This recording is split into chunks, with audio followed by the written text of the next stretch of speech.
Okay. All right. Technical difficulties averted. I have a chat box that I can refer to without looking at the YouTube tab.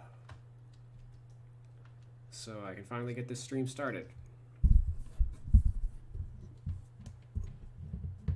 Oh, I gotta work out the kinks with. Now that I think I have a presentation that I kind of like for YouTube itself, but like my workstation is kind of not optimized for. I'm used to having everything plugged into my PlayStation, not my computer. As far as like I have to plug into my controller, which is now like draped over my keyboard.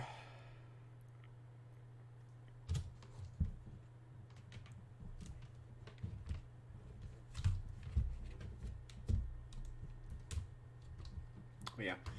All right, so we're working on the Houston Rockets today for 2K21.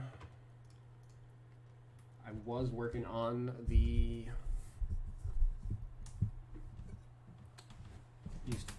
consistency ratings, which I use Real Plus Minus to help me calculate. You guys should be able to see my stats overlay in the top right. So basically I look at ORPM, where the player ranked among the players at their position. Obviously Giannis, easy 99, right? Miles better than every other four in the NBA as far as like an offensive player goes. Same too defensively, but all right. Robert Covington ranks 20th out of 98. That's pretty good. That is pretty good. I think I'm going to give him an 85. His overall rating usually comes out a little low because he's not a prototypical power forward, which is what the game's overall rating looks like for that position. So, and only a 40 offensive consistency. So, I might have given him an 80 otherwise, but I think because, like, anytime a player's overall rating, I know it's going to be low. Tiebreaker goes to whatever's going to make it a little higher. So, 85 Ocon for Covington's fine. Basically, even though he didn't play particularly, like his offensive numbers, he only shot 32% from three-point range with Houston, 39% from the field overall. You would think that he wasn't an effective offensive player, but the offense performed well when he was on the court. You know, because the floor stretching that he provided allowed James Harden to do his thing. Is basically how I evaluate that.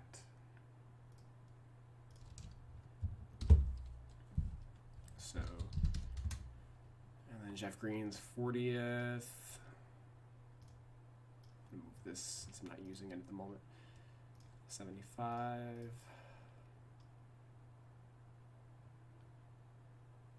Oh no, I am using it. Derp. I'm updating my doc as I go.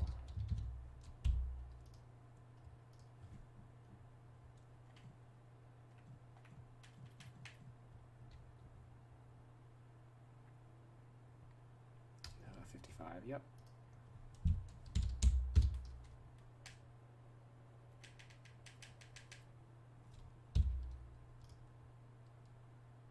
Which I have a pretty detailed doc, which I basically started in 2K20, and I've been really fleshing it out.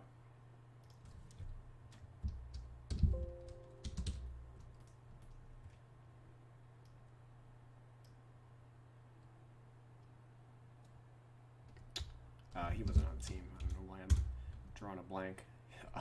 Baba Mute, sure. In his 3 games, 25 minutes. I'll give him a 50.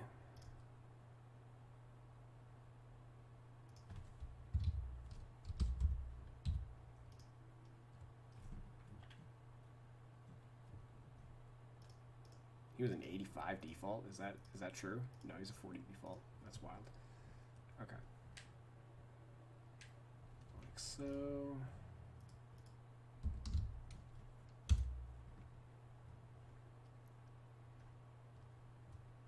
Oh, and they still count PJ Tucker as a power forward. Sure. 87th out of 98.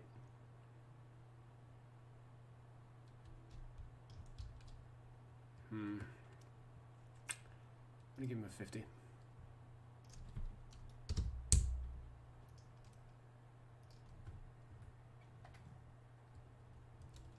What they got him at. Cool. Okay, and then we just sort defensively.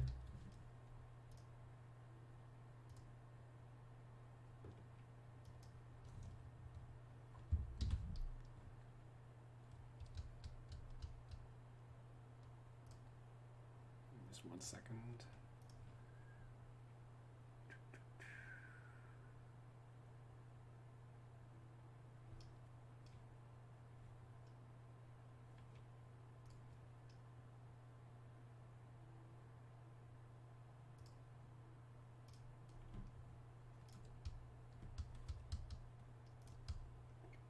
Covington and Tucker right at the top defensively. That's cool. All right, so 90s for both of them.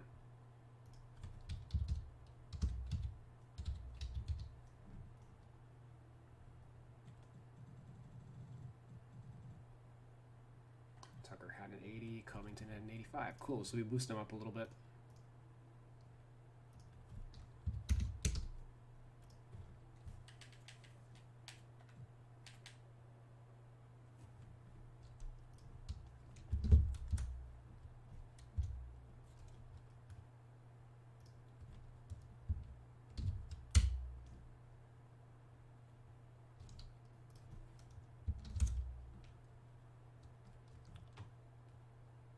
Anderson, not on the team. Mabamute, 52 out of 98. 70.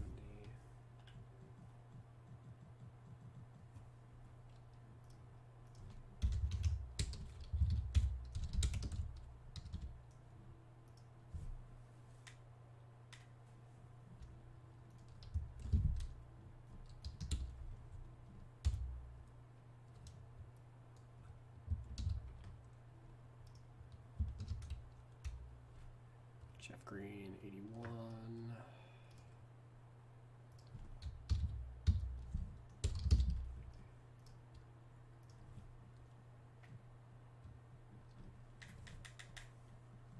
Okay, and then we just finish off the centers. This is one of the few ratings that I adjust this way. I can basically bang out a team's consistency ratings in like 10 minutes.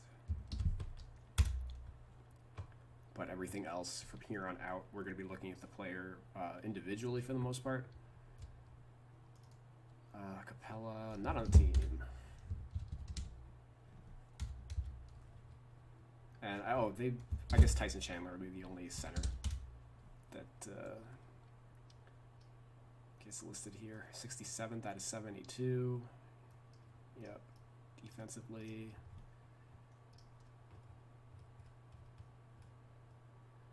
Defensively, he's middle of the pack. So that's a 45 and a 70.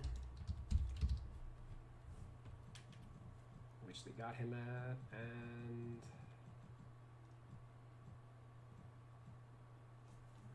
alright, well, they have him at a 30. I don't go that low.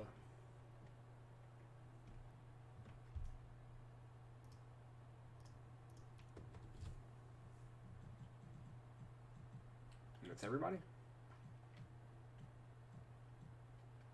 Yep, okay.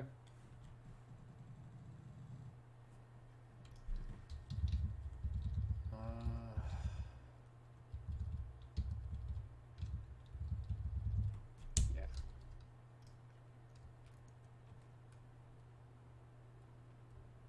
Okay, now we could just focus on each player individually.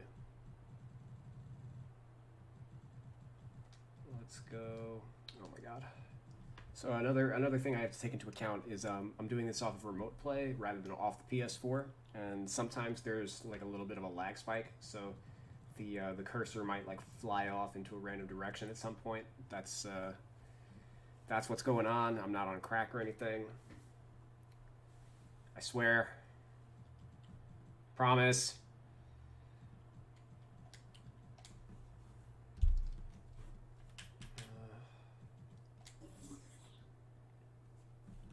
All right, Chris Clemens.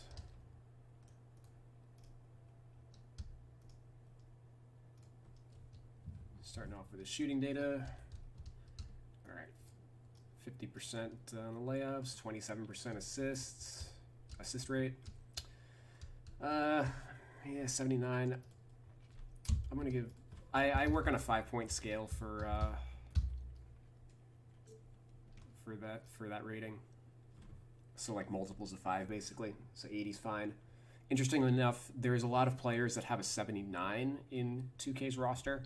So I'm pretty sure that 80 is like an animation cutoff. But I'm okay pushing Clemens into that, whatever that higher tier of animation is.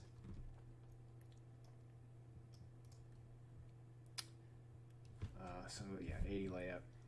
I'm not going to go back and forth with my Excel doc. I'm actually not going to really touch the Excel doc much while I do this. I just like update it after the fact.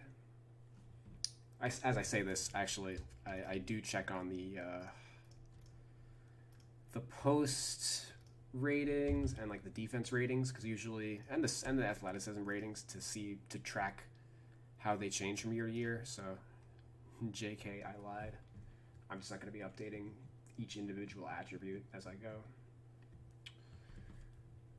I already did the foul ratings.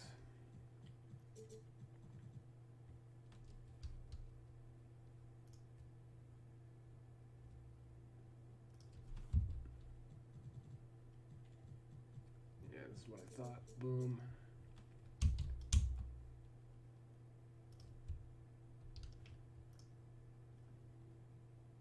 Clemens 59, 4 of 7. 59 rating, and he shot 57% from the field. You know, not a high sample, obviously, but 59's a little low.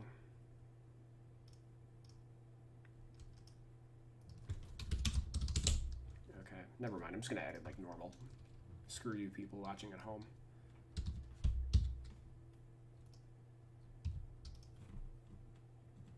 I think 80's fine.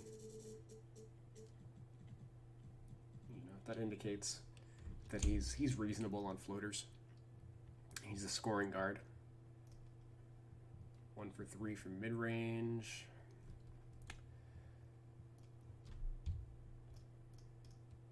Is probably fine.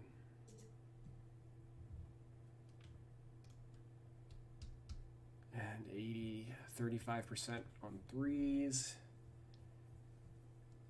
Small. It's assisted 56% of the time.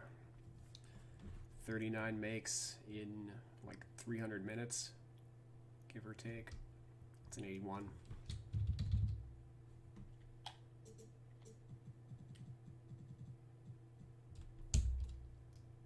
Free throws. I believe I did everybody's free throw. Oh, no, I didn't. 91. Playoffs, he was 1 of 2. There's a small sample, obviously. So let's actually look at what he did in the G League. 86% in the G League. So let's combine that with his regular season. 57 of 66 is 86% still. Okay. Yeah, so we'll just leave him at 86. Okay. Ball handle. I'm going to drop that from an 86. Actually, let me just check.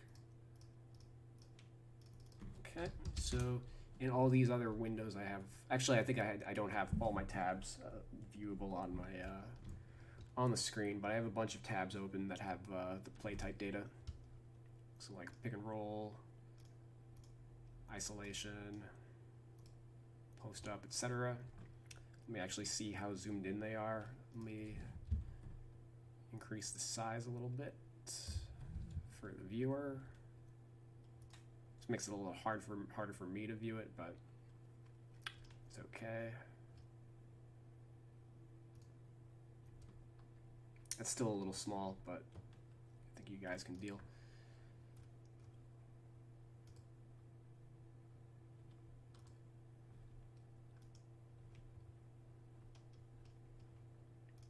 I want to be able to see if I even have chat enabled. Hold on.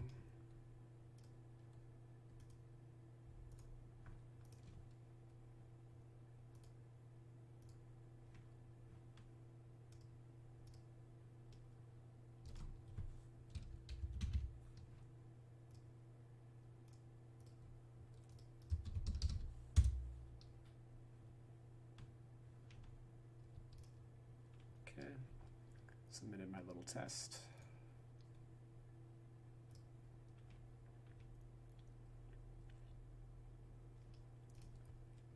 Alrighty.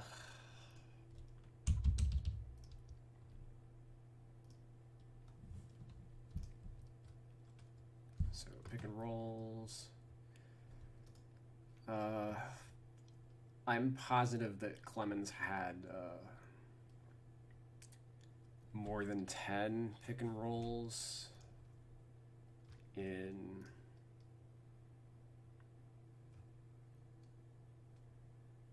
.291 minutes. So that just means the NBA probably just has him missing. Does he have any defensive possessions?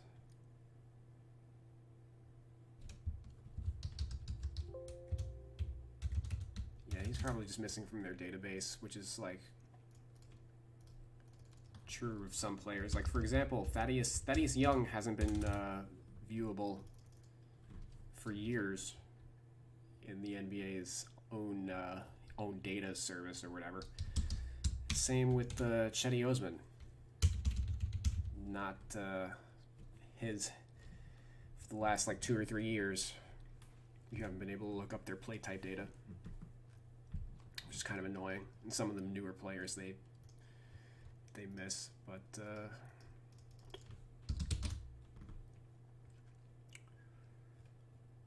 be that as it may. All right, I'm just gonna leave Clemens at an 80. He's not a big time shot creator off the dribble, I don't think. Assist rate.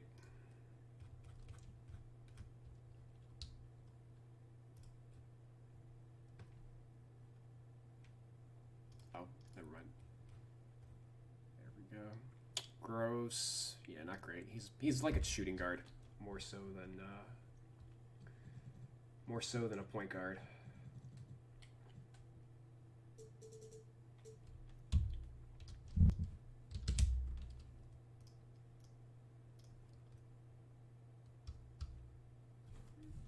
So that's gonna drop his rating a little bit, but that's fine. 32 orb, yep. Ooh, he dunked 4 times.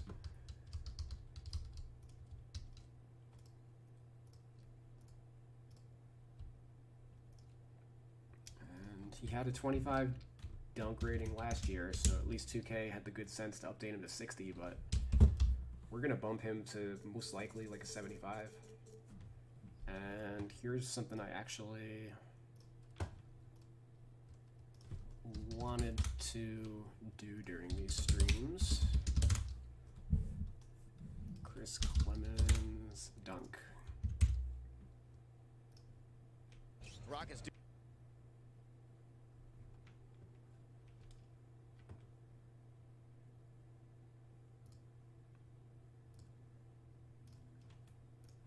do have games coming up at home against Denver and Philly. Shot clock about to go off. House goes off. Played terrific defense, which is typically the case. Here comes Clemens, throws the lob to Hartenstein. Well, those two guys are the young guys on the Rockets, and they've been playing a lot together in practice. They played on the G League team as well. Large part to Lonzo Ball. Let me see if I can find it. Made three for number 3 tonight. Yeah, Chris Clemens is a great three-point shooter. One of the greatest NCAA three-point shooters of all time. Bullet pass and slam. And there's the hops that I was just talking about. Clemens getting around his defender. Favors is not fast enough to stay in front of him. So as he gets around the defense, no Pelican comes over to help. And when he goes to the rim, Yeah, I doubt he's NBA, ever going you to gotta poster dunk everything. anybody That's the in way his to do it, career. young fella. But 27 points. Nice pass from Clemens. Rockets do that was have the games same coming. game, I think. Out of Texas Tech is in.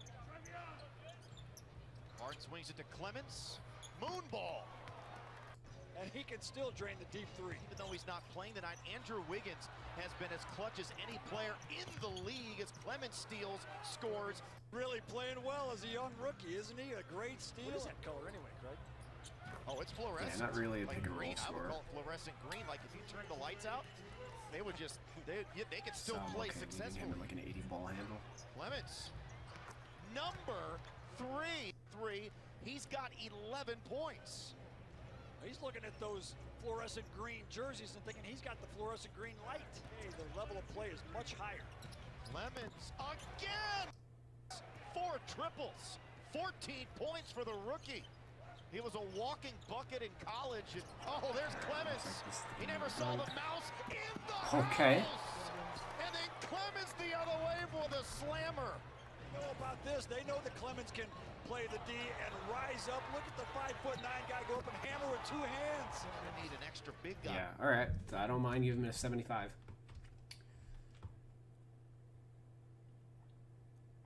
Or even, actually, 70. Let me not go overboard.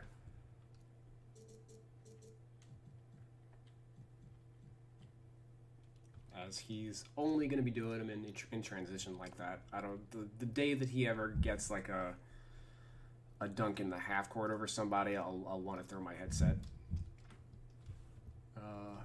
Shot IQs I already did. Right? Did I? Am I just making shit up? 1.3.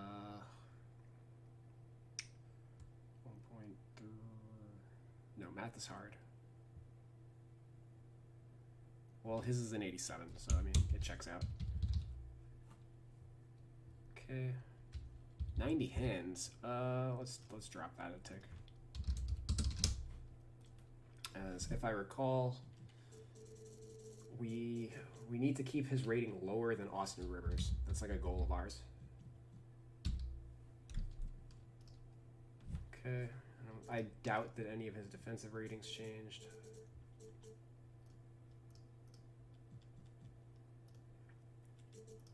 From last year. No, they didn't.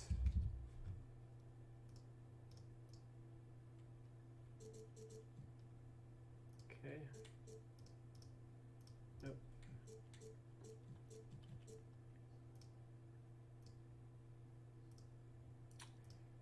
His acceleration rating might be too high.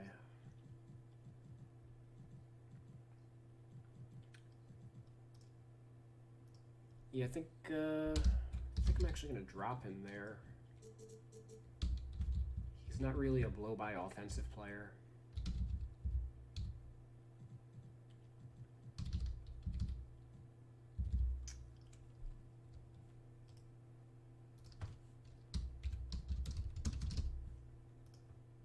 Actually, yeah, let's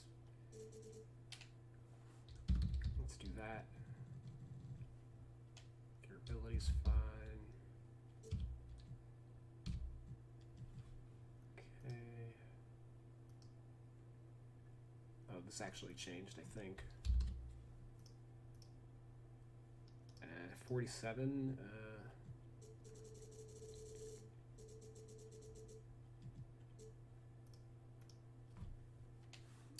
I should already have all the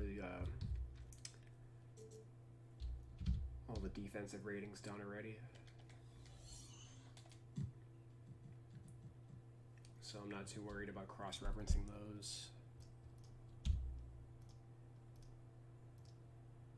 Like whatever amount he played in the lull isn't going to change whatever defensive ratings I gave him prior to that. So not worried about that. All right, so 72 for Clemens.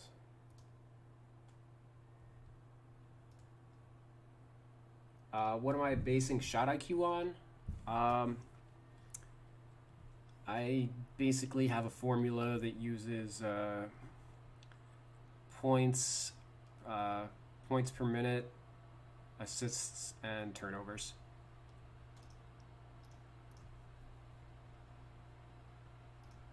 Which is how that's how offensive awareness was calculated back in the day. Like that's the formula that I use is OG, and the guys who do the rosters at 2K now, they had their own idea for how to rate the shot IQ rating, but I don't agree with their method. So that is one distinct that's one area where my roster does differ from 2K. I usually try to keep everything as uniform as possible, but in that regard, I just went with the traditional scale. Same is true of like the steal rating.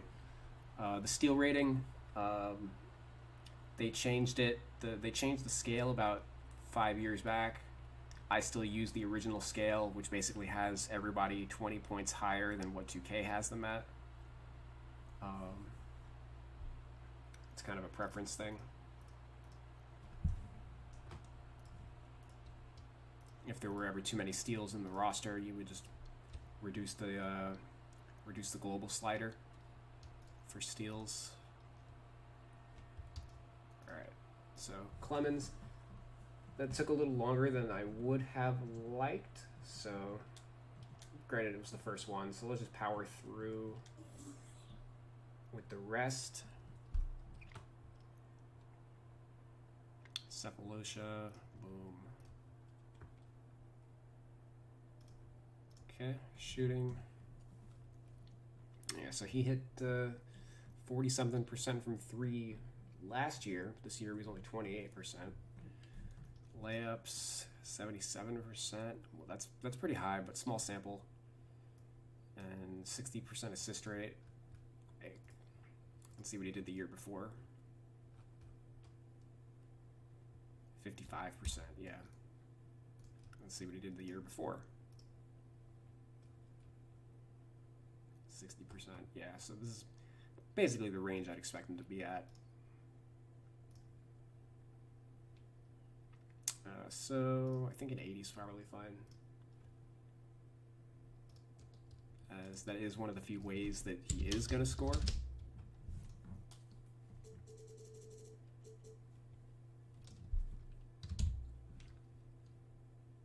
And you know, he used to be a slashing guard, so I mean that doesn't not make sense. Post and hook. 0 for 1 on hooks.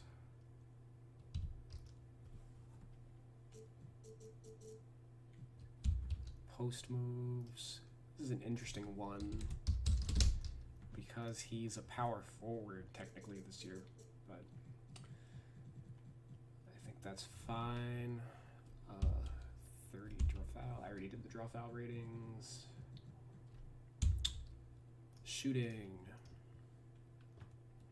2 for 9, and then 1 for 5.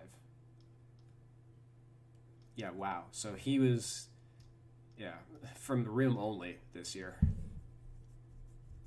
That's where he did all of his damage. What did he do last year? 10 of 24. 80. All right, so 42%. So let's just combine. So 24 plus 9 is 33. All right, 73 will be his rating.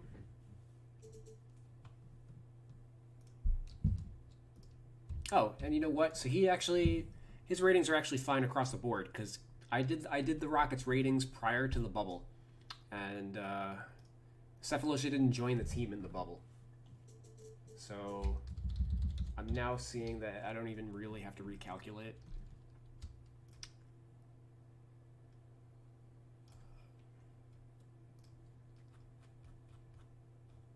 Everything should be good.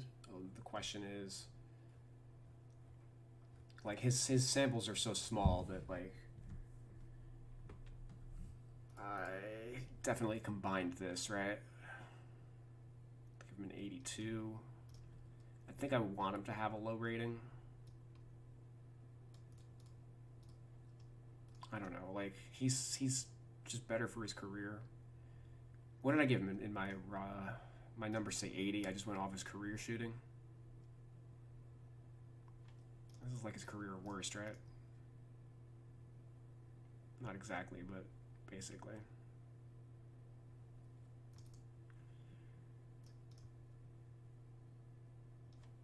And this is what his career best, basically.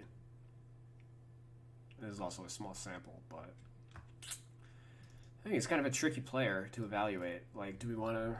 How much weight do we want to put on this year?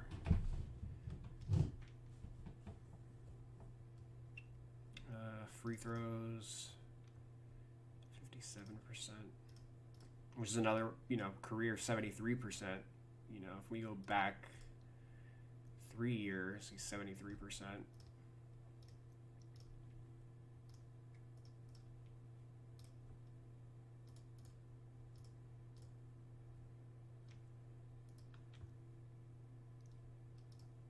I think I'm going to rate him on a 2-year.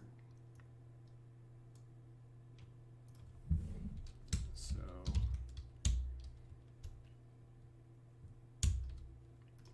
actually, well, let's see how his rating comes out.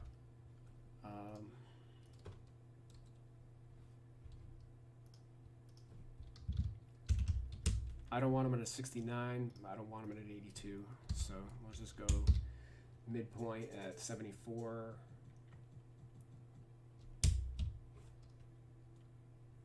And free throws 57 instead of 73. Ball handle.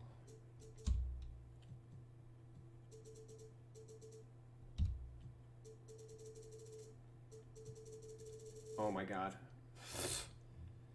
Yeah, that's the lag I was talking about. Got to be careful with that. It's definitely not, with the remote play is not optimized for roster editing.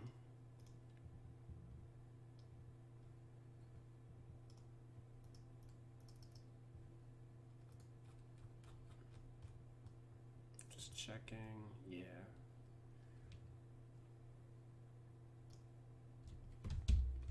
Okay. Pass rating was, yep, that's fine.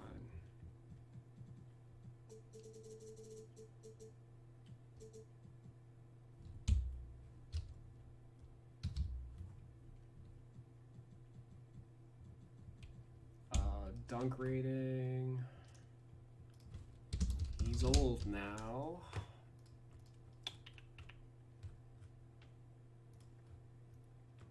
He didn't dunk at all this year.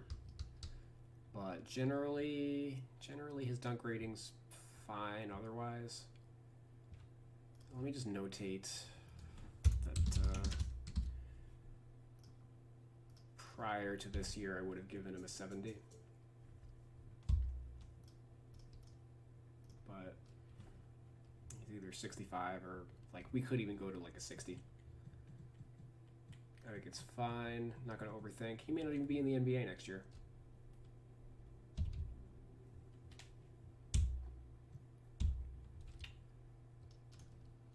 Okay.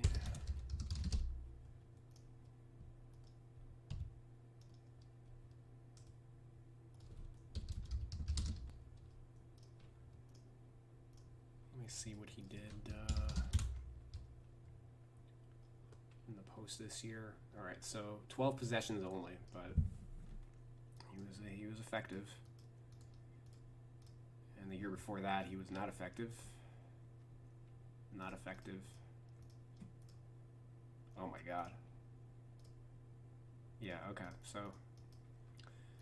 I'm going to leave that right where that is.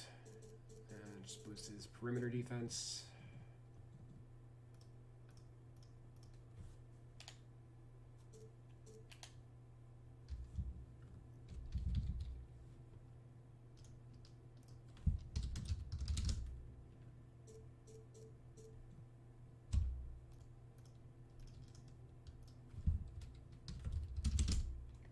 No way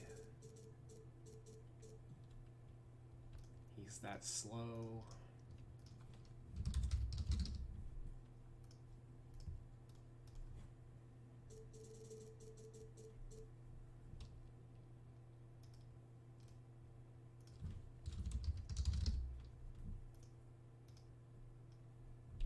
I'm okay leaving him at a 60 though.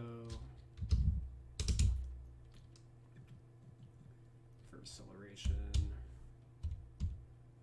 Oh, we can drop his stamina rating because he barely plays now. Which we'll just show. He played 10 minutes a game. Prior to that, 12 minutes a game.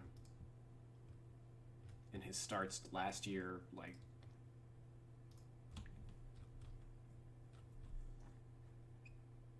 24 minutes a game in his 2 starts. I think just going off of this year, I'd give him a 75. Could even go even lower.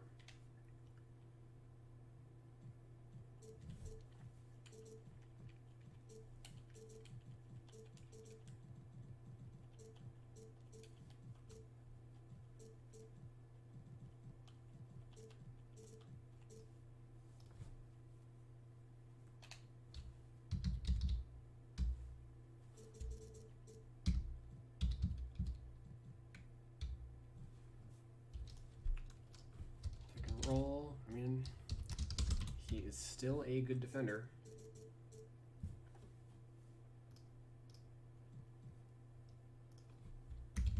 Looks like they dropped his help defense by 5 points, but I will do no such thing.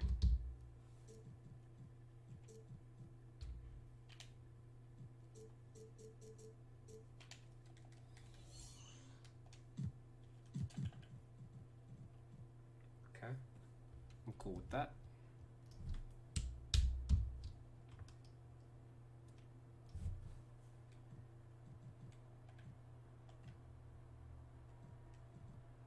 I'm not going to worry about whatever Mbah a Moute did this year. I don't really care.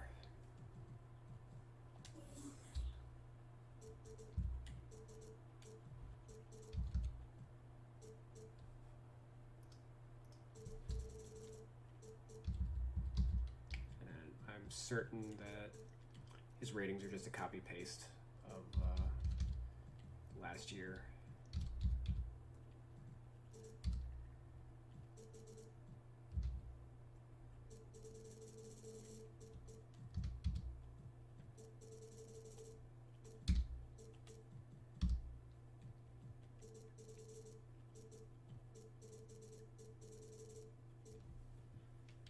See something real quick.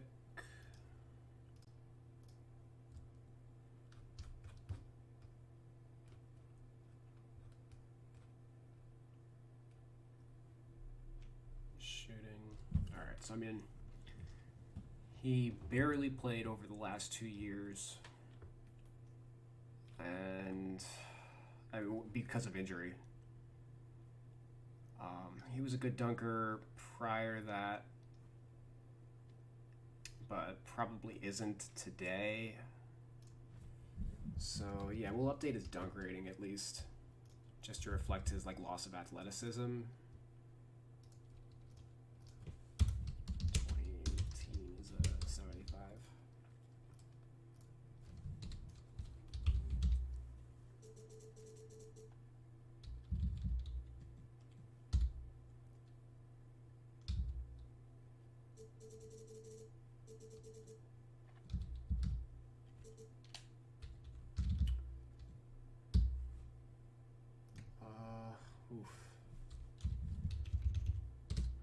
that was an 85 last year. His perimeter defense was an 80 last year. And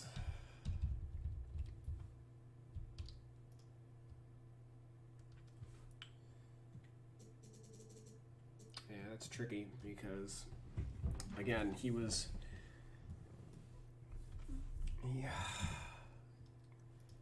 actually played. He was good the last time that he saw the NBA court.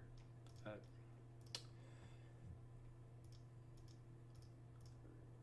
I've gotta drop him from where he was 2 years ago. Because if he was still this good, he wouldn't have been out of the league.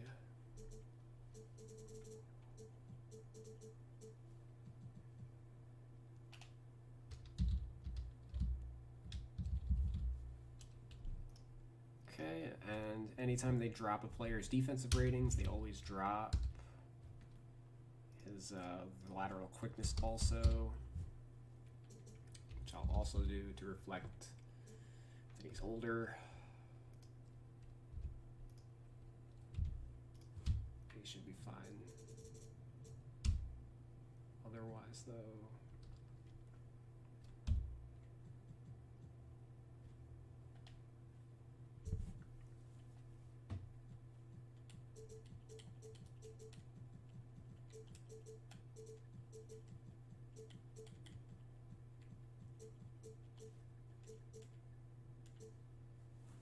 how many injuries did he have in his career?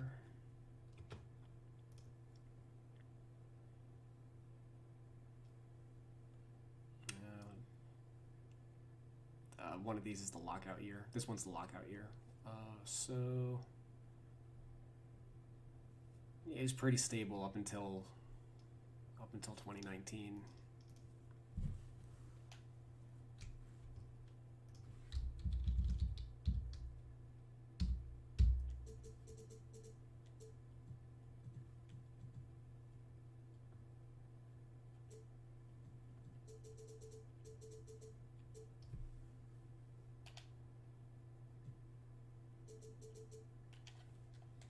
Alright, I'm ready to cringe.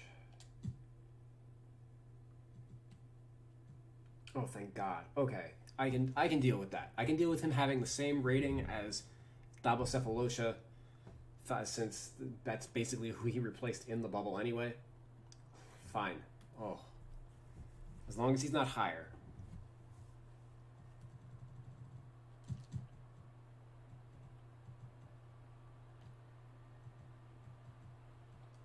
Okay. Let's do Tyson Chandler now so I can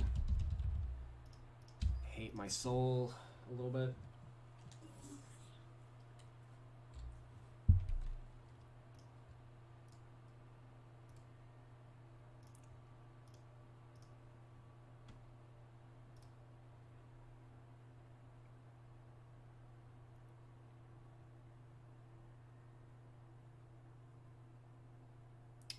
I don't have the comments showing exactly on my screen, so I do get to them later than whenever they're asked. So I'll try to check the comments basically in between each player.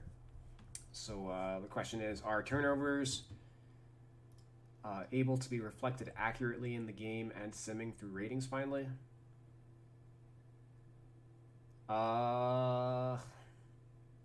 probably not. No. And that's partially because, like,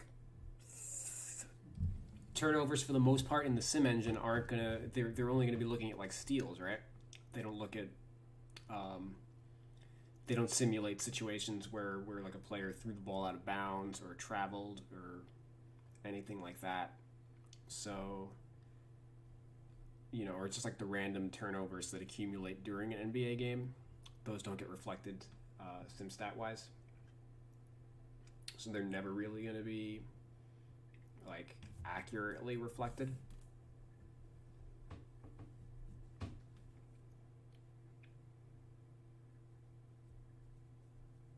In the past, I tried to use lower pass accuracy, but that totally screws up driving kicks. For me,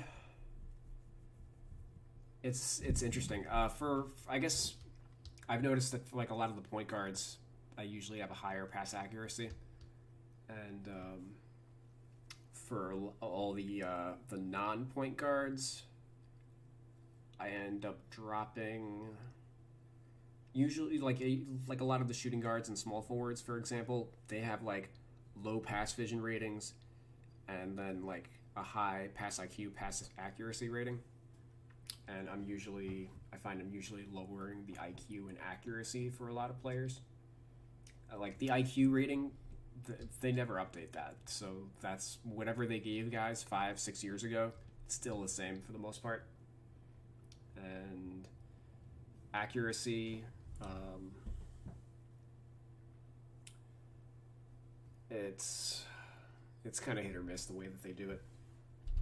But that's something that you'll see from, I guess, going through my roster is that's how my pass ratings differ from 2K. All right, Tyson Chandler.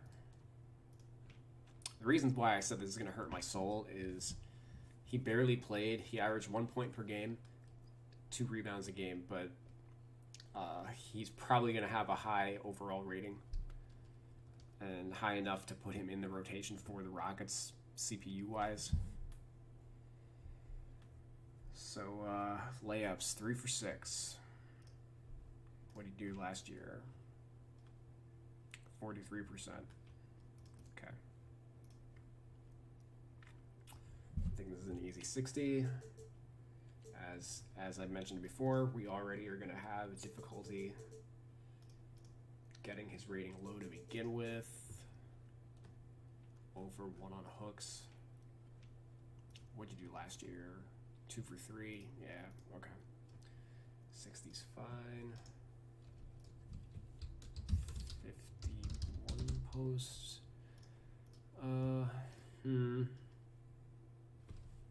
Yeah, I'm down to just drop him to like my bare minimum post rating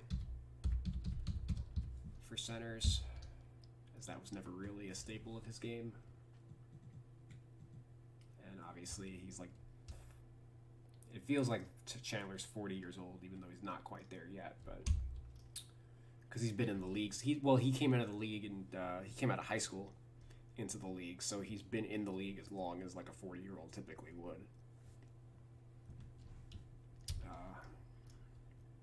I can close the RPM window.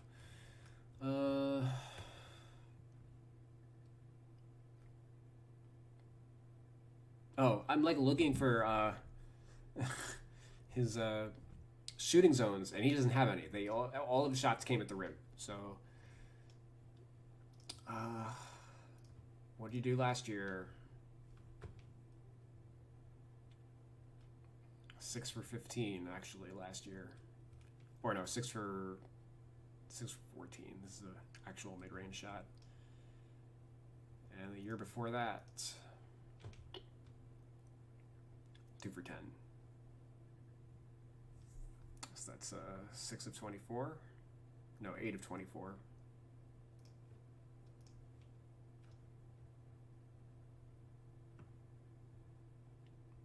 $16 of 47. Yeah, all right. Typically that would be like a 67. I'm going to penalize him 5 points because he doesn't take the shot at all. All right, mid-range.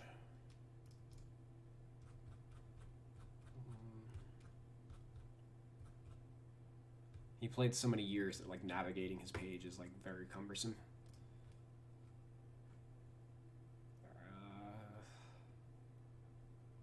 Really, obviously, he barely takes mid-range shots.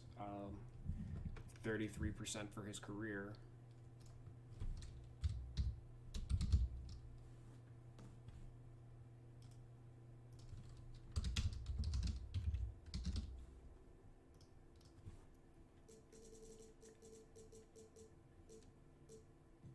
I'm actually going to do that, as he wouldn't embarrass himself, or would he? Last 5 years, 16%.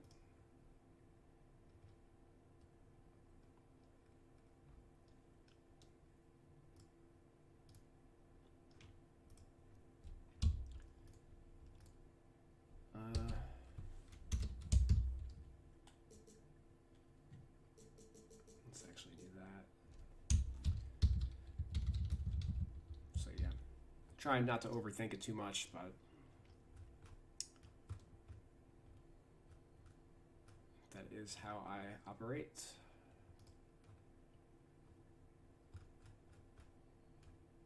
Free throws. 57 over his last 2 years.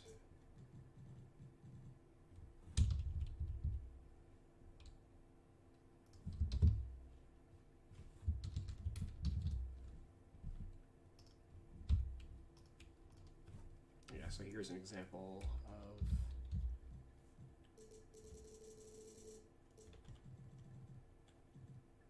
the pass rating at work.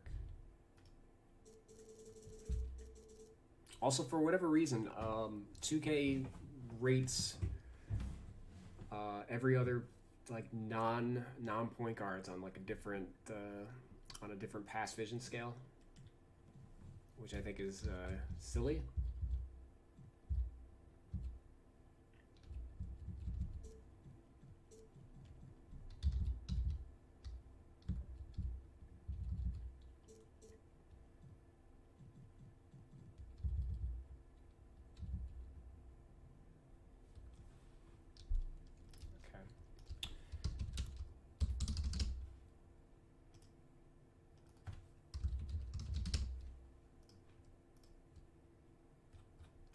Do this year for dunking. I mean, it's still his one like primary skill.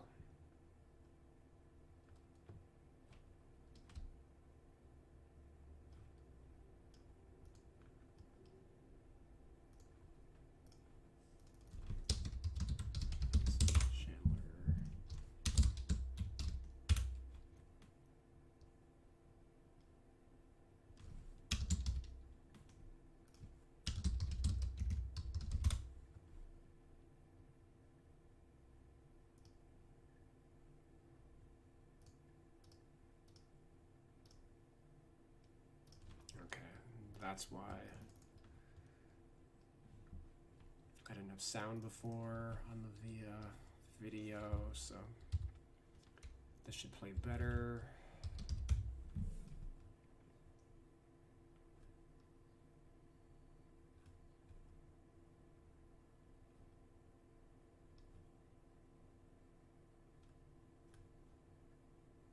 Well, if we can even find a video for me to play.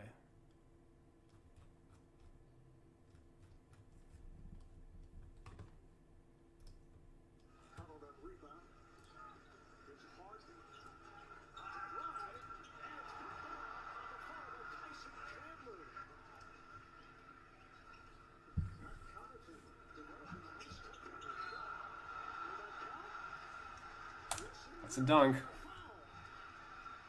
He's caught the championship bug. He wants another one. He knows that this is a special situation from him, and all he has to do here is play defense and make sure he dives hard on the pick and roll and keeps his hand. Chandler, Rivers, Westbrook, Cephalosha. Tyson Chandler with 6 points off the bench. The veteran, he goes and gets the dribble handoff, and he cuts immediately. As I said before, as long as he rolls and dives hard off of each pick and roll, plays defense. Playing with the 3 personals in the early second quarter.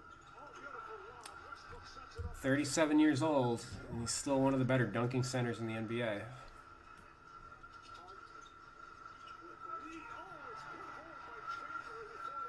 Obviously, he didn't do much of this in the second half of the year.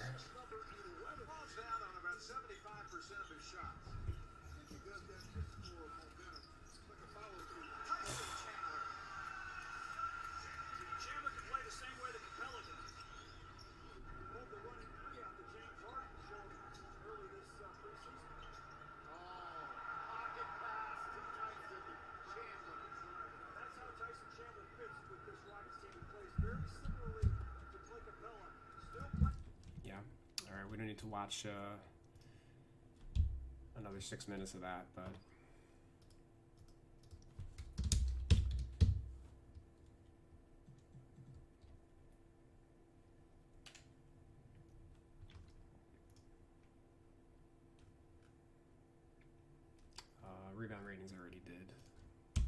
defense. He didn't play at all in the bubble, aside from like the technical free throws that he took during the playoffs. So everything I have for him should still be good.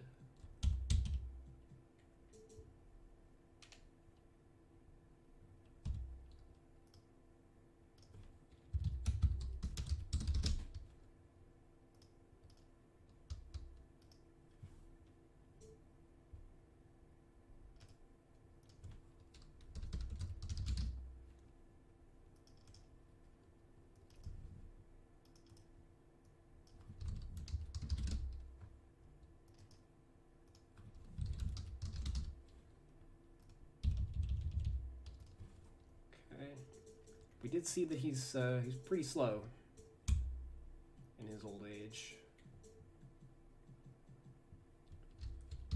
so I don't have a problem doing that, and I don't think he's a 60 quickness either.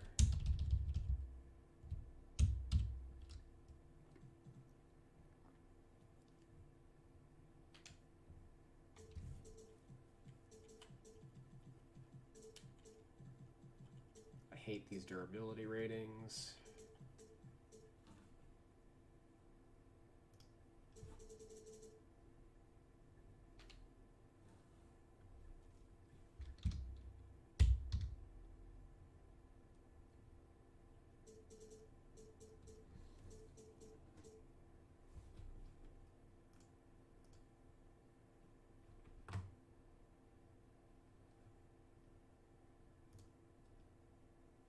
I don't know where that sound is coming from.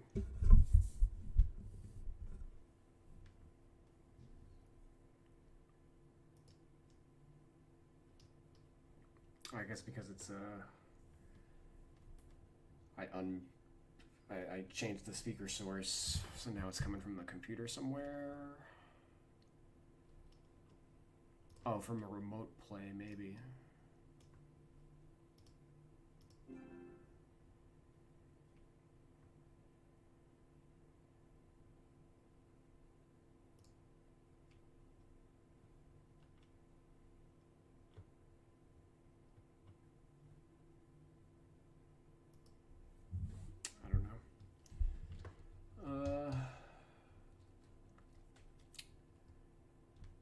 Chandler, 55.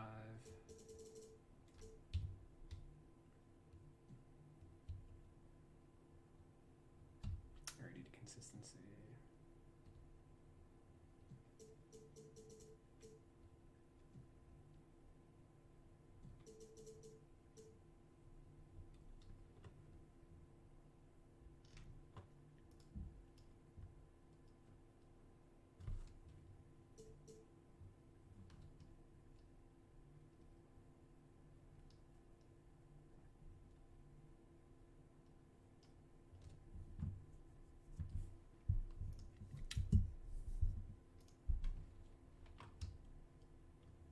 Actually, I might just be the one hearing it, not you guys. Not 100% sure. Are there more loose balls in game? See, like Chandler would be a guy for me with super low speed rating, just so he isn't close to catching up on fast breaks. Yeah, I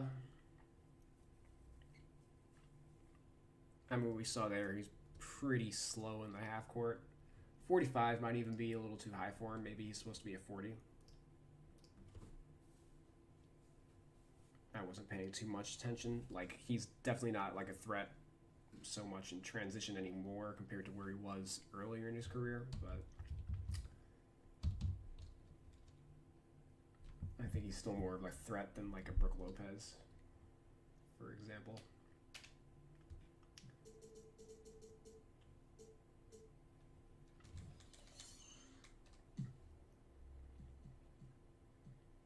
Okay, I don't hate it.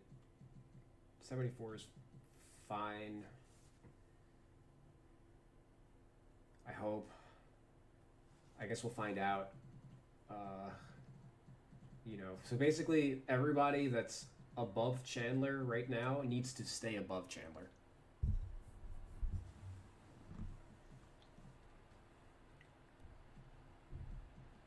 And Like, we just need to chalk up him not getting playing time in the second half of the year was just due to the schematics of the team and not as much to do with him as a player.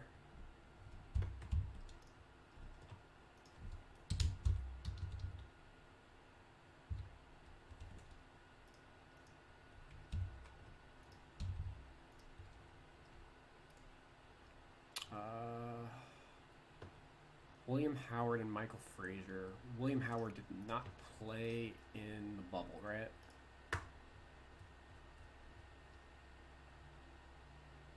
Nope. Okay. So I'm not even gonna look.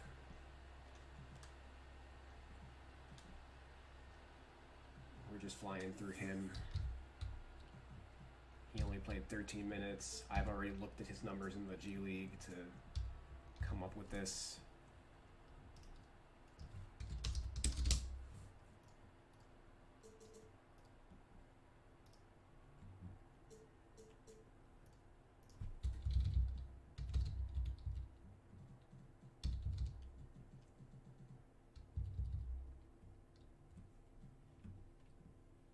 I say that I'm not going to look, and then I see they have my free throw rating's 9 points higher than what 2K's got, and I just want to verify that I'm smarter than them.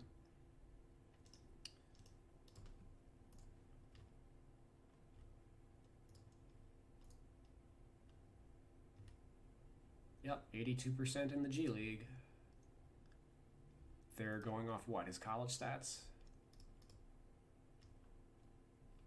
Or, oh wow, he's actually older than I thought. They're going off God knows what, because he shot 82% in the internationally also. And he never played collegiately. He's an international player? I didn't realize that. He's got such a generic name that you wouldn't think he'd be an international guy. Alright, so I don't know where they pulled that free throw rating from.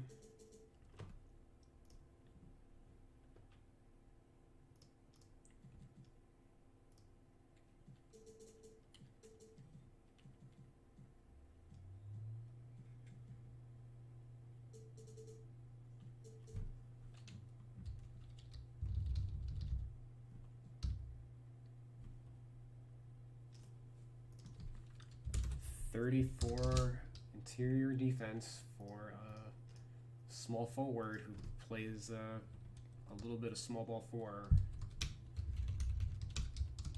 I don't know, do your research, guys.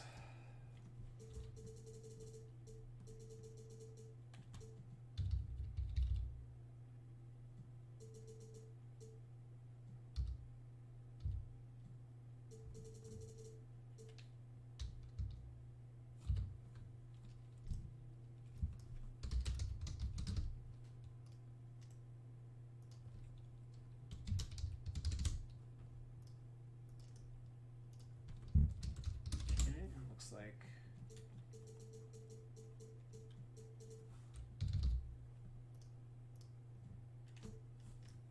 I boosted his speed a little bit, which makes sense. He's a wing.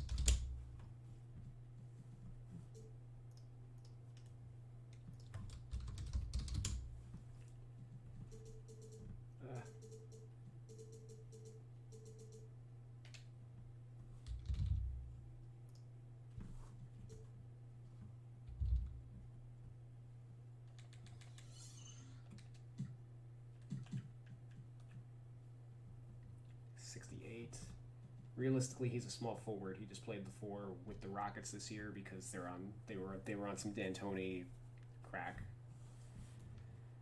So what would he rate normally?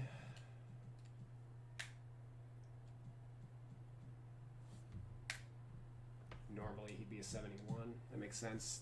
It's usually the range that G Leaguers kind of fall in for me, which is right in line with Cephalosha Mbamute. So yeah, I'm cool with this rating for the most part.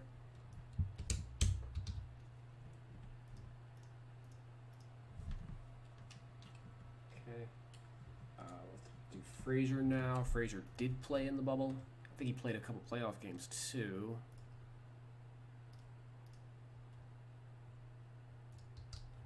Let me just see what I'm working with. Played 5 playoff games. No, this is 5 bubble games, I'm sorry. 5 bubble games, and then 4 playoff games.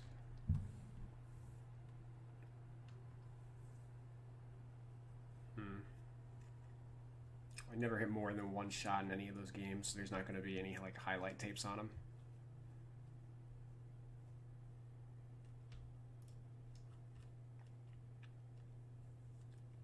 But oh my god, 17%. G League, what'd you do?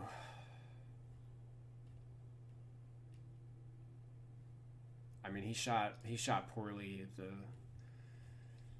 in the G League too, compared to what he did last year.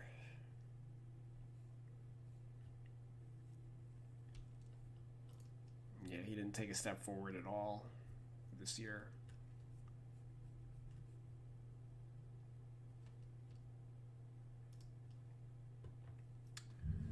Yeah, doubt he's going to be a pro for much longer, at least at the NBA level.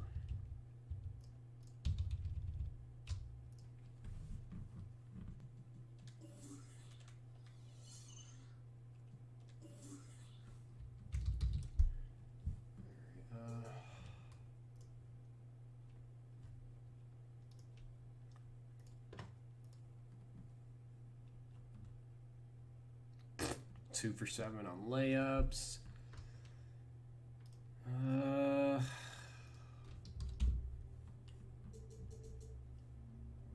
this might be one of these guys that I aggressively tank to signify that, like, you know, he got his 2-way contract based on last year, but he regressed after that. He wouldn't get another 2-way contract based on what he did this year.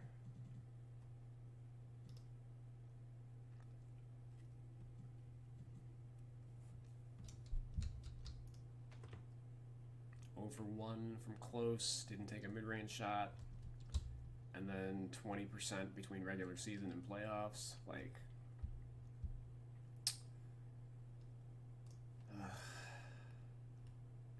64% from the line. Let's head back to G League. Okay, so factoring is G League.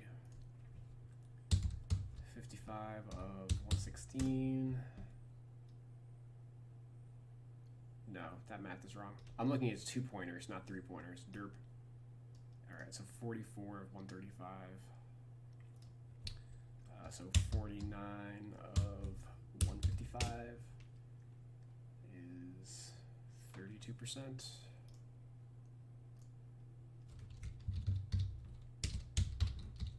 Yeah, so 77. 76 mid-range, probably not, no. Give him a 71.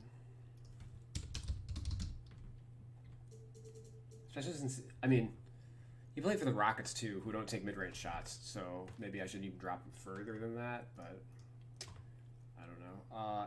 And 70 close shot. I think we're just dropping that to a 60. Oh, that's right, he did play last year, so let me cross-reference.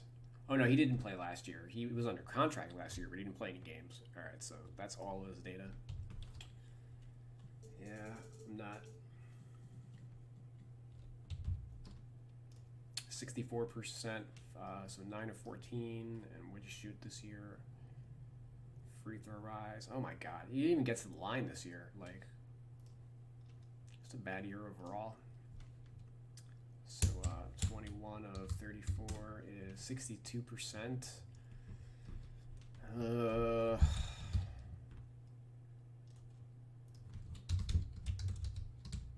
Just notate that he was a 78 last year. Yeah, tanking him.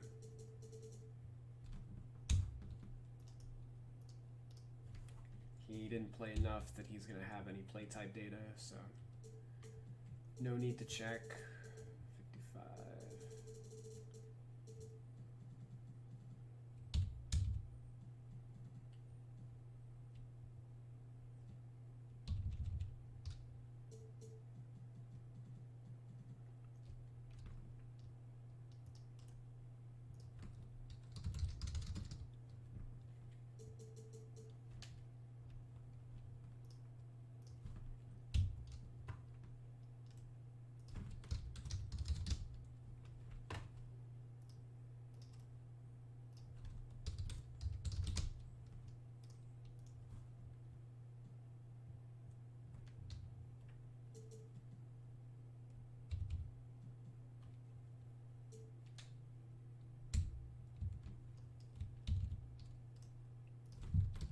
I don't know why I don't have the defaults for these couple guys at the bottom. I have them for everybody else.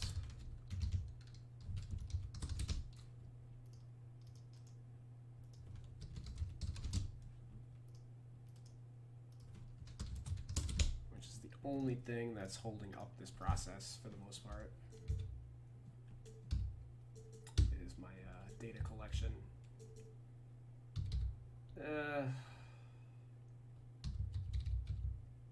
Whatever, I'm gonna leave them there.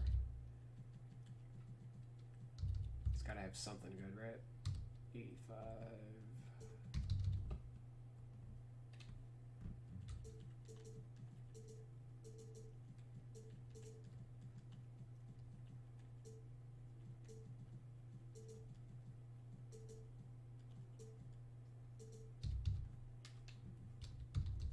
Perception.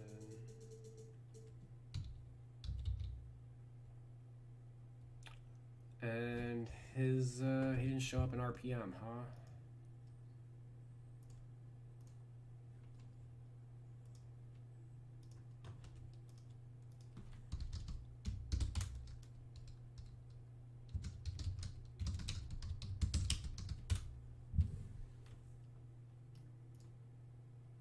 Okay, sometimes, like, ESPN's, data is a little incomplete also. Negative 283 ORPM and negative 069 DRPM.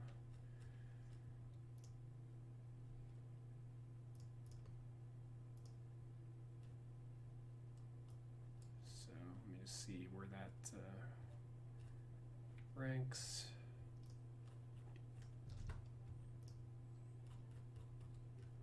Negative 283. I mean, this is why am I even checking? This is going to be a 40. 45.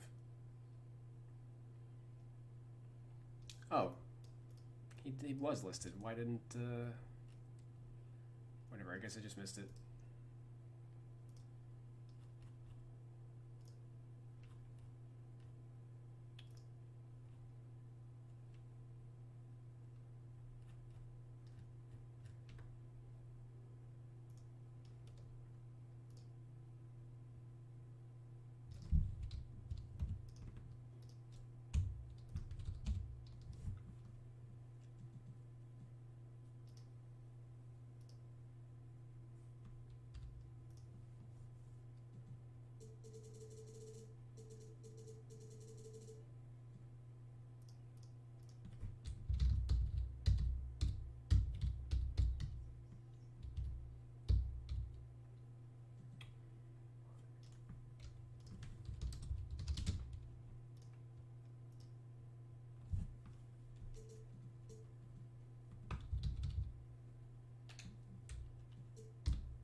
Seven.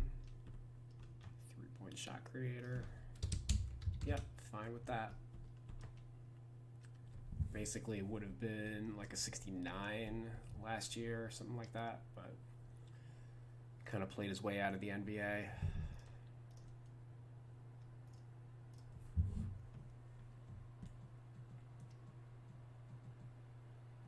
Did I do Caboclo? No, right? We just talked about him at length. So let's do him. Oh, and before I even get started, so 69 overall at center, right? Let's see where he rates everywhere else. 71 power forward, 72 at small forward. Yeah, all right.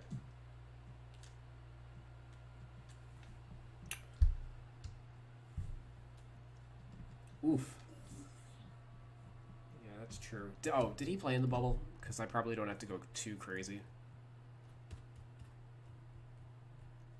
He played 6 minutes in the bubble. Took 2 shots.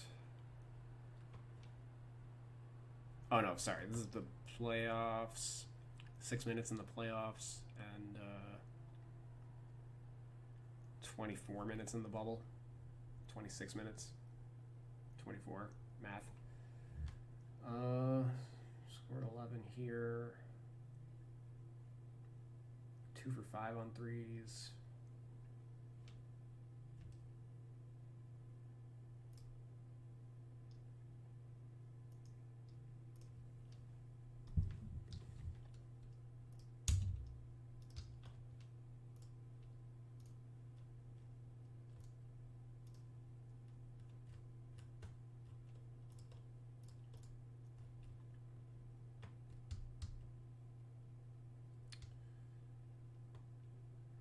But his sample's small enough that we're still kind of combining years.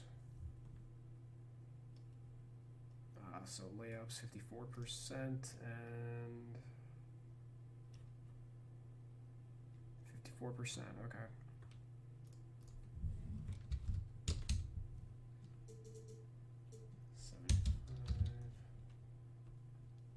Oh, only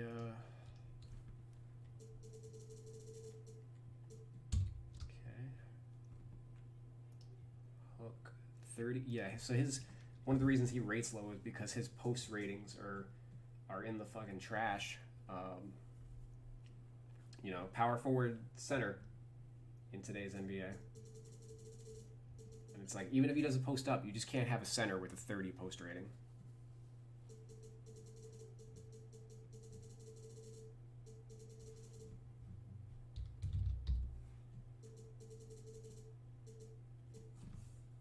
Pretty sure he posted up at least last year a little bit.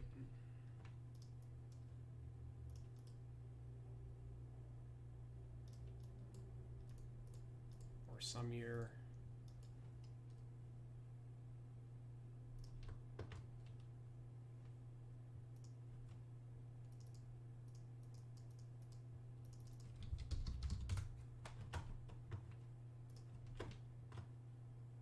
Oh, 6 times this year.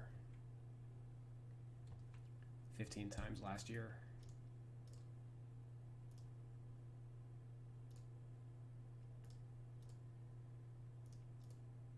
Okay.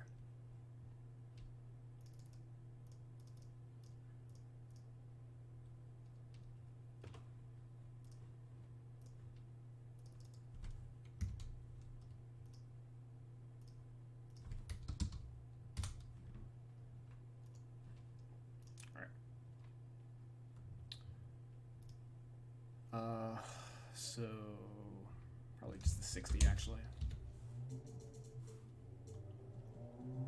Maybe even a 55. Let me check the comments real quick. Nothing. Okay. Caboclo.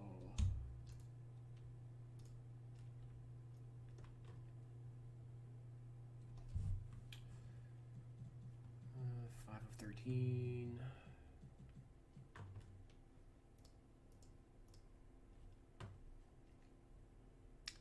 Got 8 of 30.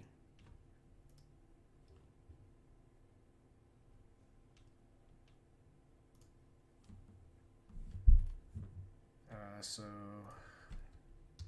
for his relevant career, it's 13.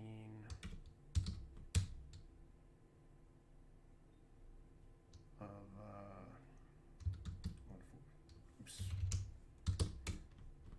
43, so 60 rating, which I already had him at. Cool.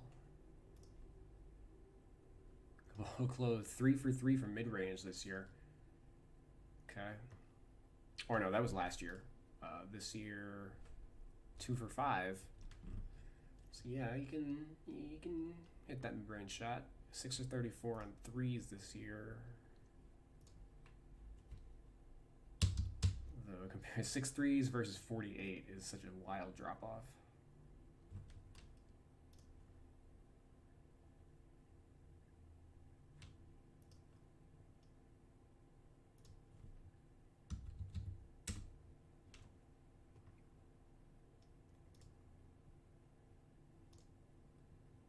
Okay, so 78 3-point. A little different than the 60 the 2K's got him at, but it's because we're evaluating him on like a 2-year basis rather than a 1 year. I don't think that 17% in 200 something minutes is really worth going too crazy over. His mid-range shot, we're probably bumping up. I had him at 83. And he's 47% for his career for mid-range. Not that I care too much about these first 4 years. But, I mean, 63% over the last 2 years. Yeah, I'm just gonna put him back at 83.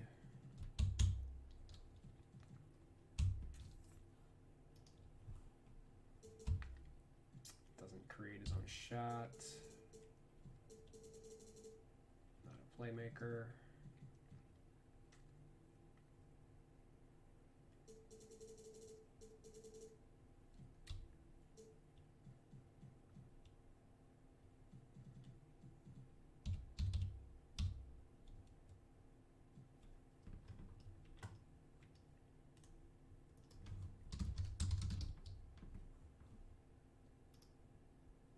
Looks like a little bit better of a dunker than 2K gives him credit for.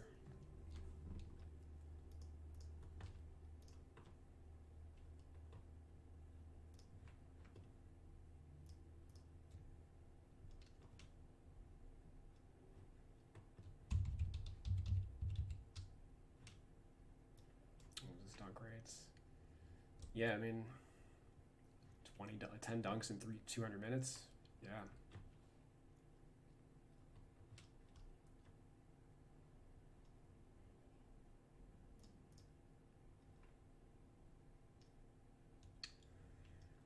Yeah, he might even be a tick underrated at 75, 60. Maybe this should be like a 65. I'd have to watch his dunk, his specific dunks. Interior.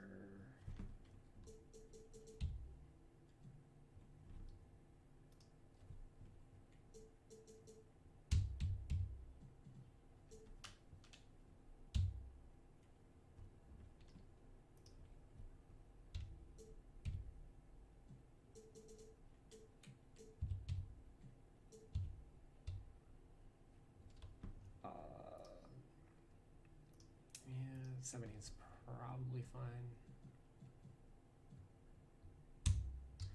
Actually, nah, let's yeah, let's 65 him.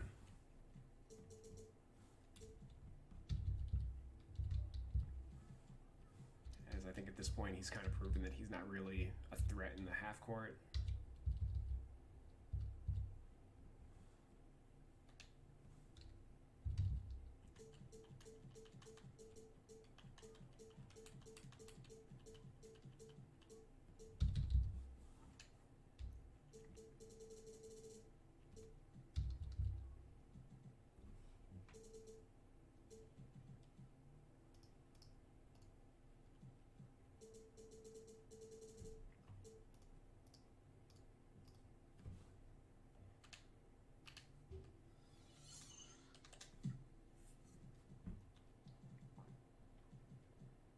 Okay, cool. Tied with Tyson Chandler. I'm fine with that. They're basically in the same place on the depth chart. Like, D'Antoni runs a short rotation, so it would make sense that all of these guys just don't make the cut. Let's see where he actually rates, though, as a power forward. 76, 77 as small forward. Alright, so that's something to keep an eye on. Might even be a little high at 74.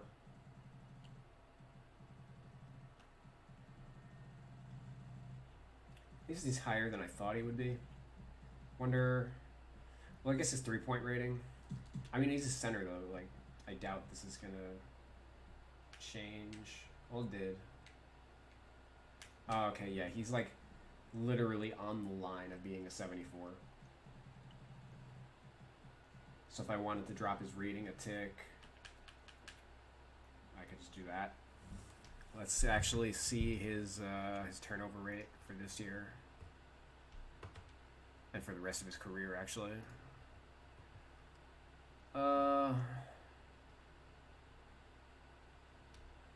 Yeah, relatives to like his usage rate. Yeah, let's give him an 80. And just take him as a 73 at center.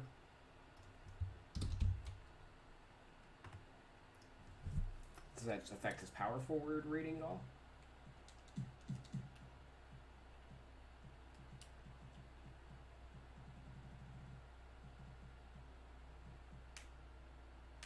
No.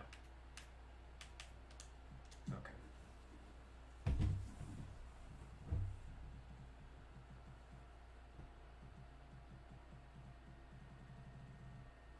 Are we through all of the non-rotation guys? Guess technically not. Let's do David Nwaba. He did not play at all for the Rockets this year. Just played for the Nets.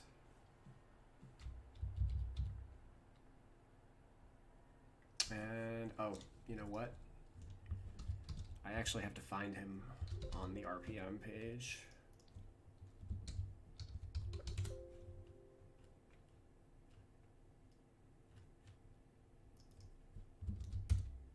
There we go. 23 of 138. And then...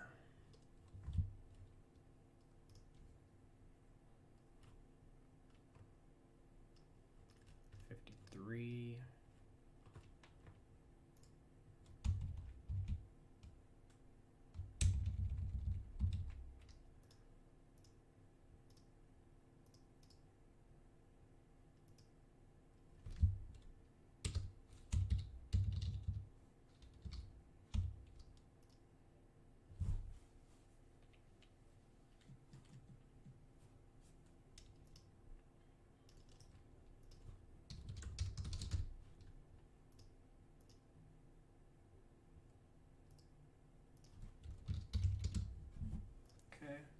Now, literally all of his other ratings should be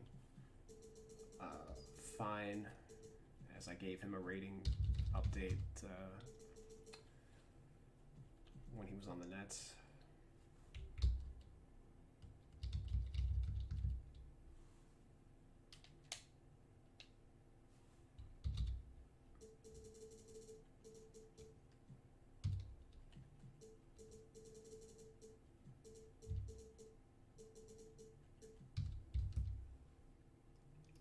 I have him at a 60 post. That probably actually makes sense. He's bulky.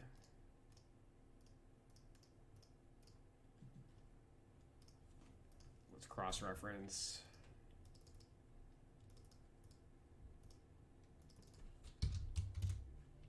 Obviously not with the Nets, but I'm guessing in Cleveland, maybe? Chicago. Yeah, alright, so it's in his bag.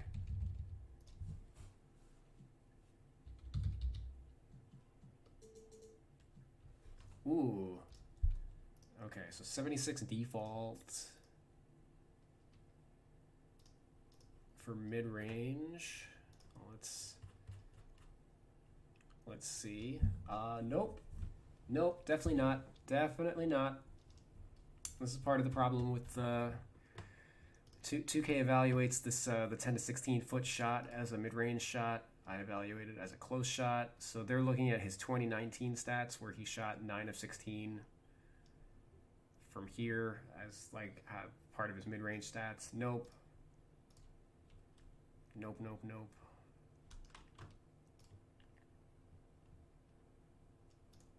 Yeah, so that's going to drop him as he's basically Ben Simmons from the mid-range.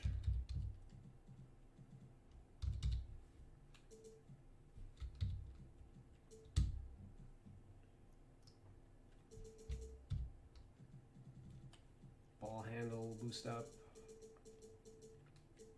Yes, he is a wing.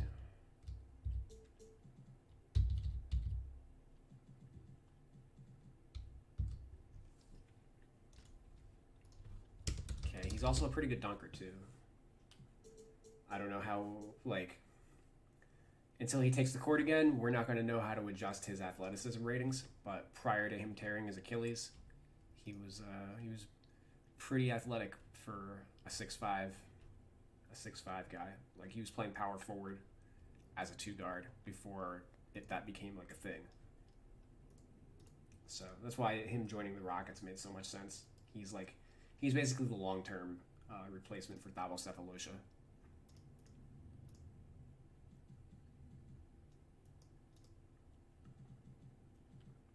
So with that in regard, so with Mike D'Antoni actually moving on, maybe he's somebody that the new coach, whoever that's going to be, doesn't value as highly. So it's possible that like Moab is on a non-guaranteed deal, so he may not make the team.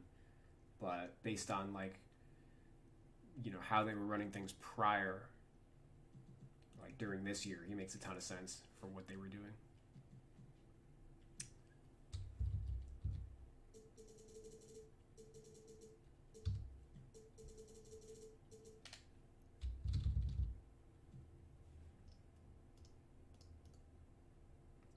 His defense ratings the same. Boost his perimeter defense. He's a good perimeter defender.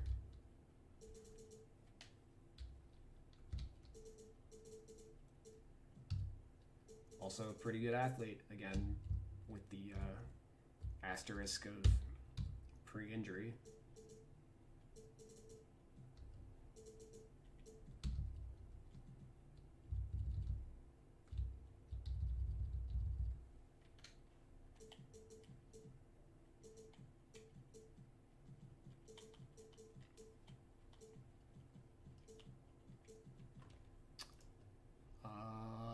He stayed healthy prior to this, so 80's fine, I guess.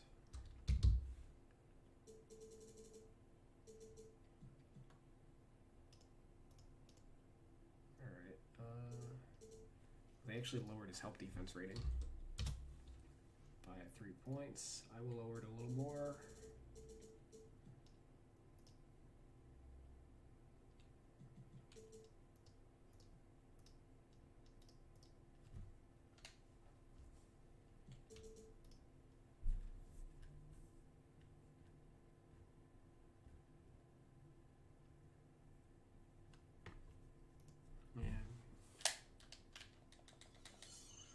Okay, what's the verdict? 77.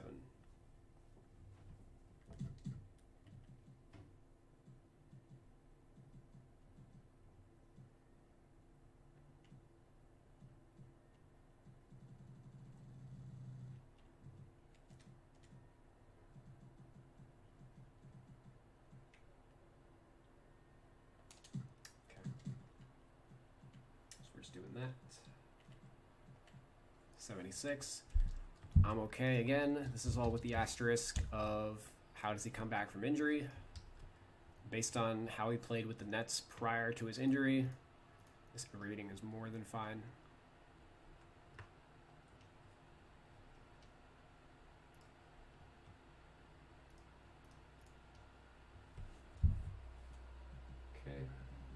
sense to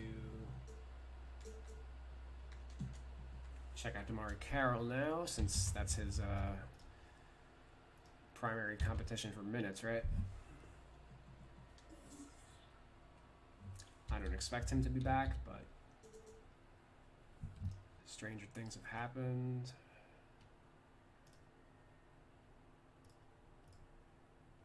We're making progress. We're almost at relevant players. I like to start backwards.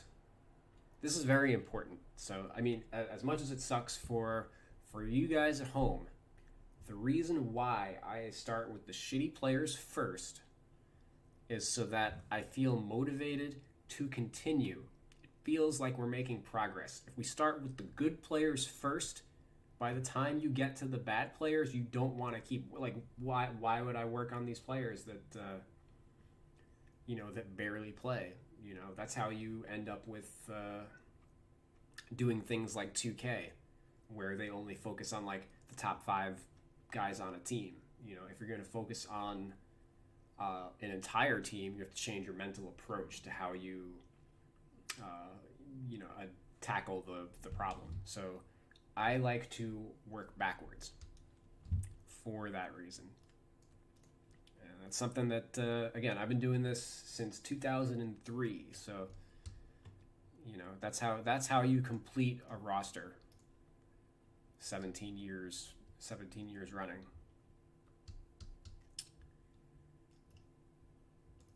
Is you have to mentally, I don't want to say trick yourself, but approach content in a stimulating way to make it easier for yourself and more enjoyable.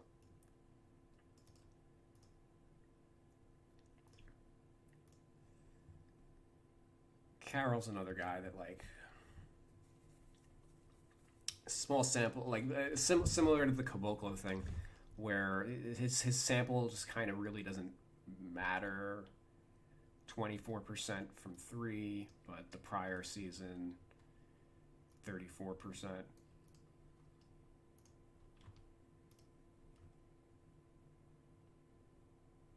And this, like, from close range, 9 of 19. Like, we can kind of throw that out the window against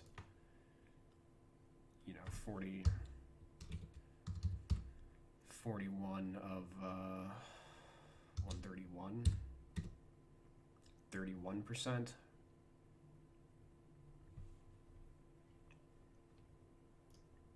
What did he shoot? 9-19. So that's 50 of 150. So yeah, 33% on the dot.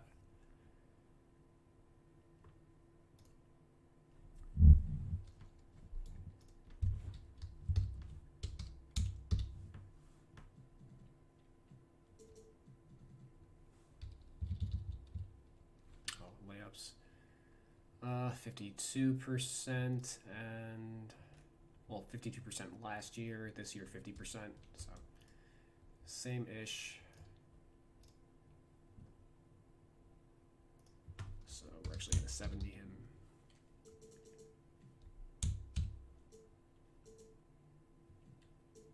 .40 post hook seems a little low for a guy that, he was 3 for, he takes them. He didn't necessarily make them, but there's a lot of factors that go into that. I don't worry so much over small samples.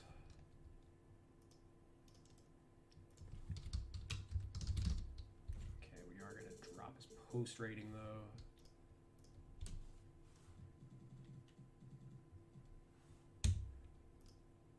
.65 mid-range.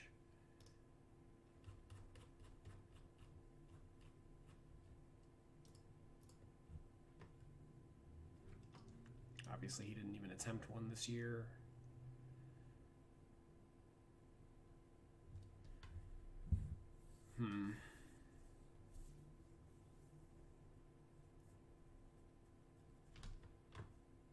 What did he shoot? 9 of 27. Like,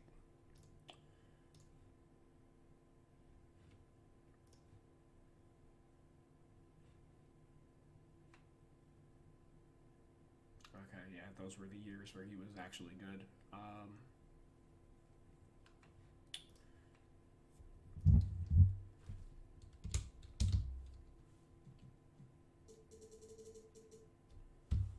We're gonna do like that.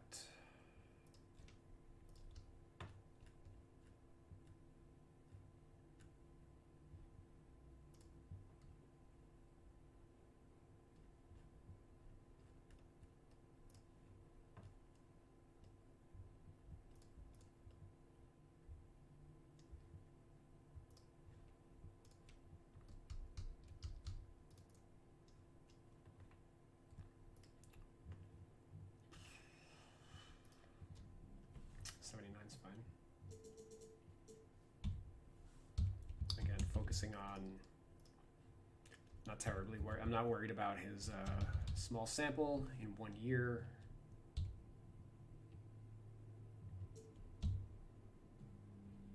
Or hold on. 75 is what he should be at.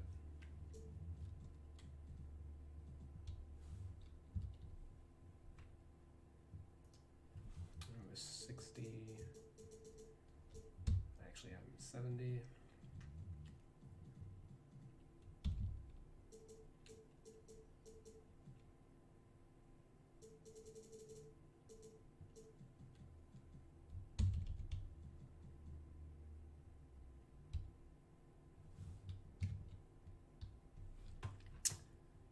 Dunking. He was never really a high flyer, and he's 33 now.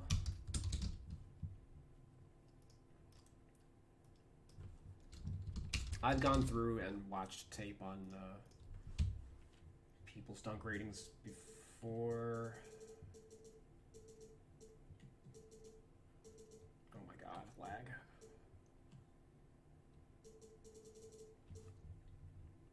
So I don't feel the need to do it again.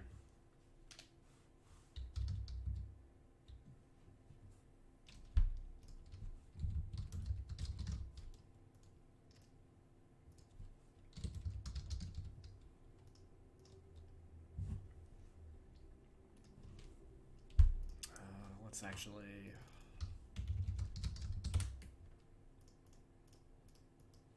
check how these play out.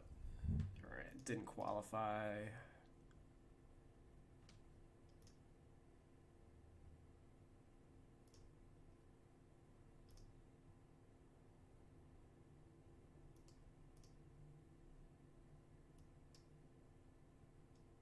Okay. Generally, he's a good post defender for a 4 for a 3. So yeah, 75's fine. Perimeter defense is kind of the same deal. I'm not expecting those to change. I'm sure he didn't play much in the bubble.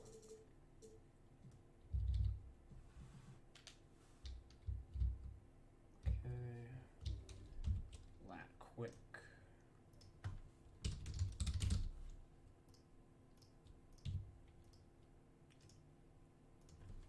.45 speed. What? 45 speed? That's insane. We're gonna watch some tape of DeMarre Carroll.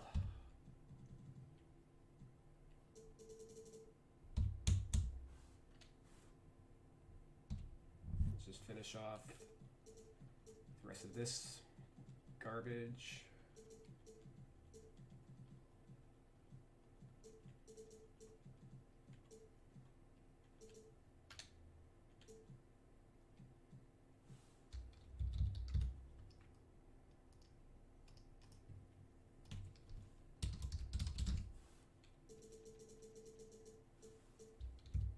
Okay, and I like giving him a high perimeter defense rating and then a low pick and roll defense rating, because not every player should be like a blanket 75 across the board defensively. You know, players have strengths and weaknesses.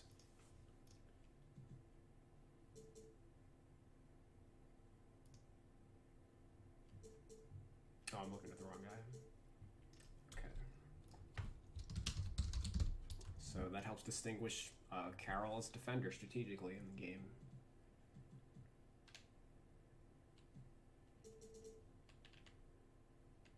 Okay. Let's actually pop out for a second. All right, Carroll, 76.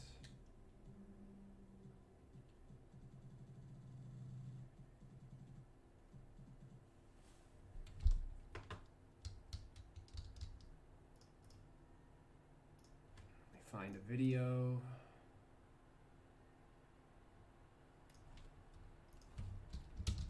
YouTube.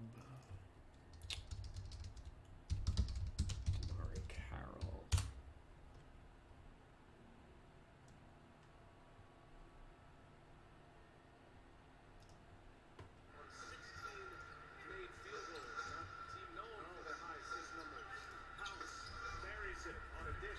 Okay, so we're just looking at his speed.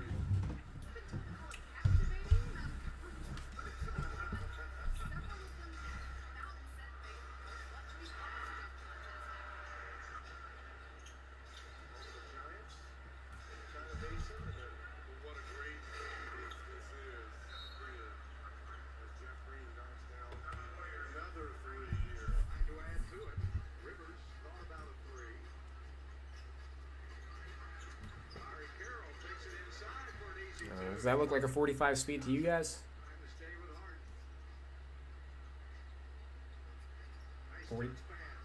45 speed, 52 acceleration.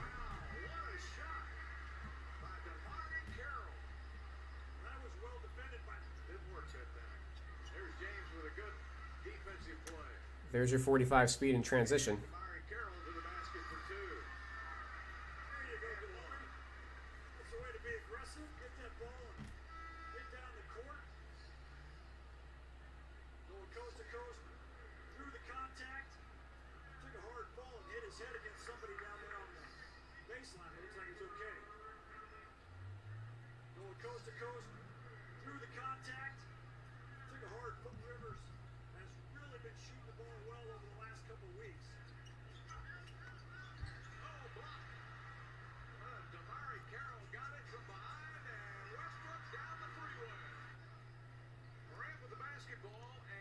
Seconds left. Now Brooks has it.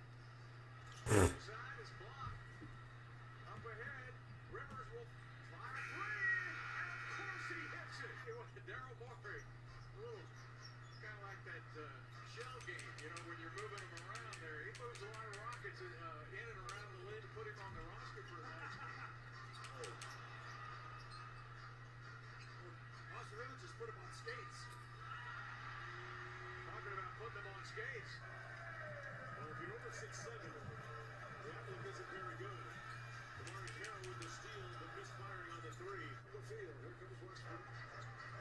Rivers get back. Nice pass. 45 speed. This energy. We're going to do something positive for this Rockets team. Good for him to try. But again, from downtown.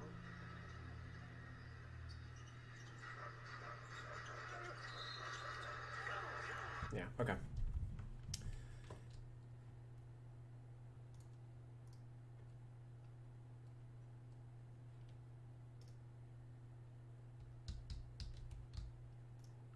Okay. So I had him at 70. I think 70 is based on what he did with the Nets. Let's drop him to... Honestly, I think 65 is probably fine.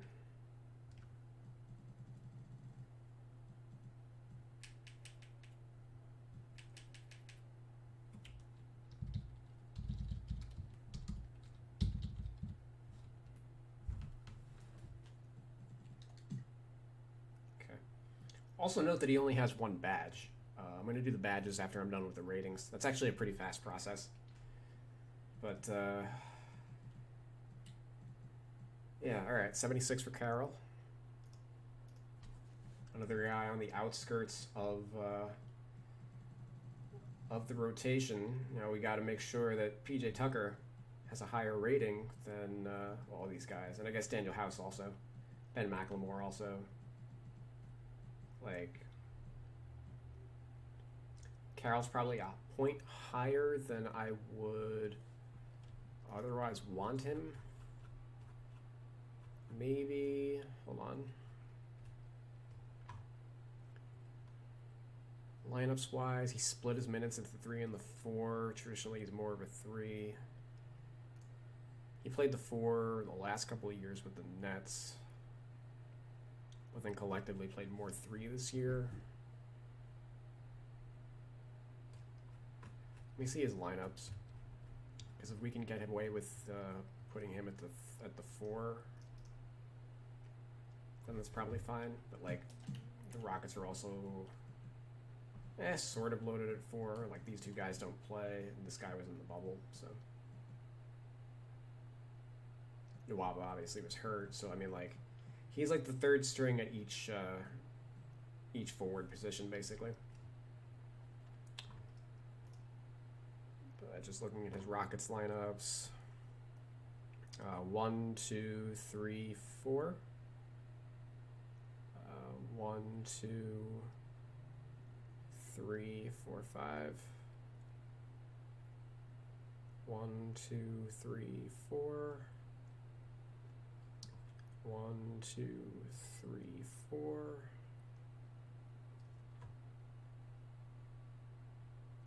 1,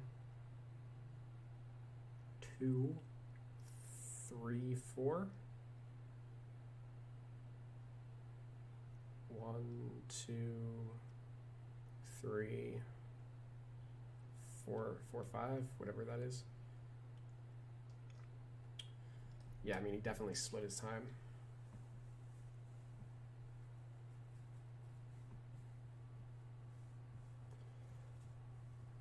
What did he do with the Spurs? 1, 2, 3, 4. 1, 2, 3, 4.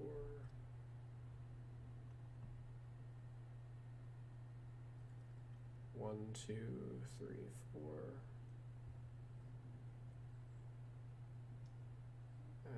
Yeah, he's basically 50-50.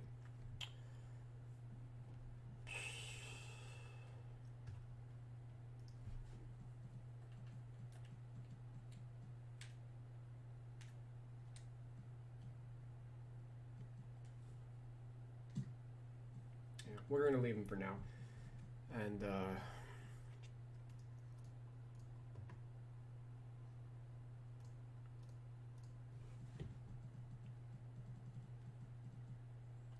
we have to change his position to drop him a point, we'll do that later. All right, Jeff Green. Jeff Green's the player I'm most worried about rating-wise, because he played really well for the Rockets. He was basically their 6th man during the playoffs, but because he's a bad rebounder, he's going to have a low rating as a center.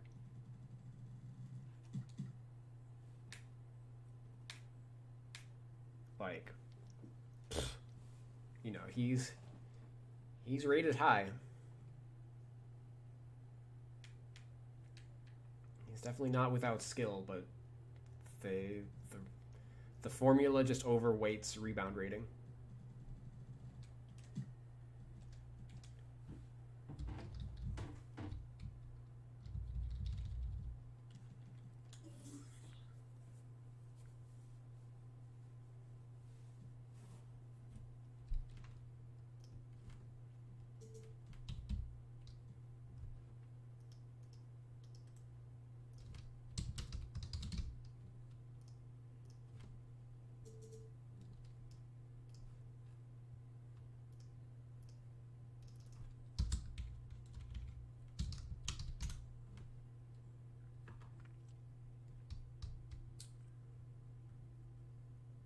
Yeah, he's a pretty good post-up player this year.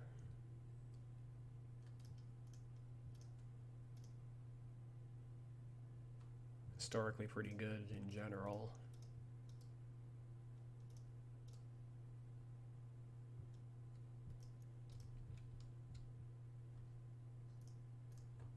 75's fine.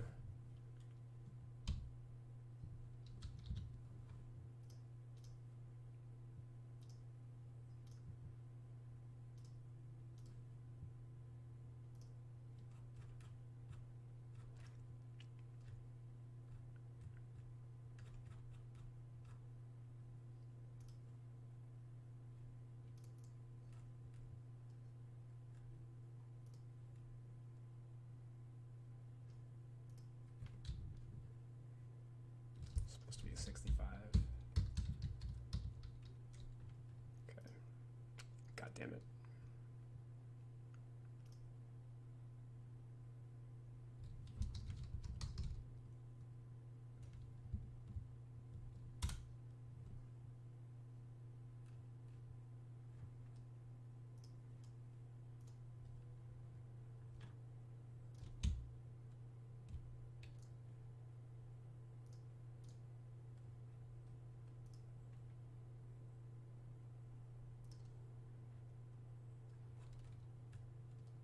Okay, layups. Oh, he wasn't an 85, huh? What'd you do last year? Last year, 66%. This year, 56%. Yeah, so we will drop that.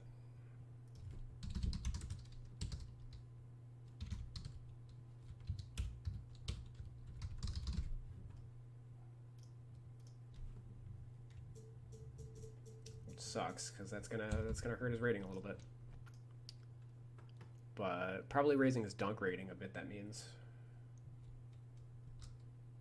ooh, hook shots 15 of 23. That'll raise his rating actually. I'm actually content just bringing him to a full 80. Maybe his fadeaway should be even higher too. We can watch some tape of him a little later.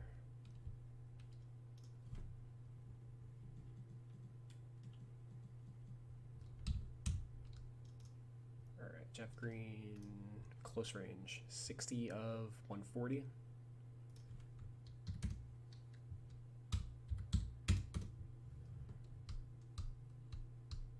It's 85. 86. Okay. Mid-range. Ooh, okay, cool. So 44%, and he was taking them with the Rocket. Like, this is a... Oh, wait, this is last year. Shit. Whoops. Whoops. Okay. Almost made a boo-boo. All right, this year, 35 of 86. So, yeah, worse than last year.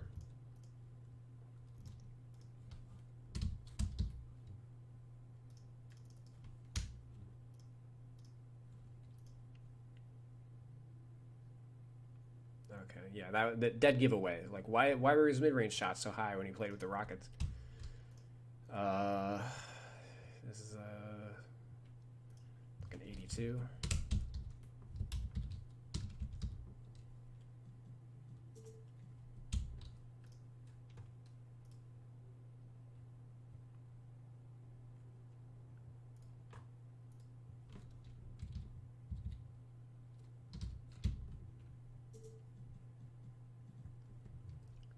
Mid-range.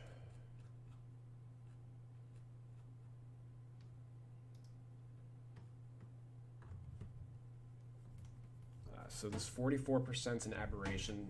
He was basically in the 30s for most of his career, 36% for his career.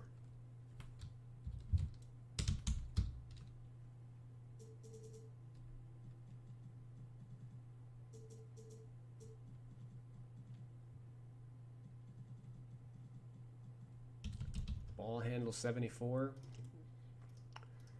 Not while he's playing center.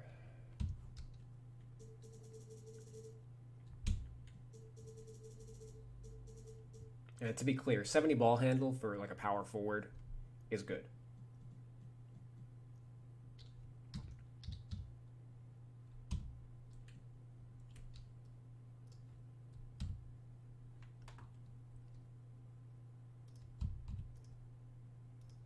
Looks like I've actually dropped his dunk rating a little bit.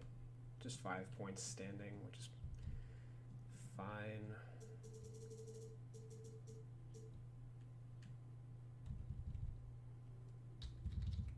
Shot IQ, let's actually check out.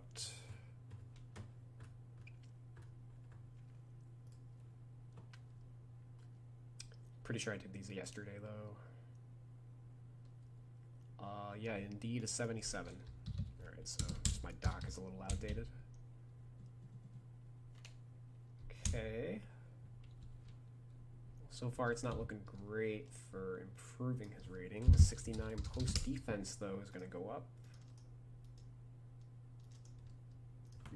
As will his perimeter defense. Boom, 52.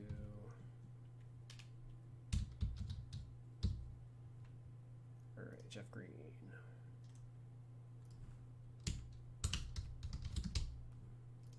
I'm going to notate that.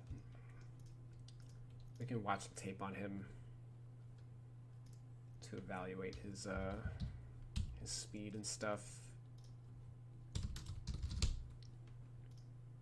because these speed ratings are based on like the prior year, and like he may have slowed down a little bit. I don't think a ton.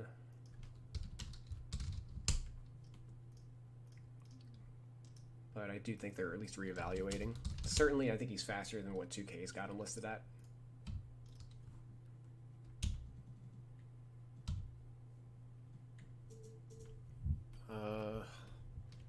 Let's actually see his, what did he do in the playoffs?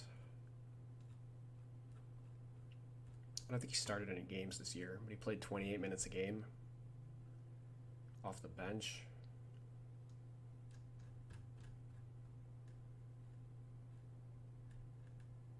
And started 4 games. All right. What'd you do in your starts? 25 minutes a game? Yeah, so like 85 rating's fine for his stamina.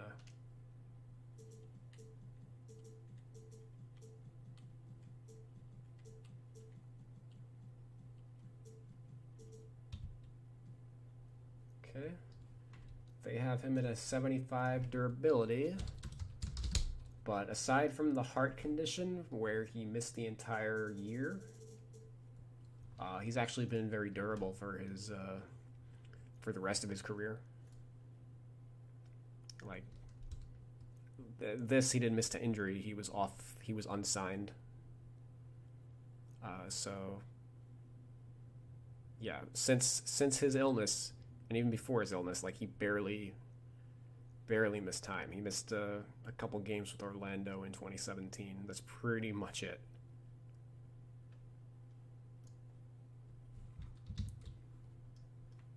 So always good to see an athlete that takes care of their body. I'm actually going to bump to a 95.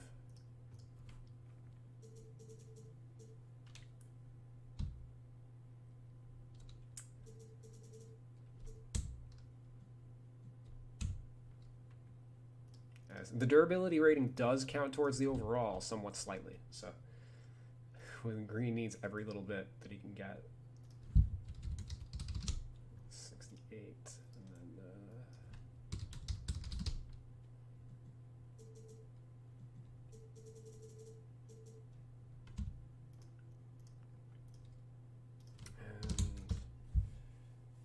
okay, and because he was like their de facto sixth man come playoff time, and he's been a starter in like prior seasons, like I think it's fair to for me to put him at an 80 intangibles wise based on how I scale that.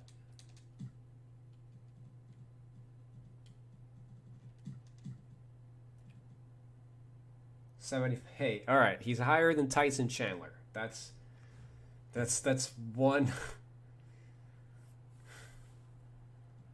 Alright, we did it, boys. Now everything we do from here is just gravy. We haven't even touched his speed ratings yet, so let's Jeff Green.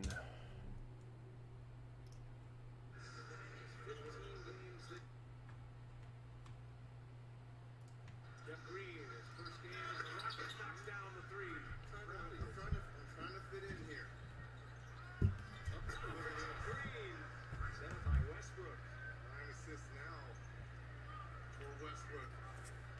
And I hope this doesn't create like an echo, that my mic isn't picking up the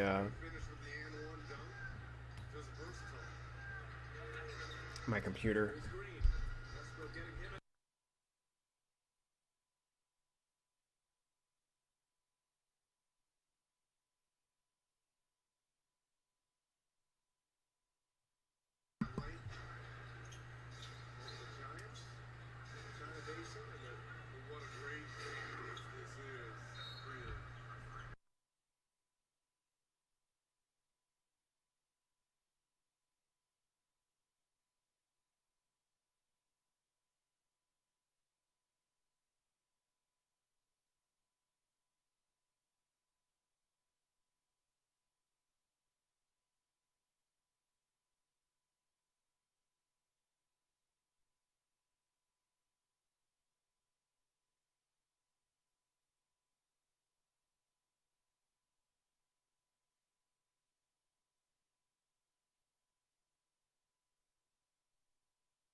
He's 36 years old, but he's still got the hops. He set the screen for James. They switched, and he drew us ahead something up from the tank, Bill. I would love to be playing in this system. I bet you would. Well, the key was a pretty good system. Jeff Green steps back and hits again. Austin Rivers brings it up. Rivers. McLemore again. And I'm telling you, this guy's unbelievable.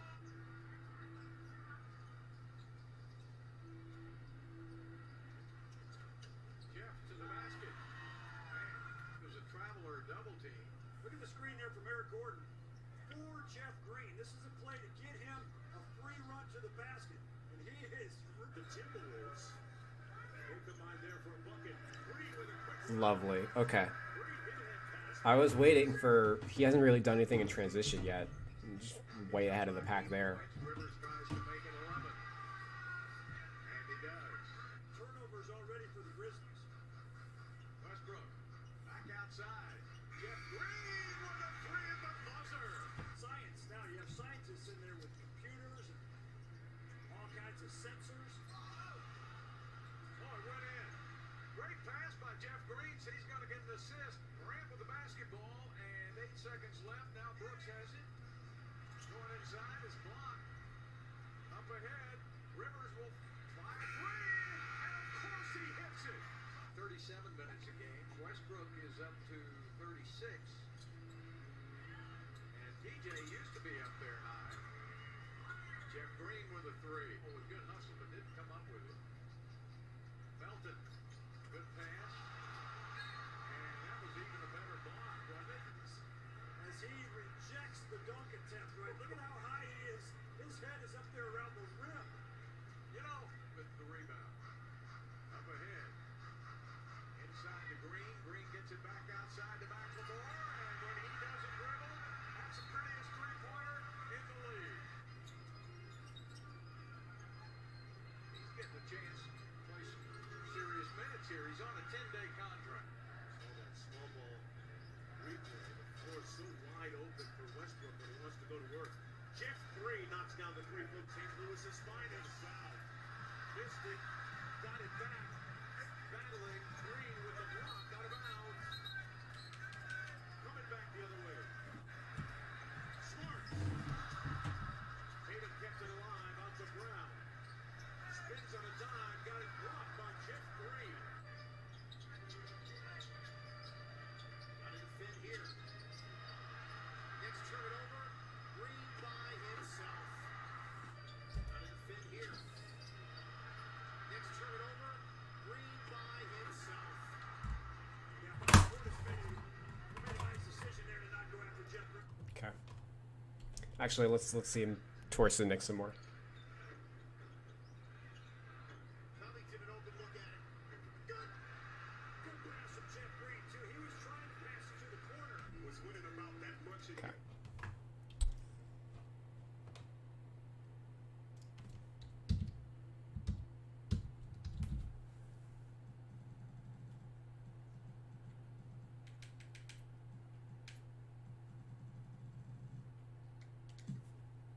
Okay, well, we buffed him to a 76. Tied with Damari Carroll, which I don't feel great about, but as I mentioned before,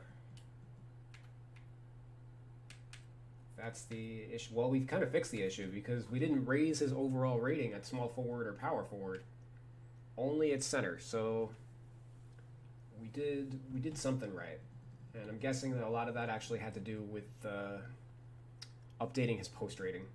His post ratings, like if we do this, he drops.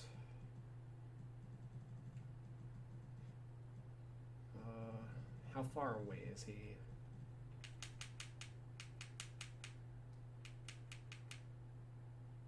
Kind of far.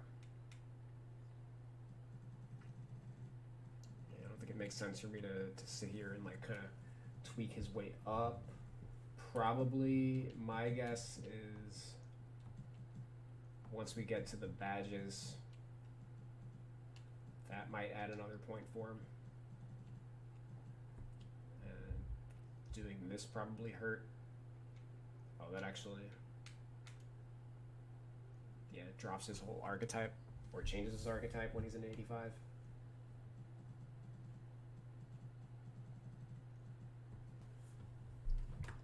It might be worth. Let's just see what he did. Prior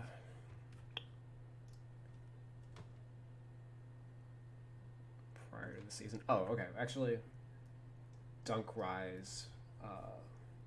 He had a better dunk rate than he did the year before.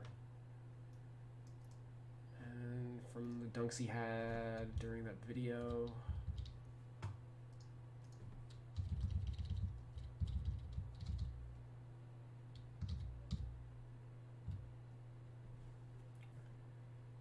Yeah, I mean, 80-60 still kind of pushing the limit of where he is.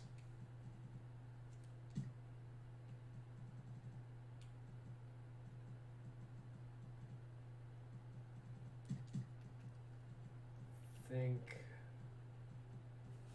one thing I can do is add 5 points to his post fade.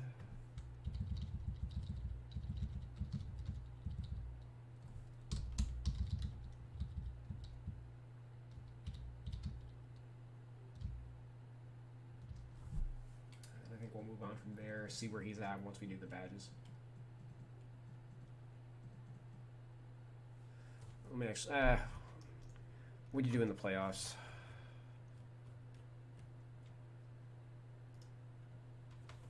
Okay. So maybe the solution actually is, so his rebound rating is higher in the playoffs, and that's because he's playing center for the Rockets. What'd you do during the regular season with the Rockets? Let's ignore what you did with the Jazz. With the Rockets, 10.9. So he just rebounded. He just rebounded better in the playoffs.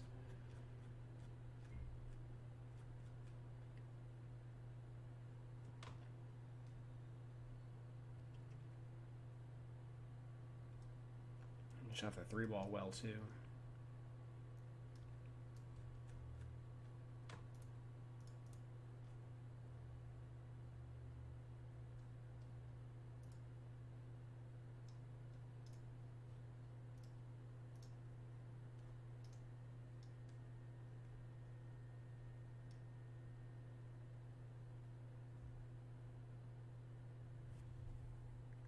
His 2-point percent with the Rockets was much higher than it was with the Jazz.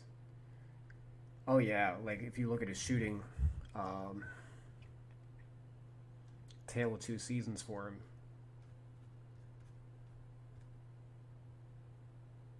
Yeah, so is there a way for me to isolate his Utah shooting stats from what he did with the Rockets?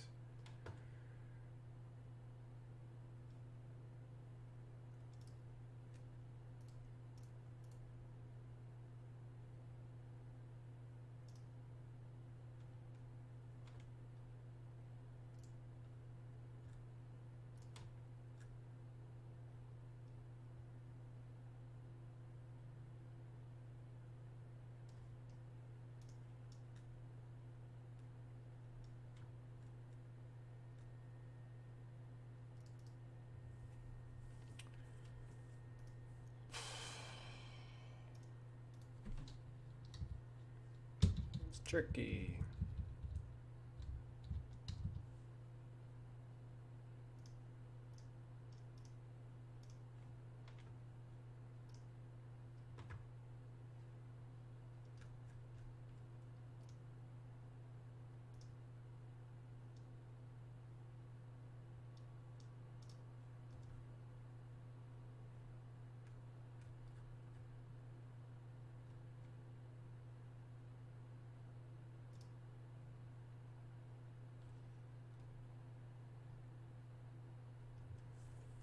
Nice. Okay.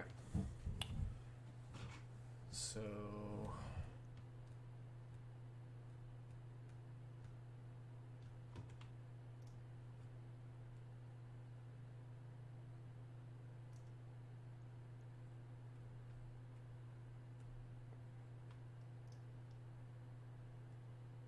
all right. So yeah. So basically, he was just bad with Utah.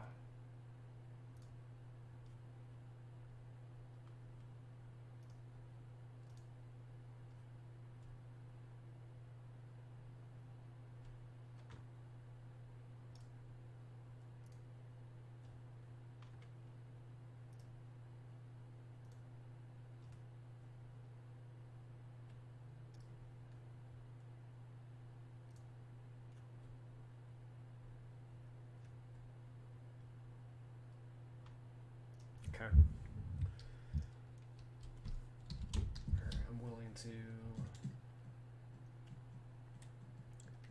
ignore what he did with Utah.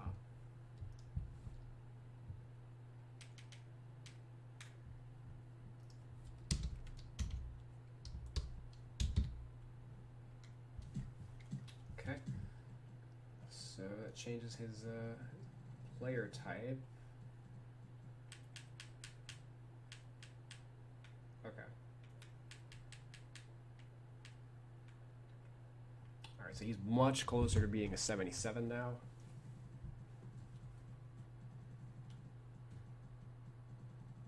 Which is ideally what we want.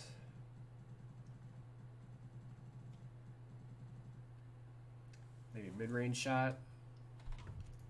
Instead of looking at just at his career, let's do a 2-year, or like a, not necessarily a 2-year, but like a multi-year on his mid-range.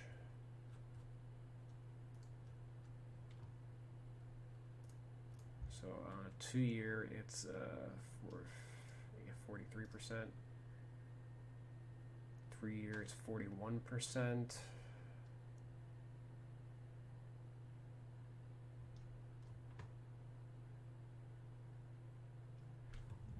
I think I'm okay with that, actually.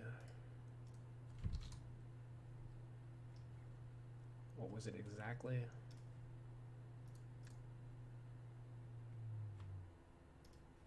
Okay. This should give him an extra point.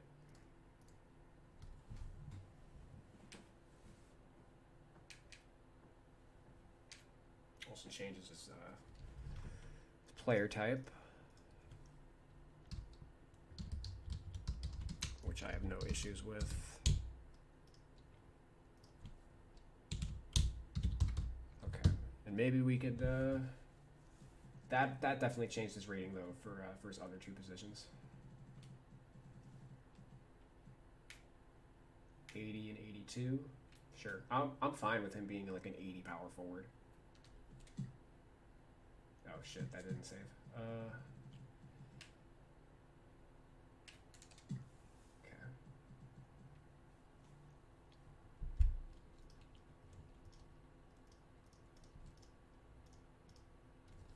Okay.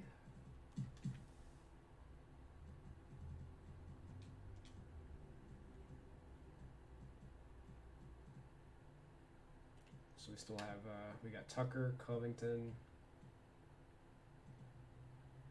House, Gordon, McLemore, Harden, Westbrook, and Rivers to go. So let's jump into PJ Tucker, who will be the first starter that we work on, and just finish off the center position. Let me check my comments real quick.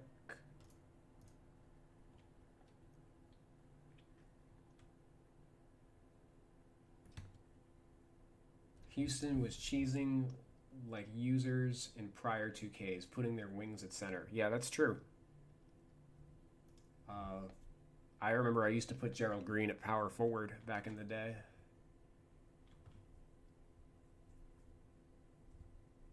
I mean, 2K was ahead of the curve, you know, like, or rather the game, I guess basketball changed enough that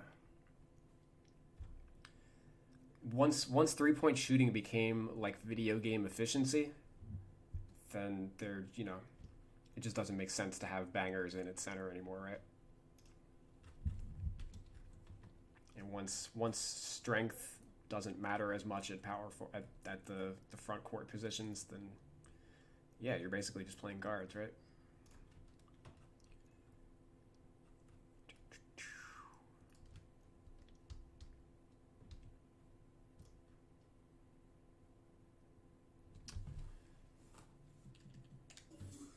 Okay. 59% for Tucker. Of course, 2K's got him at a 60. 2K's got him at a 60.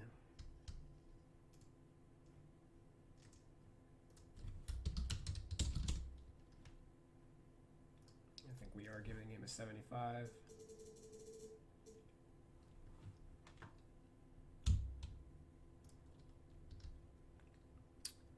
Close range. 27 of 62.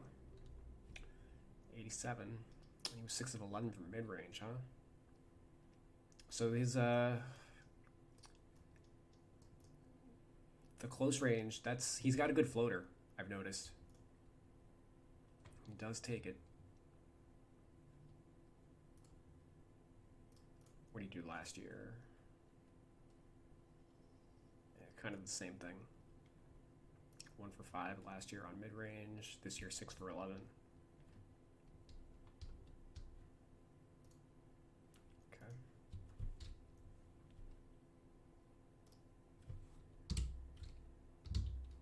Oh, of course, naturally 2K padded the shit out of his close range rating though. Holy wow, 94? Nah.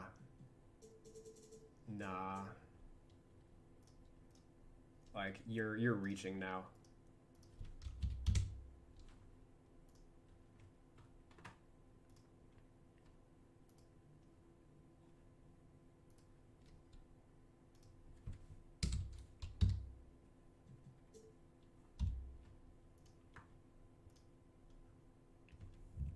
'81 free throw, yep.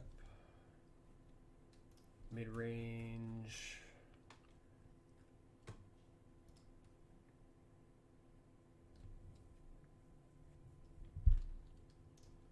It's basically a 72. I'm not going to read too much into 6 for 11 one year and then 1 for 5 the previous year. Okay, 65 ball handle. Well, guess what? That's actually a little high. He doesn't create off the dribble at all, especially now that he's a center.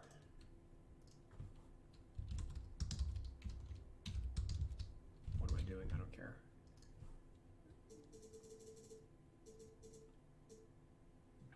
His hands rating probably can go up. Yeah.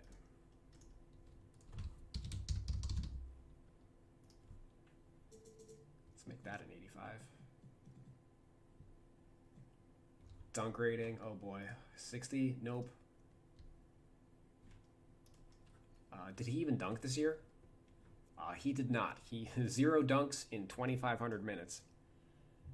And obviously was not a big time dunker year the last 2 years. He's 34 years old and wasn't a big time athlete even before like he bulked up, which made him a like lower to the ground type of player.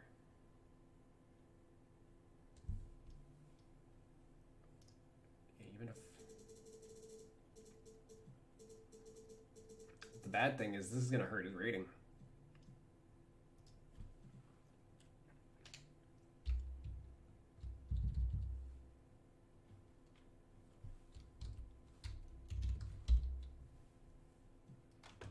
Interior.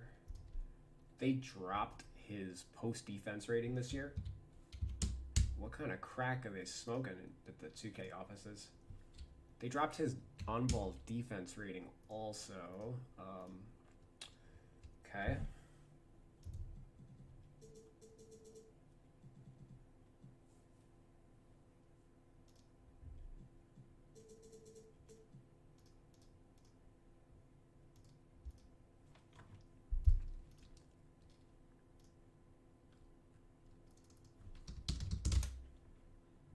Let's see what he did this year.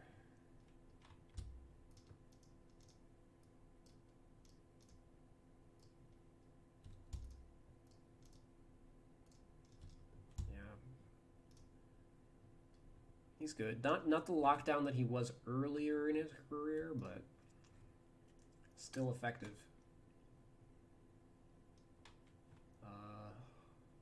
And post defense.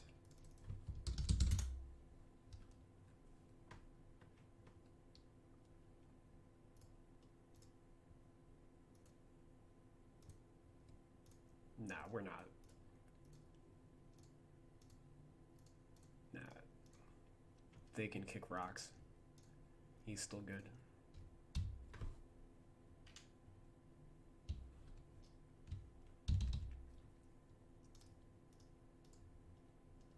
Well, they predictably dropped his lateral quickness rating. So I guess I can sort of get behind. Again, he is older. 44 speed with the ball, I'm not with though.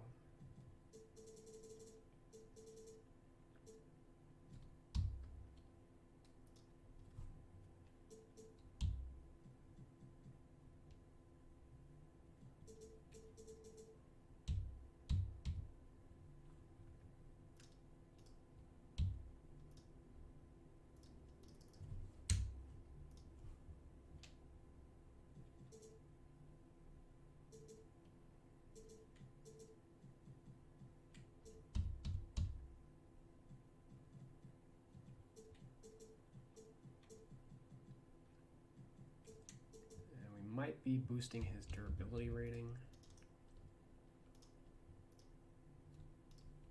Oh yeah, for sure we are. He's never been hurt in his career.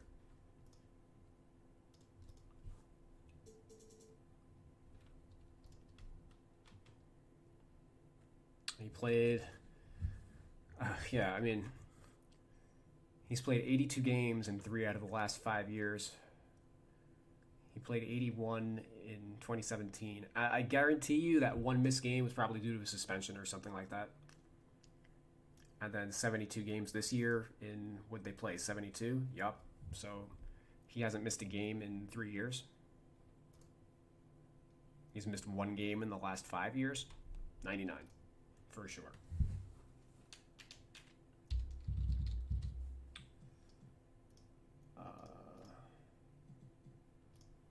Okay, so I've actually dropped his pick and roll defense. So we're just going to check up on that. But I have raised his help defense to basically counterbalance that.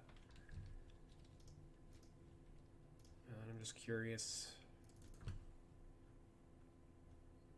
Yeah, he still defends the pick and roll. Well, he's not effective on the ball in the pick and roll anymore. I guess that's where his speed hurts. I guess that'll factor in with his quickness rating. But Tucker, he doesn't really defend the... Well, oh, never mind. That's 3 years ago. Well, yeah, it doesn't defend the role really as a player either.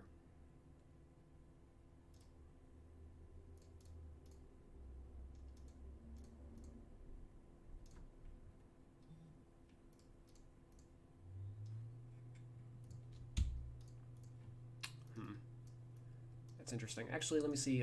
Where's Robert Covington? Covington's a little higher.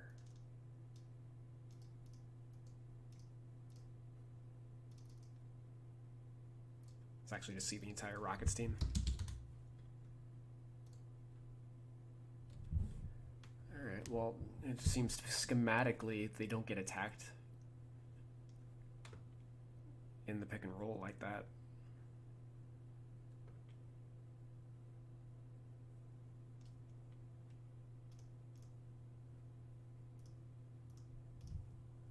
These are interesting because you would think because they're undersized that centers would try to feast on them a little bit, but maybe because they're so small, it's harder to make interior passes.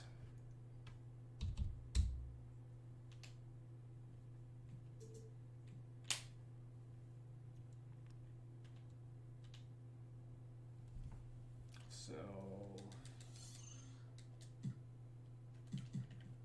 what's the verdict? We did it. Tucker's a 77. He's tied with Jeff Green. Okay. Okay. What's he rated power forward? 80. Okay. How far is he from being like a 78?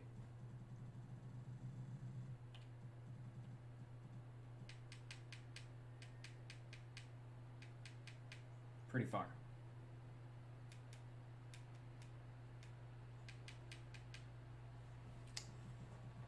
Okay.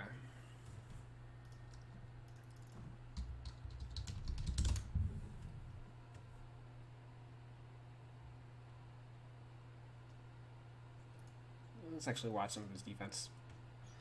Yeah, it is, Caleb. He is a good three-point shooter. Yeah, a healthy player is a lot better. That's a charge right there. Obvious charge. PJ Tucker will do it all defensive player. Is there sacrificing his body?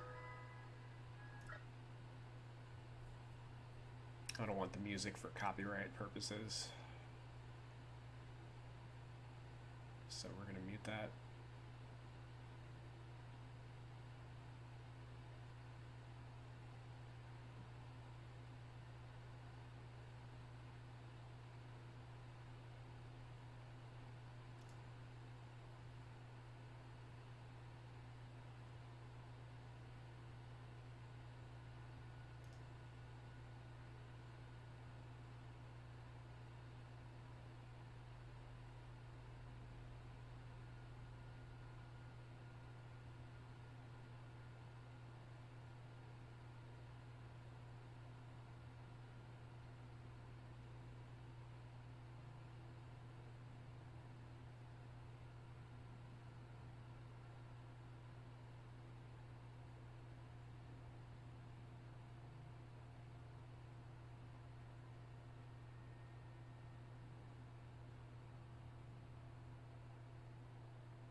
Might be putting him back at 85 for quickness.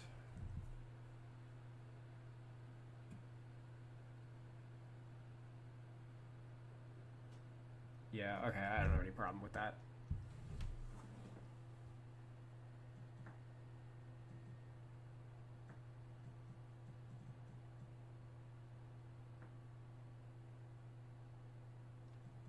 And I guess at this point I'm keeping an eye on... Oh, I didn't do these ratings. Okay. Wonder if that changes anything.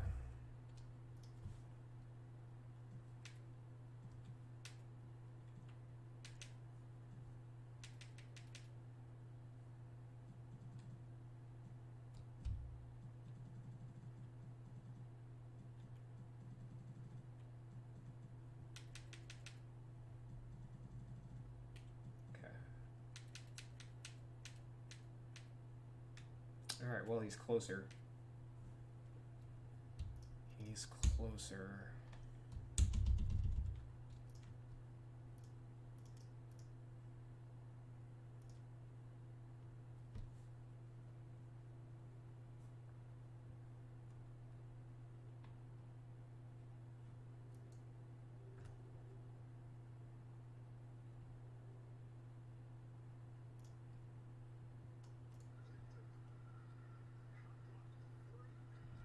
I just want to see his speed.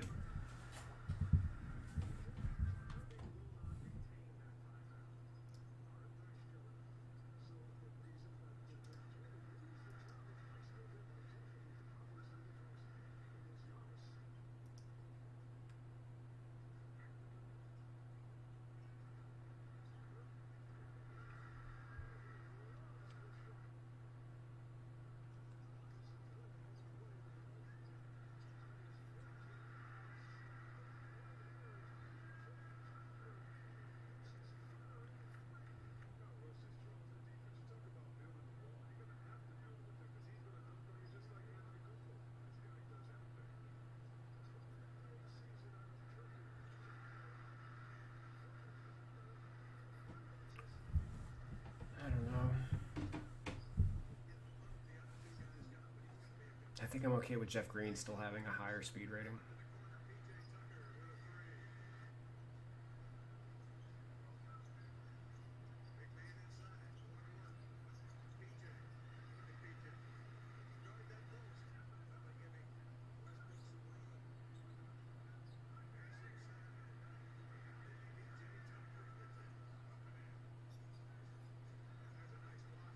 Yeah, Tucker definitely moves like a big man.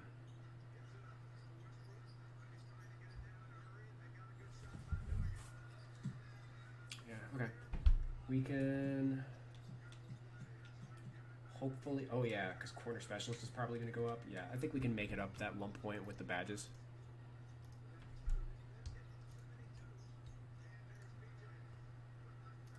Okay.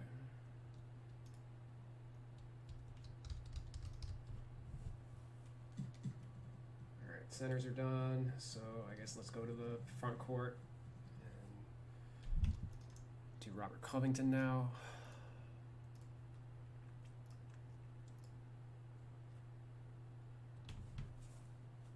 Let me check my comments real quick.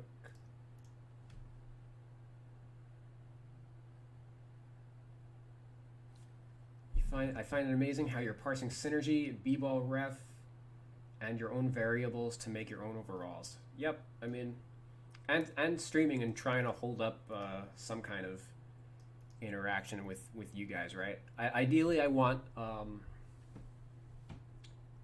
I just want a chat box to be present so I can see these comments live as they happen and like be able to engage in like conversation with you guys while I'm editing, and that way I'd be able to get more feedback and stuff as I do this.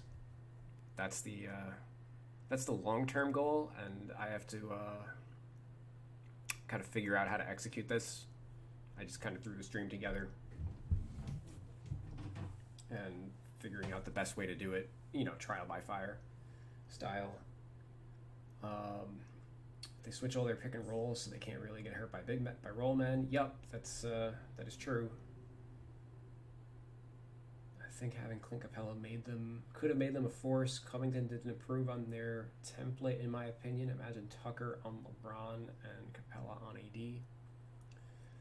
Well, so the issue with Capella was, so really it's, yes, imagine Capella on AD and imagine Tucker on LeBron, and then imagine if the Rockets had Chris Paul instead of Russell Westbrook, because that was their main issue. They basically traded Capella because he couldn't fit with Russell Westbrook, because Westbrook is basically a center because he's such a shitty shooter. So, you know, if you play Westbrook and Capella, you can't play, a floor stretching. The spacing just sucks. And because Capella clogs the lane, and you're playing with like a bunch of, he doesn't clog the lane per se because he's not like a post player, but because he's a roll man that can't shoot, like it was very easy for defenses to collapse on the Rockets slashers, Westbrook and Harden. So that's why Westbrook struggled earlier in the year and didn't really take off until after they traded Capella. They basically needed to play 5 out to compensate for Westbrook's inability to shoot. And Chris Paul, because he's such a natural playmaker, and like a great passer, like Capella was great last year because, it was just Lob City, right? And Westbrook isn't that kind of player. So they were just kind of getting in each other's way. And I don't think that Daryl Morey wanted to add Westbrook to this team. This was more of a ownership. Like it was not a Morey move. Let's put it that way. Like there was no, they were trying to sell people on the move when they made it, because how do you go from the analytics team went from Chris Paul, who's like beloved in analytics, to Russell Westbrook, who's like, whoa. It just didn't fit their style at all, and like that was kind of the beginning of the end, I thought, with the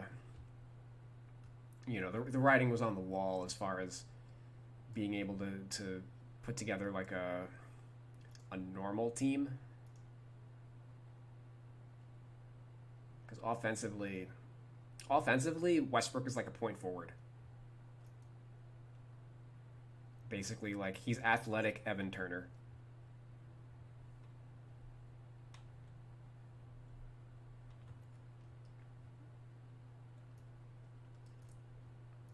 But it's also true that Covington didn't really improve the defense either. He's a weird, like, he's not a good one-on-one defender, really. He's more of a team defender.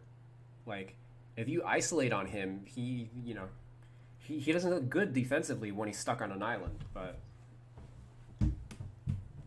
like, as a team defender, he improves you schematically all the way.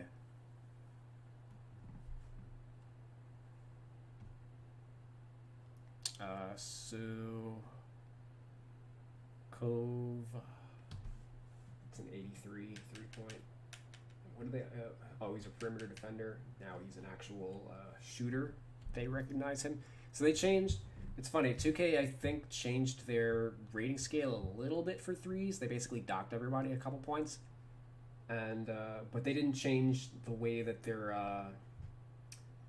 archetype system works to like compensate for that. So if they were gonna if they woke up one day and Mike Wang decided that everybody needs to have a 3-point rating 10 points lower, like, that's all well and good, but it's gonna mess up the archetypes, right? The archetypes don't actually matter for like the gameplay purposes, but they do matter for how we as fans and players like interpret the player's like skill set. Like, I want to be able to look at Robert Covington and when I see stretch 4, that tells me that he's a power forward that can shoot. And if I don't see stretch 4, if I just see defender or whatever, that tells me he's okay, just defensive role player. That matters more for like stuff like my team, I would want to say. Like anything where you can't look at the specific attributes. So if they were going to go that route and like continue to decrease the 3-point rating, they should just go back in and just tweak the 3-point rating criteria for a lot of these archetypes, because 80 is the cutoff for an 83-point shot is the cutoff for basically all of them.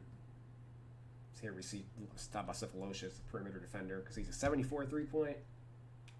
And when we bump him up, boom, boom.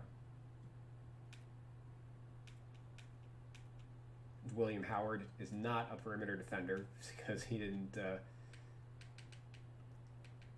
change at all.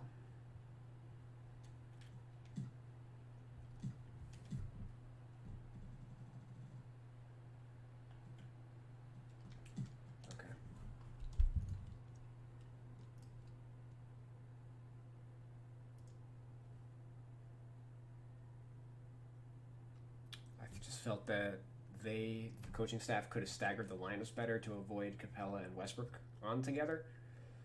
Well, part of the problem with that is Westbrook, when you come playoff time, he's going to be playing 40 minutes a game, right? He didn't this playoffs because he was coming back from an injury. Injury / COVID, I think, right? So he was just like out of shape a little bit. So I think he only played like 36 minutes a game in the playoffs.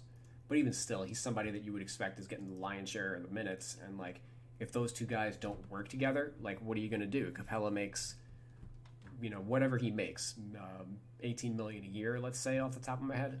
Maybe it's $16 million. Like, he's taking up a significant portion of your cap. And, you can't be staggering.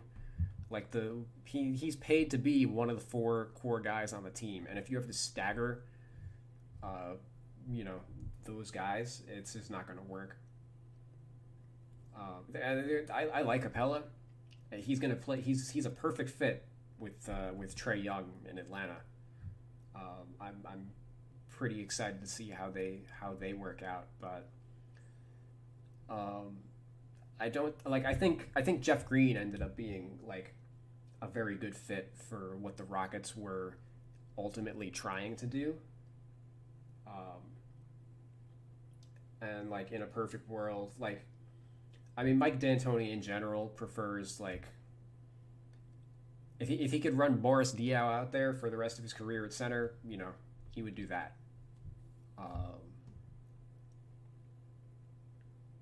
And even Jeff Green, Amare. I'm thinking like obviously Amare. Clint Capella is not Amare, I guess, is the main takeaway with that. Like, Amari could at least like keep defenses honest on his pick and rolls with Steve Nash. You know, he had that mid-range shot. You know, and I guess with the way that the league is currently set up, he would have been taking 3-point shots with that Phoenix Suns team. You know, and not taking any mid-range shots, period. But you know, he could. The point is, he could shoot. He wasn't just a rim roller. Like that's why the Suns were so tough to defend, because it was just no matter what you did, like the Suns were going to get a good look for the most part.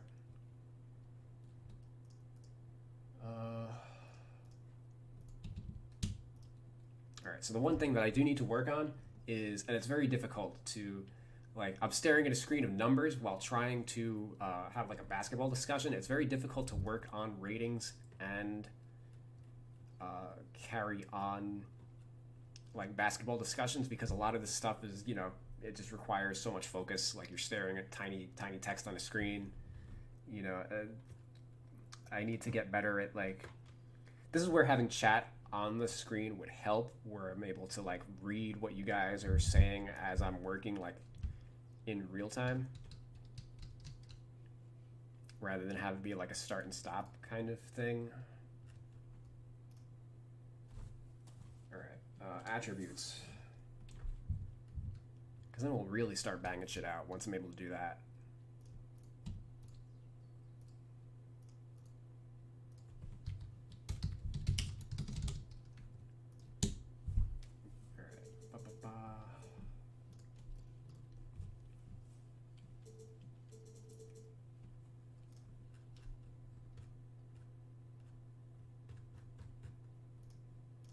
Shooting 3 for 4 on hooks this year. Whatever. 65's fine. Maybe. Yeah, let's actually boost his post fade. I just know that like he's another guy that he's just never gonna have a good overall rating the way that they grade some of this stuff. They did boost his post rating 6 points. For what it's worth.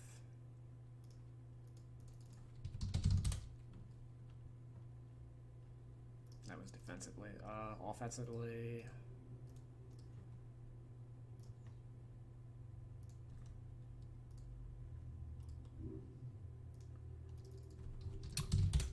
So this player tracking, this is not just post-ups that ended in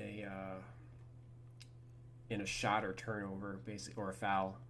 Like that's how this data differs from the synergy data. Synergy data is only looking at the end result of possessions, whereas this is actually looking at like other outcomes. So like Covington had 2 post-ups this year, but he passed out of one of them.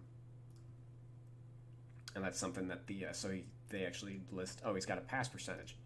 And I think there's I don't know if there is now or if there used to be, but like pass out of post, I think that's, or I guess shoot from post would be the tendency. So yeah, I can use this stat to put together a scale for the shoot from post tendency. It's something to note for the future. Maybe I'll stream when I decide figure out, or I'm gonna stream once I decide to calculate that and go over maybe like the math. But yeah, only 2 post-ups this year. What did he do last year? 3? 7? Like, he ain't a post guy, that's for sure. So I mean, they boosted him. I had him at 55. So I'm going to drop him back down to 55. It's just not his game.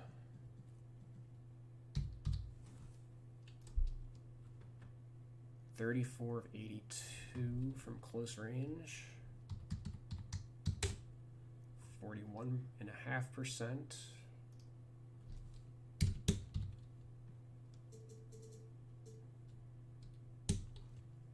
Might be worth looking at what he did with Minnesota and Houston. It kind of looks similar-ish. Similar to like the Jeff Green situation. But I think Covington shot worse with the Rockets than he did with the Timberwolves. So 7 of 15, that's not substantial enough for me to do a rating.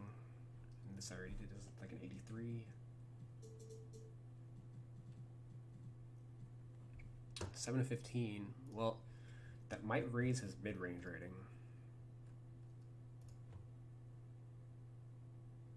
Oh yeah.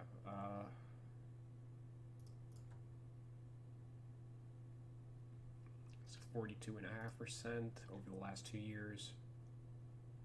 I don't think I want to use his entire career. Only for his career is only 32.5%, but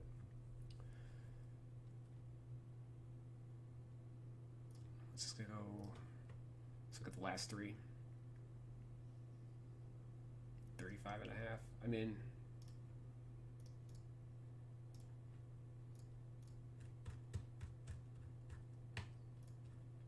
what was his exact stats last year? 10 of 26.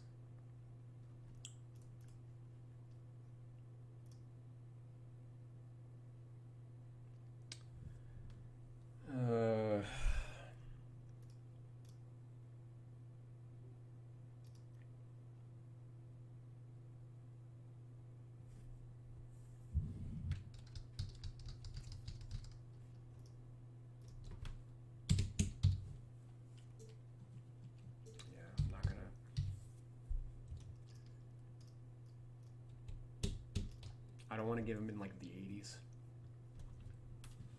because it's just not. I have to convince myself.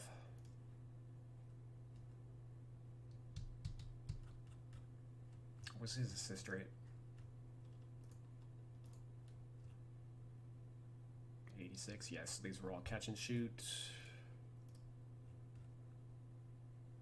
These were all catch and shoot. Yeah, all right, 71 is fine. Final verdict. Free throws. 80.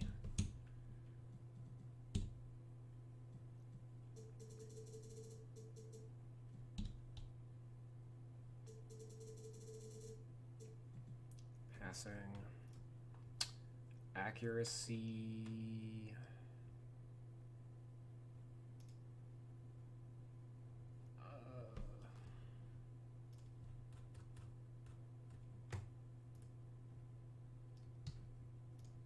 Yeah, 45 is fine. He's not a passer.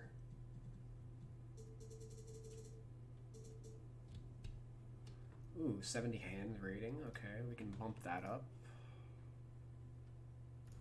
80's fine.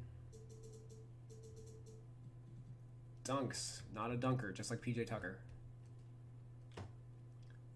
Not as bad as PJ Tucker, though. Well, he was average before, and then he dropped a little bit this year. I think I'm just going to leave him the same.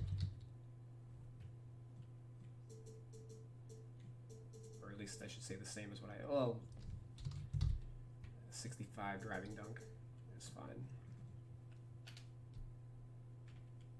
I'm lying.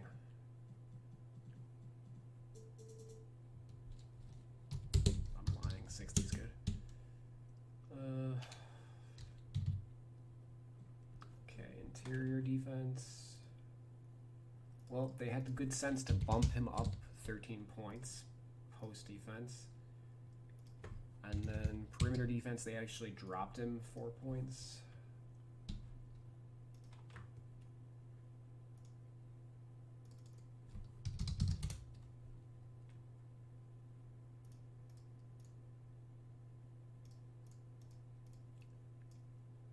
Yeah, woof. All right, so he was better with like the Sixers. Yeah, he was a lot better with the Sixers. And as we can see, he's pretty bad with Houston.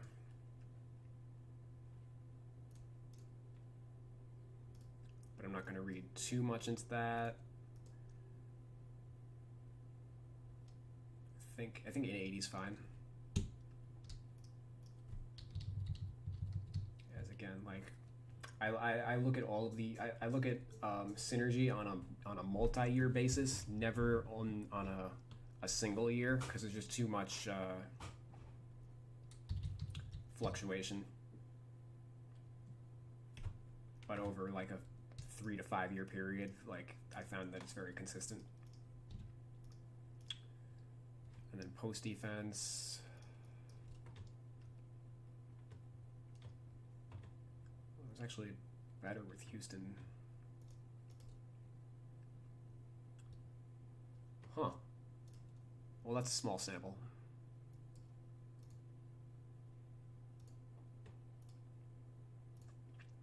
And he was kind of mediocre early in his career. He was also a 3 earlier in his career rather than a 4. I think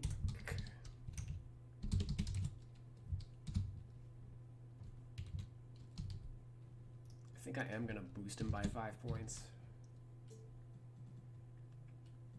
and put him in an 80, even though I just talked about him not being like a good one-on-one defender. Well, he's not a great one-on-one defender. Like against Anthony Davis, he's gonna get murked, but against like every other power forward in the league, I think he's adequate.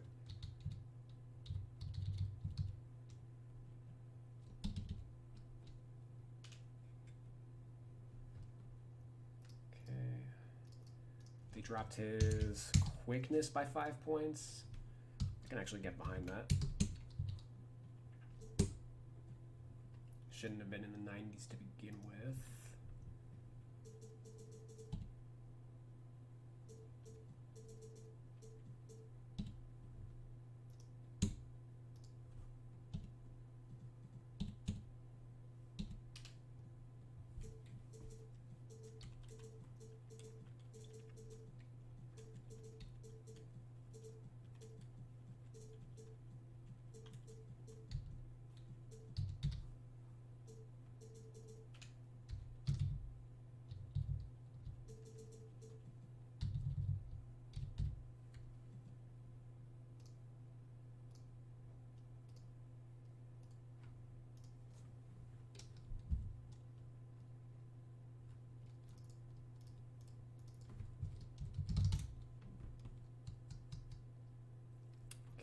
Good with Houston.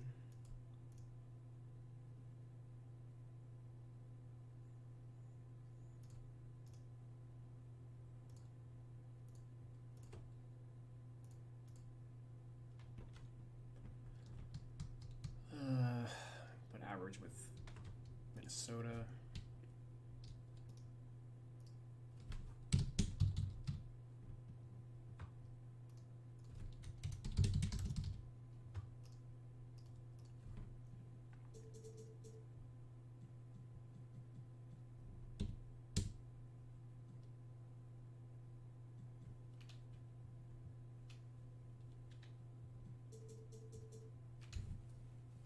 Okay, fingers crossed.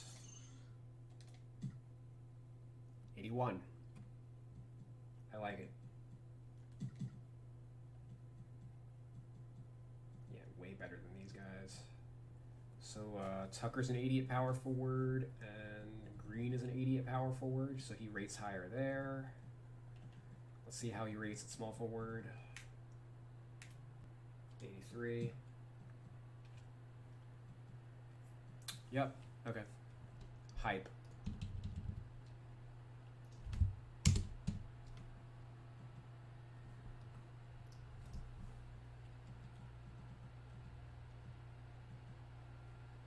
Okay, well, we got 2 positions knocked out.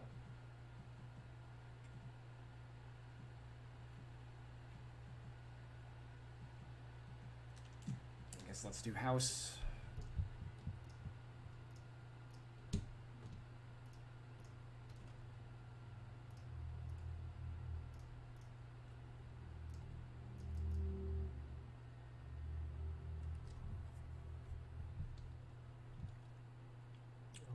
55%, 74% assisted. Yeah, 75. Oops.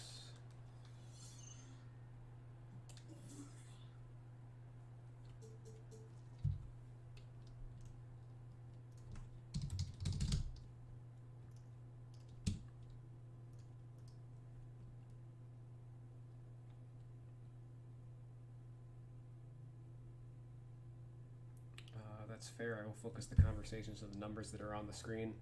I mean, there's so many numbers that are on the screen. The stats that differentiate the Dwight Howards from the Nikola Jokic's.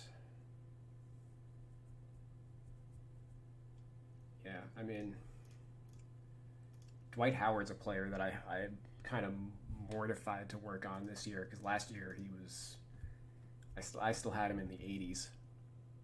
Like, on paper, his stats are what they are on paper. The game just values like rebounding way too much for centers, and he's a good rebounder. But actually, let me back out real quick, because I worked on Jokic yesterday. 2K's got him in a 90, and I was able to bump him to a 93.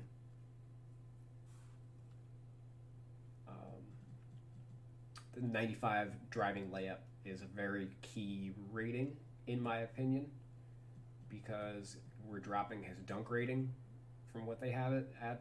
Obviously, he's not a dunker at all, and it's driving layup, like, it makes sense. Like, his layup percentages were like somewhere in the, he's like 65% on layups,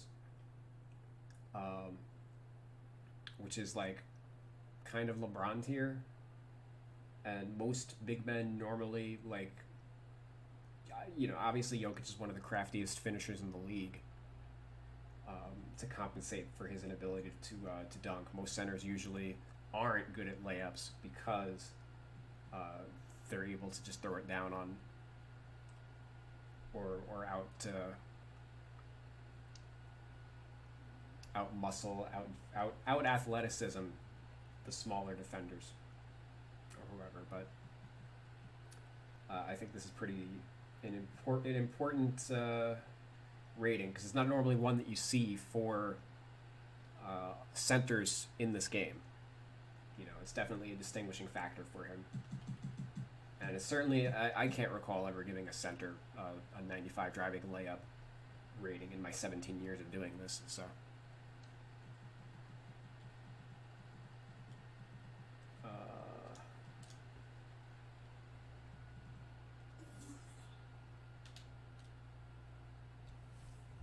and I'm pretty sure 2K just had his layup at like an 84 or something like that. All right. House 0 for 1 on hook shots. Yep. It's expected.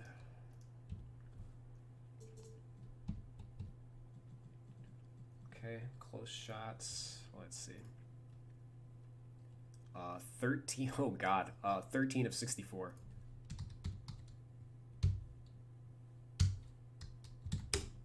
%. Yup. 50 is fine. 50 is basically my floor for that rating, which is why that doesn't it doesn't meet with what the scale typically would be. 50 used to be just the automatic floor for the rating, and then they made it like when they went to a 25 to 99 scale, they still kept some of the shooting ratings at like the close range shot was still 50 to 99, and the inside shot rating was 60 to 99. And then that changed. It changed later on to just be able to make everybody.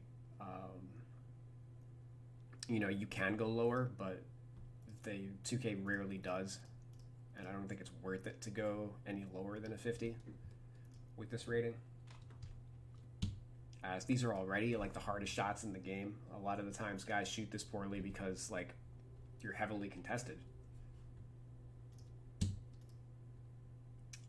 67 mid-range. Well, it was 2 for 7 this year. So we got to look at a larger sample. 81. Let's go 83 3-point.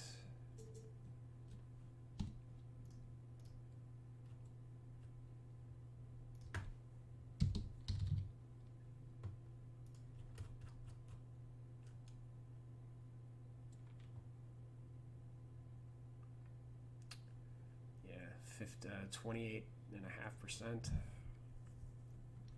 What was he last year? Like 3 for 3 or something? 1 for 1. Never mind. Derp. Yeah, so not a mid-range scorer at all.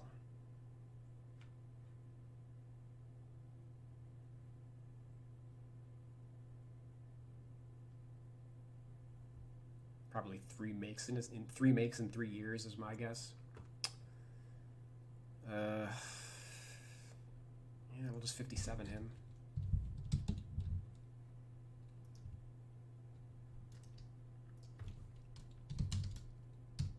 And when your mid-range totals come close to equaling Ben Simmons, you don't really need a high rating. All right, so that's gonna,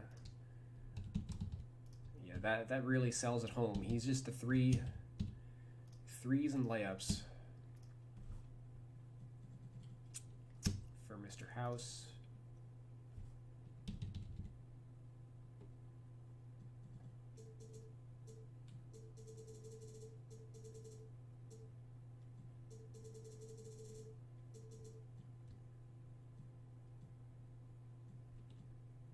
Oh, I should say threes and dunks. Because he is a good dunker. Oh, last year, it looks like 2K finally recognized that because they boosted his dunk rating 15 points. Whoa, they have him at an 80 standing dunk? What are you, on drugs? That's what I can't stand half the time they make changes. Like they don't know what they're doing half the time.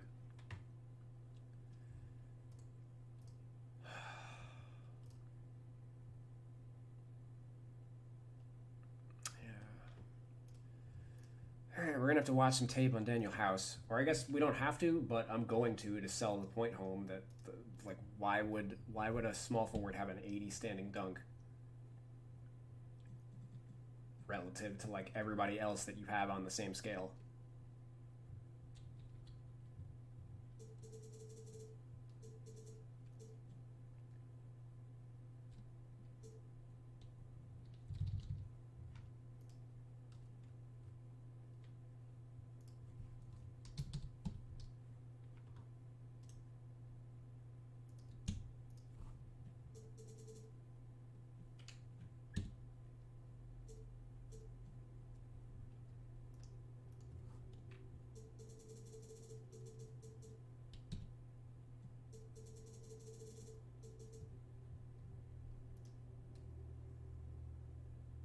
What was he before? Oh man, I gotta back out.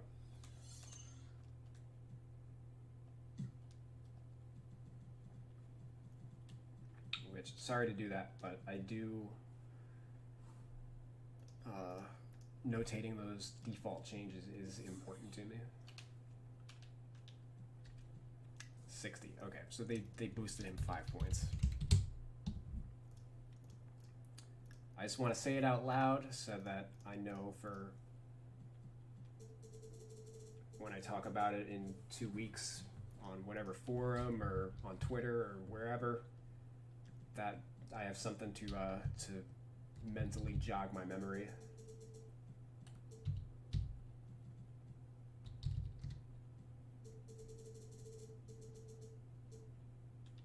Okay, I've got him at 80.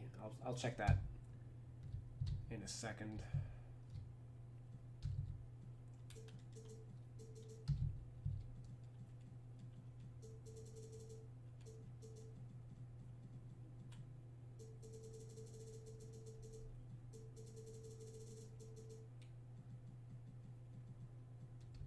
LOL, we're going to visit the dunk rating again in a second.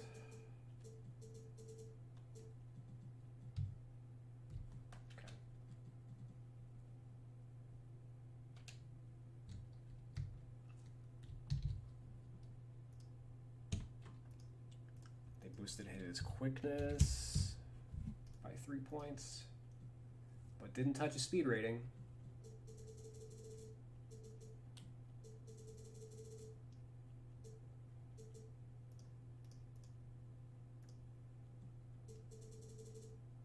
So yeah, we're gonna watch him house. We got to keep an eye on his speed and his dunks.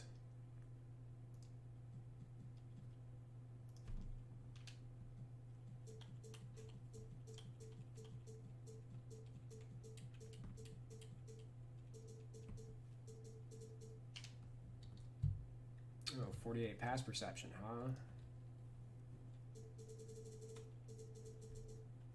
Sloppy.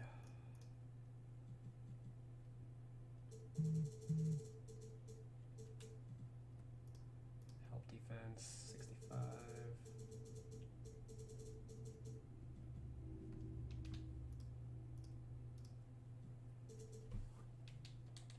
Okay.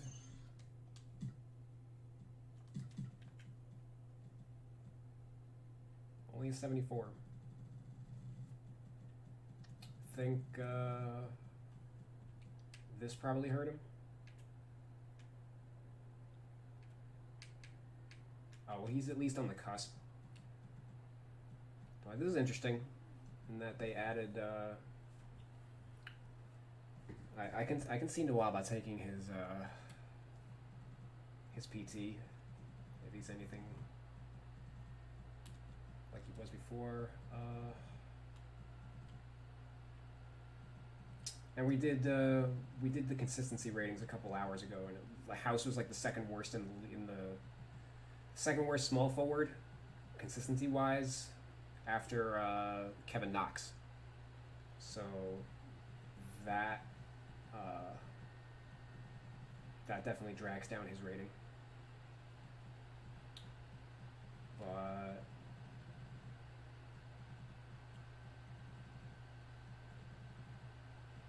where the heck is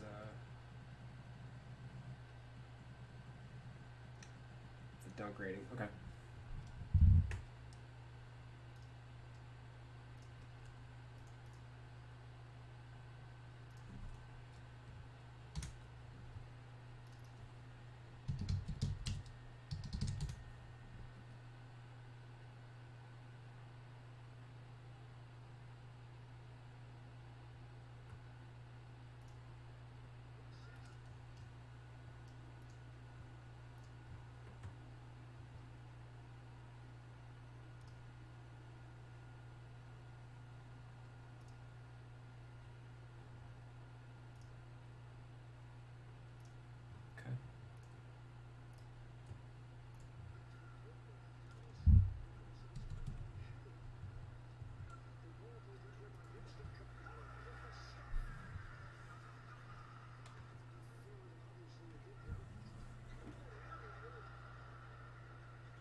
It's a good move.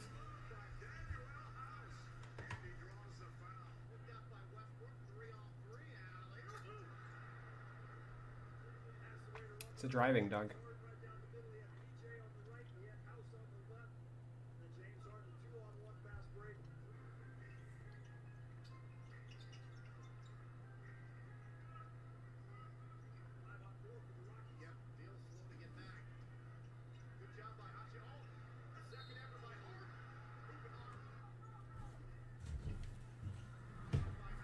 Almost gets his share of blocks.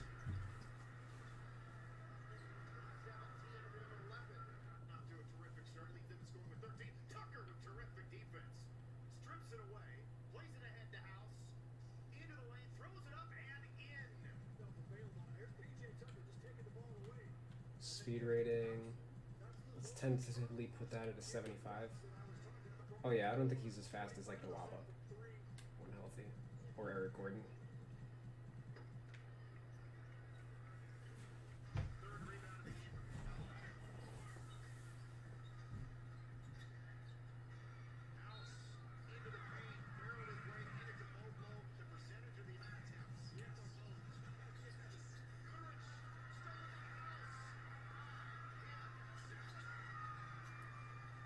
Driving dunks.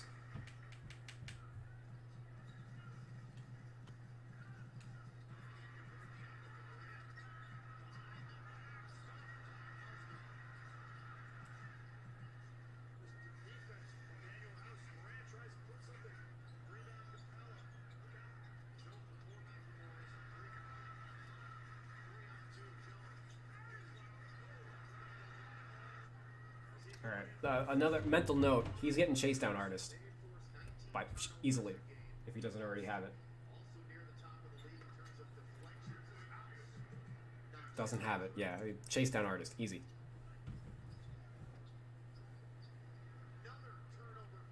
Okay. Yeah, 75 speed is good.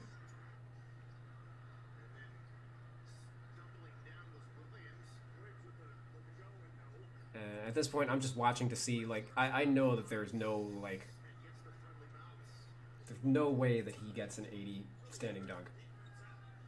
Like, I'm just looking for one. But it's going to be like a needle in a haystack. That's just not who he is.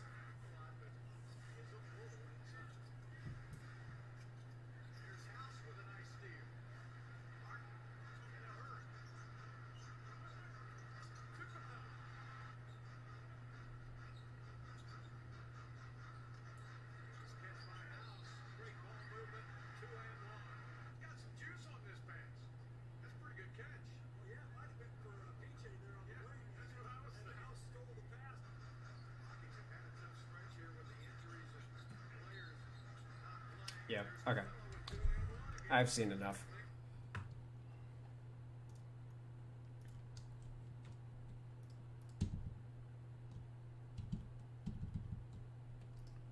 So, we're...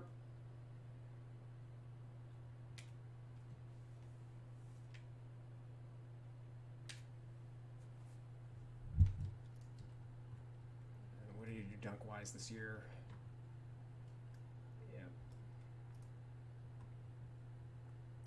Maybe he's an 85, actually.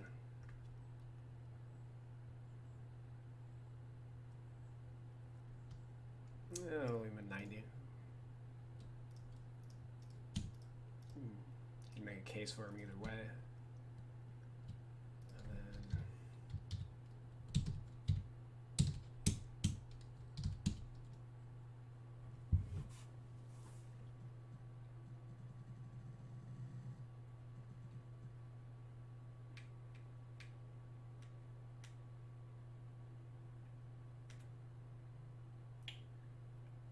right there. I think what's going to end up happening is I just raise his intangibles. Since he was a starter this year, like... Yeah. I'm not going to go nuts. Unlike 2K Sports, who goes nuts, like, this is the only rating that they change, is the fucking intangibles rating. Like... Some players have a 55-point difference between what they had last year and this year, like, you know, because they just can't.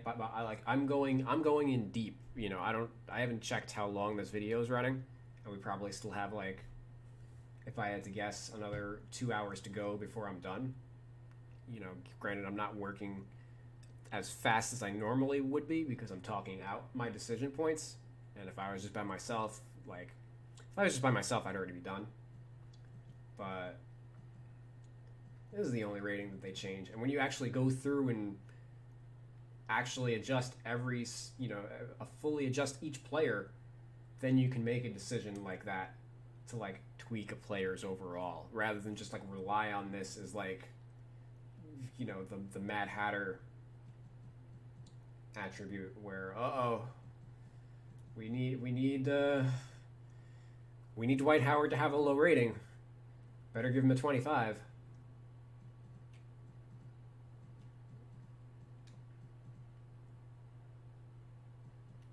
Anywho. Alright,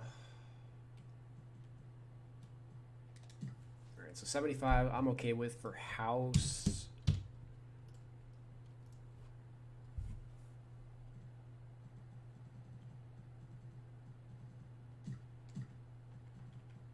I think we're going to do Macklemore now,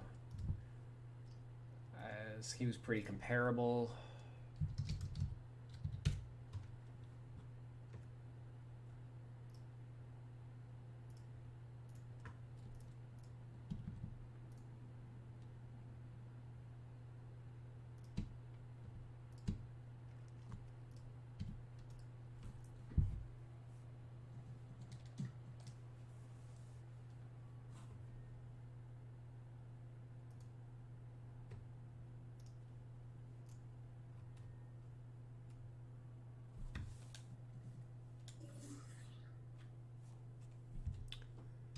Okay, 57% and 85% assist rate. That's not super. 2 for 8 last year. I guess he didn't really play much. And then 50% the year before. Yeah. Nothing really to write home about.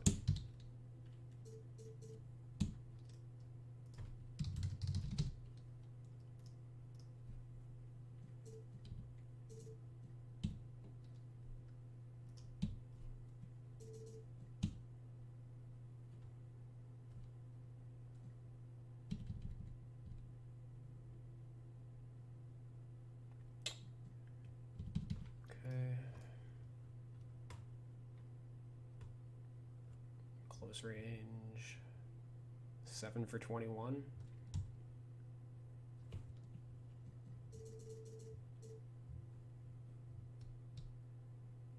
Didn't take a single mid-range shot this year, my boy.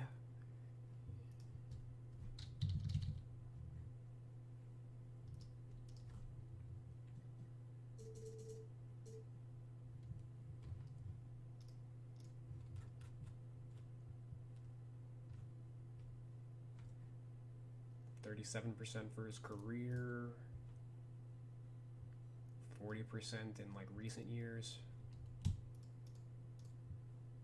The fact that he didn't, that's not part of his game. 74 is fine, I think, which is what they got him at. Okay. 75. Ooh, ball handle. He doesn't create off the dribble at all. At all. Which is why he failed as a 2-guard. He's really more of like a 3. Next to James Harden.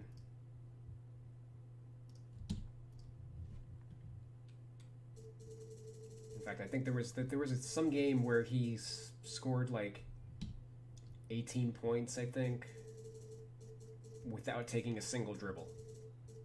Which, if you had watched Macklemore earlier in his career, you wouldn't have thought that. But give him credit; he's changed his approach in fitting in with the the Rockets system.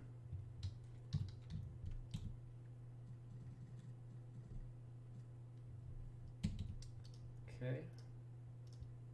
Similar to House, he's a pretty good finisher. Just a little smaller though.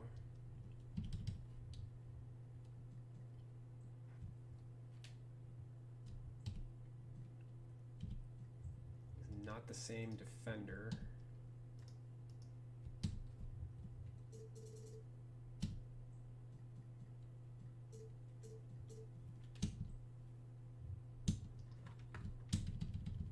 Power through Macklemore.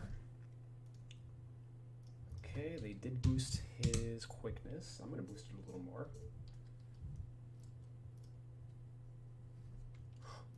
.70 speed. He's actually pretty fast.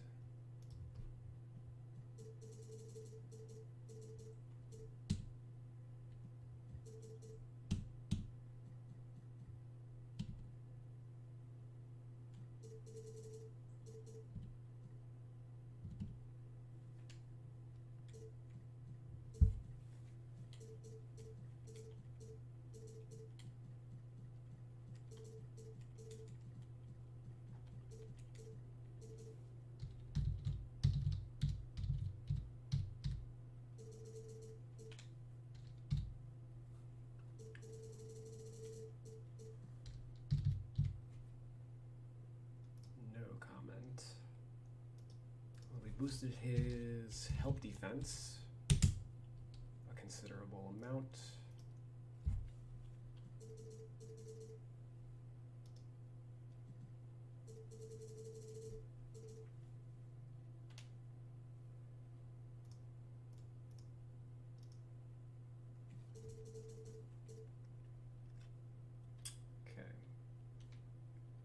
So we want to look at his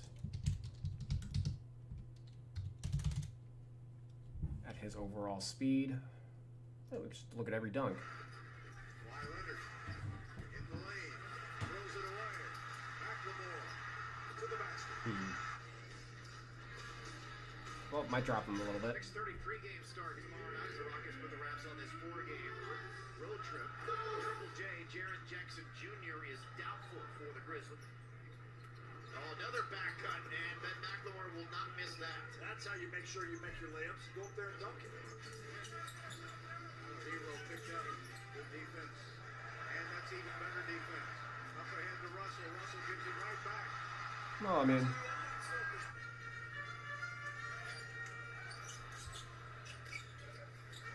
Walked it in. McLemore. Nobody picked him up. 3%. So the numbers back up how comfortable he looks at the start. Hartenstein got a piece of it. Nice pass. McLemore with the dunk. yeah, I mean, he definitely ain't a 70. This is a 70 speed we're looking at. Oh, yes. This second unit with Westbrook out there running the fast break. That's how they have to play. Westbrook hooks one of his assists up by the basket, and McLemore does the rest. James Harden can score in many different ways. Oh, there's some defense. McLemore's got to beat Von Baker down the court, and he dumps it.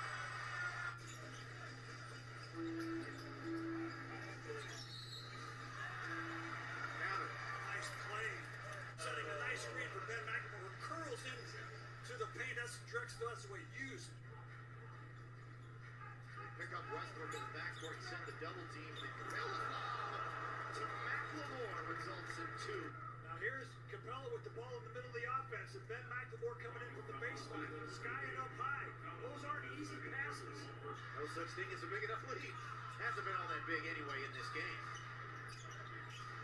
Backdoor cuts, and then McLemore with the dunk. You can take a look at this back cut. See, Ben McLemore looks like he set the back screen, and then he just wheels out of there and goes to the rim. Good pass from Capella. There's no help defender. In the first quarter, it was only a 10-point lead. In the third, Nice backdoor cut there for McLemore. Good play set up there. back outside to McLemore, who misses the 3. Isaiah Hartenstein, good pass to Russell Alley. McLemore rebounds, and now a great alley-oop play for the 2 points for Houston. Timeout, Minnesota. Nice move, missed shot. On the dead run, Harden's got friends. There's one of them, McLemore. Maybe he is a 90. Hold on. Harden's got friends. There's one of them, McLemore. Nice move, missed shot. On the dead run, Harden's got friends. There's one of them, McLemore. That's why McLemore fits so well with the Is that Gary Harris he just took off on? Torrey Craig. Missed shot. On the dead run, Harden's Yeah, got he friends. just jetted. There's one of them, McLemore. Yeah. Tentatively 85, but you could talk me into a 90.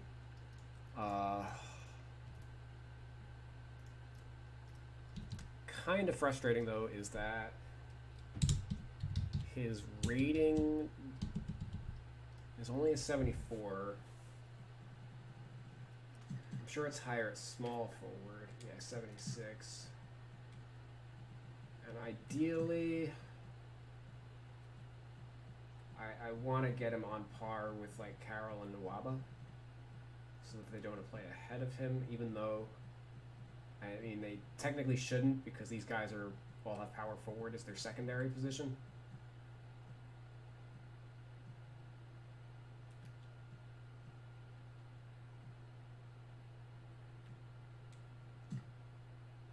Like I'd be content with like a 75.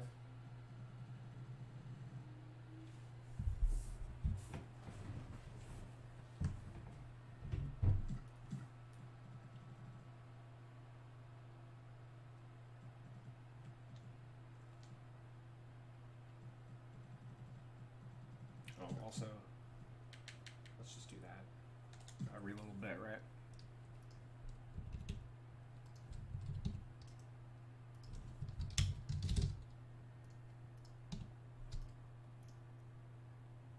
But I'm not going to harp too much on it. I think it can also be made up with the badges because he only has 3.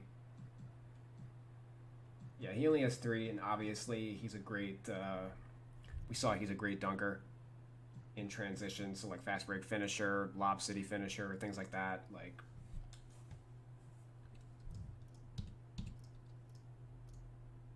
we can give him. I think I'm going to focus on the badges in a future stream to cut.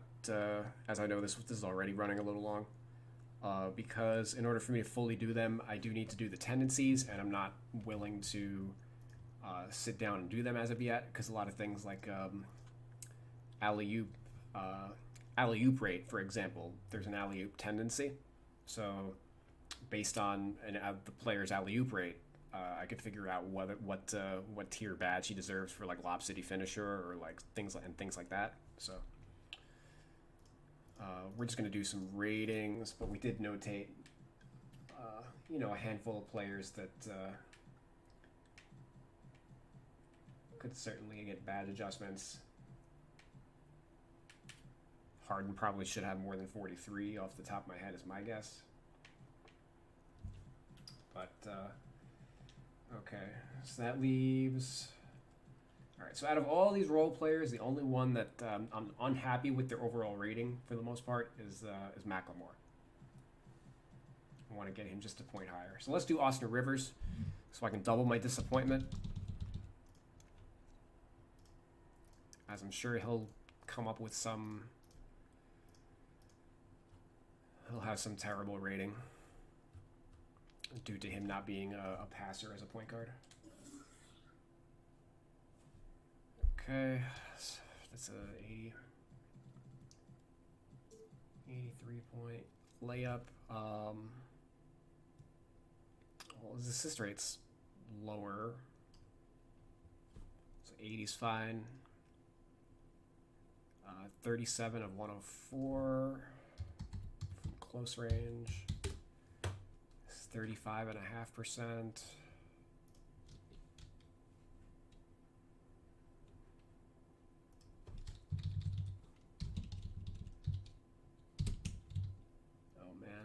See, things are not going to go well. Oh boy. They have an 85. Why? Because he did all his damage from here, and he's 2 for 14 from 10 to 16. But even still, like, how do you take this and get an 85? I don't know. Bro. Shrink. Forgot. Boom.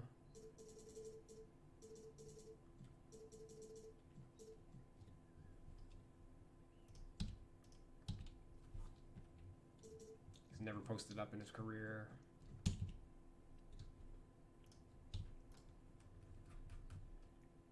He's 2 for 3 from mid-range this year. Hey, he's getting better, right? But... man, 4 for 5 over the last 2 years.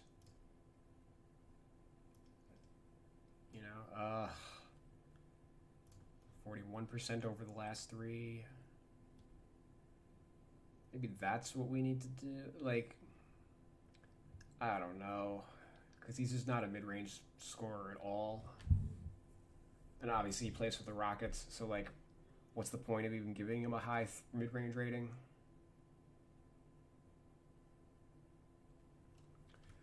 Let me just see what he did with the Clippers, since that was like his last year not on the Rockets.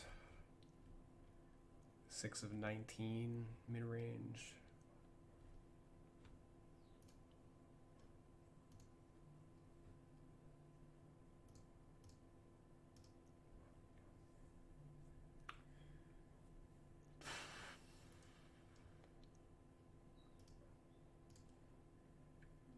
What was I gonna do? Hold on. He's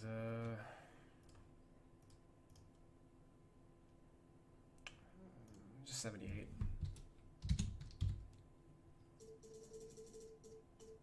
Just gonna do that. No, I'm not.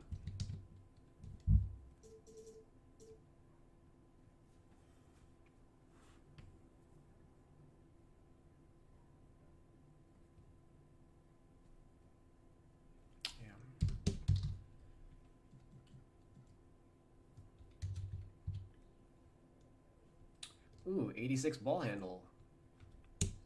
Interesting.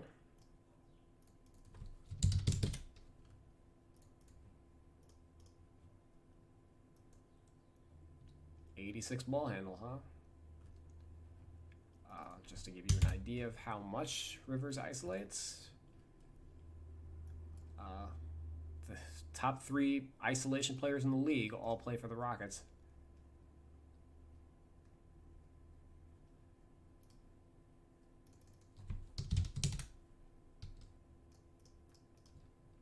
The issue is this. This is low for a point guard. But it's also kind of by design. Like, Houston's the only team in the league, in like fucking league history, that, at least in the modern era, I guess I should say, that they isolate more than they pick and roll.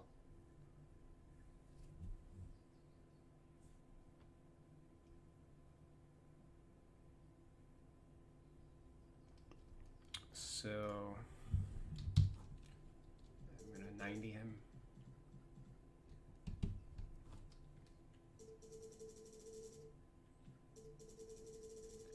Not a point guard. Goodbye.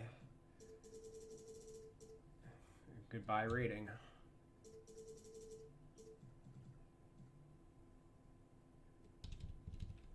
Dunk 65 dunk rating. Like, all right, he was a 73 for like his entire, like, since he was added to the game, he was a 73 dunk. However many years ago that was. 7 years? 8 years. 8 years ago, they made him a 73 dunk, and he has never really dunked in his career. He dunked 34 times in 8 years. You know, he's good for like 2 or 3 a year. You know, this was my favorite, was they gave him a high dunk rating in his rookie year for his rookie season, and he didn't dunk at all. LOL. So, joink.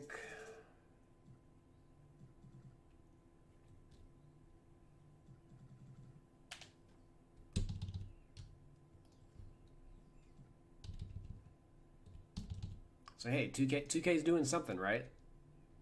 They finally changed his dunk rating after 8 years. Still 20 points too high, but hey, they changed it. You know, somebody's up there paying attention, sort of.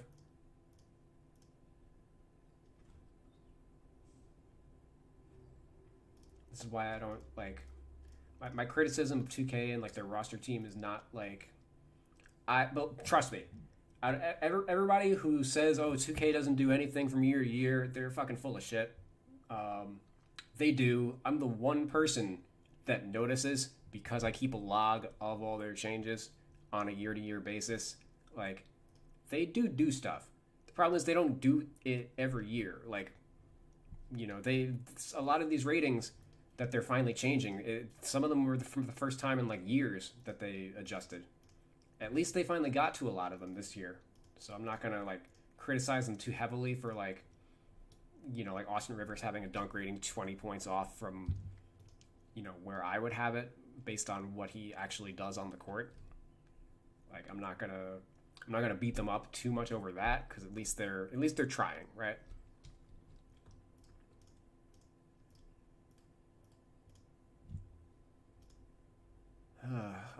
65 interior defense. He's a good post defending guard. He dropped his on ball. I'm gonna raise it. He's a good defender. You know, on paper, like, he was looked at, Austin Rivers was looked at as like a Jamal Crawford type coming out of college. You know, like great on ball skills. He was prototype chucker, and that didn't work. So he had to reinvent himself as a pro. He's a good two-way player. Like, he's the son of Doc Rivers. Like, there was no reason to think that he wouldn't have a better IQ than the average NBA player as he got further into his career.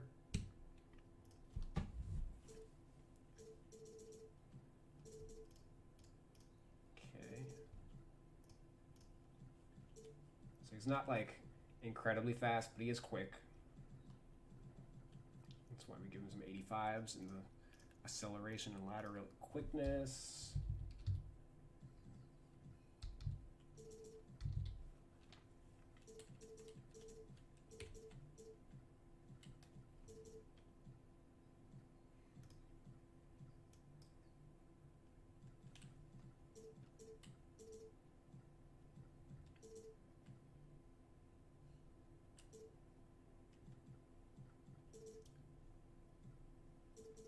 Looks like you guys were a little active in the chat. Let me catch up.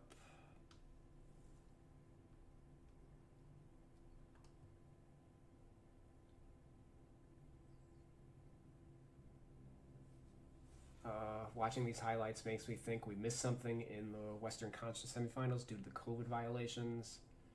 Do you watch seasons prior in accordance with your analysis? I like how you talk through your decision points. Like here and there. Basically, if I'm looking for something specific, I'll look for it. Like if I had a reason to look at a player's speed rating in like an older season, I guess I would. But generally, that's not something that I basically rate on a season-to-season basis. So the only reason I would look up like a player's older speed rating would be as if I was working on like their classic team or something like that. Yo, hear from the goods. This man is hard at work on this roster. I see more content than goods. I'm trying to do this, but it was going to take me long. You the man for doing this. Thank you. You guys can download this on 2K Share for the PS4.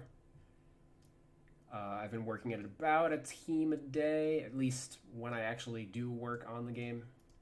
So my goal is to have things done by like the time we jump to like the PS5 in November, which I think is pretty attainable. It's like 40 days away. Dunks like a normal swingman. He kind of dunked like Westbrook. I think you guys are talking about Macklemore here, which makes sense. I agree with that assessment. Like lots of two-hand dunks. Dunks with a little bit of power. 80 speed myself. He's a good dunker. 85 isn't bad. Yeah, 85. No posters, just good solid dunks and alley-oops. Yeah, very few players get posters, contrary to what you might think. Like, and this is especially true in like today's NBA, where like two guards are the players that like typically would, everybody thinks of like Jordan and Kobe, and then like Vince Carter, Jason Richardson, etc. Dwayne Wade a little bit. Like, two guards now are not that type of player at all. Like they stopped targeting pure athleticism out of the two guards, and really teams are just focusing on skills. You have to be a good shooter and maybe even like a secondary ball handler to be a two guard in the NBA. So I guess like the JJ Redick, people realize the value of like JJ Redick. Right, like JJ Redick is very unathletic, but he's a great shooter. So you see a lot of guys like Gary Forbes, etc., like are starting to litter the NBA. Like point guards now are playing the two guard, like Terry Rozier, Kyle Lowry, etc. Like teams are running double point guard lineups, and like the athletic twos are now threes. The athletic threes are now fours. So. You just don't generally see as many posters as you used to, because the league is getting like physically smaller on the wing position.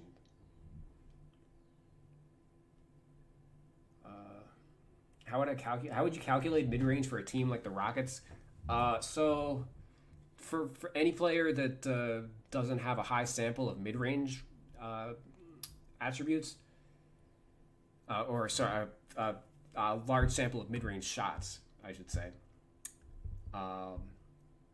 Basically, you're looking at career, or either career or like recent history, because you just need a sample to work off of. It doesn't make sense for me to like Robert Covington was 7 for 15 this year, and then like 1 for 5 or something like the prior year. Like you can't. It doesn't make sense to look at. But the Rockets are not the only team like that. There's a bunch of teams that are like that. Like the mid-range shot is just like disappearing from the NBA, except in a handful of circumstances. Basically, only the star players that create their own shot are taking the mid-range shot, and guys like Covington are appropriately spotting up from behind the three-point line instead of inside the three-point line. Like the power forward era of like Charles Oakley, AC Green, Horace Grant, of like, your power forward had to be like a good mid-range shooter. Like, yeah, no, those players don't exist anymore. Like, everybody is just like, nor should they exist, right? Because like 3 is greater than 2. Like, so if you can shoot it,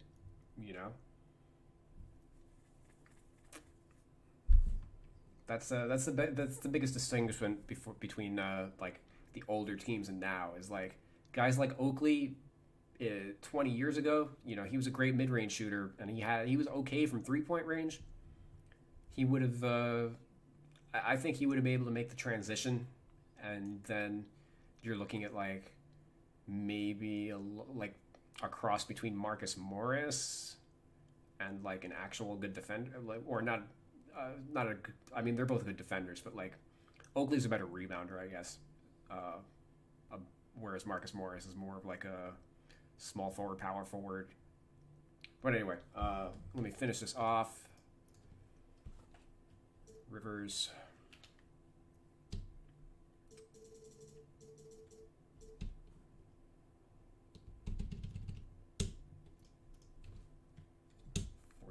Decon, 80. 80, did they adjust that at all? Oops. Oh, and if you're wondering why, by the way, why I have green highlighted in this doc, it's to signify that I finalized it.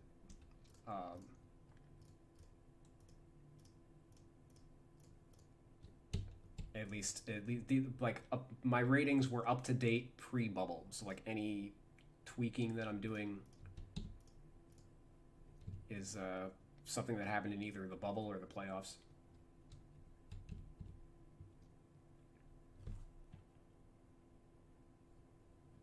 So if we look at across the rest of my doc, like there's a bunch of greens scattered here and there. I have some categories like all the way done. And for my entire teams, Yeah, so I'll eventually, I guess, make this doc viewable to the public once I figure out a good, I don't know, Patreon or Discord or something like that.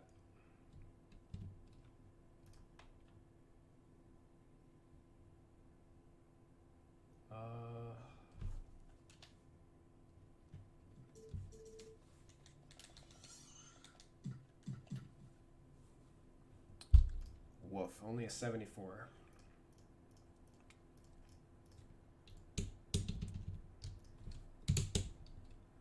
I was afraid of that. And I'm sure he's going to rate much higher as a 2-guard. Yeah, 76. How far away? Kind of 74 and a half.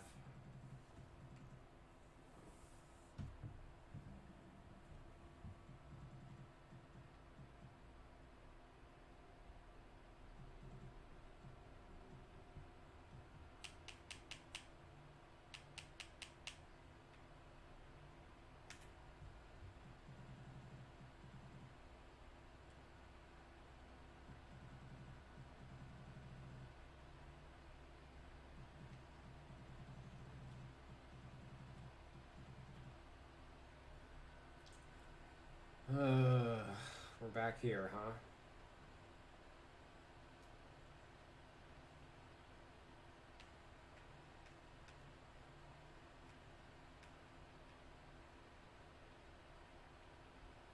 Oh boy.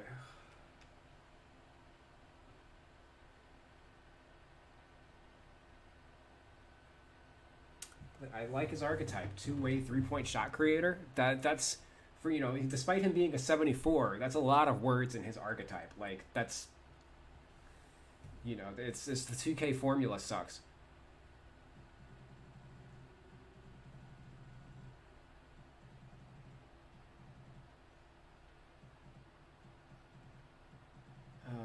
Let me see.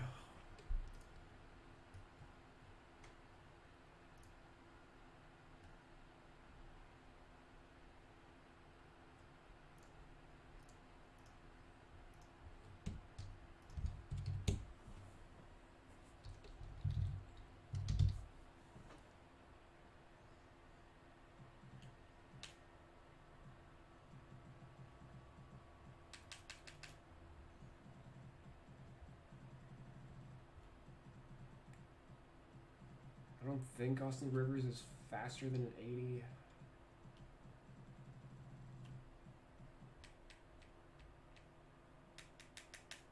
It's closer.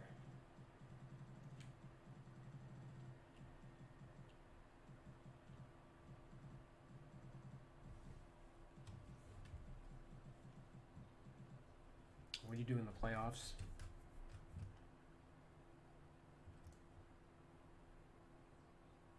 Besides play only 2 guard. Let me see the.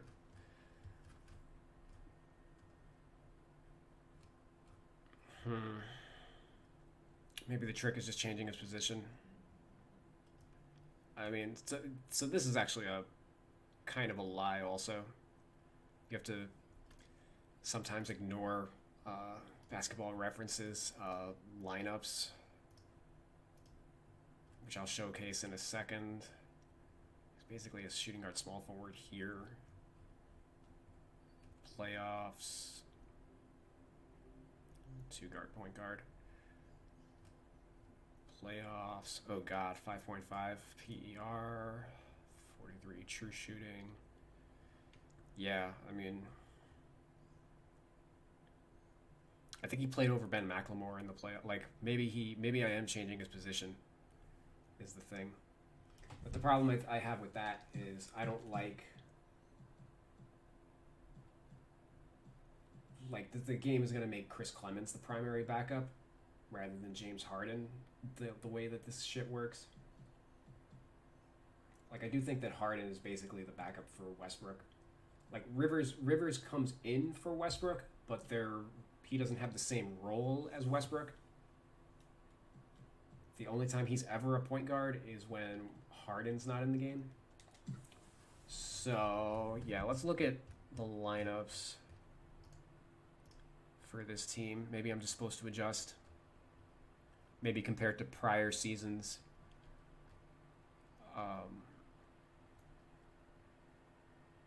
It made sense, but... Alright, so I mean here, depending on the way you interpret it, like, I would consider Rivers the 2 guard here and Harden the 3, but maybe I'm supposed to consider Rivers the 3 and Harden the 2. I guess it kind of depends on the rest of the lineups, and maybe we can look at Harden to get a better idea later. But here, so typically, if you're looking at substitution patterns, Rivers 1, Harden 2, House 3, Covington 4, Tucker 5, right? I mean, that's going to be the most of the lineups, I'm pretty sure. Because here's Rivers, Harden, McLemore. Rivers, Harden, McLemore. House at the 4. Westbrook, Rivers, Gordon. House at the 4. Westbrook, Rivers, McLemore. House at the 4. And then Rivers and Harden again. Rivers, Harden. Rivers. Yeah, all right. So here's our first lineup without either one, without Harden or Westbrook. So Rivers, Gordon, or Rivers, McLemore, Gordon, House, Tucker, and then Harden, Rivers. Yeah. So he was only if we're counting James Harden as a point guard, that means Rivers only was point guard in one of his top 10 lineups, in which case then I'm going to change his position. But if we're going to consider Harden a two guard, or sorry, if we're considering Harden a two guard, like a shooting guard small forward,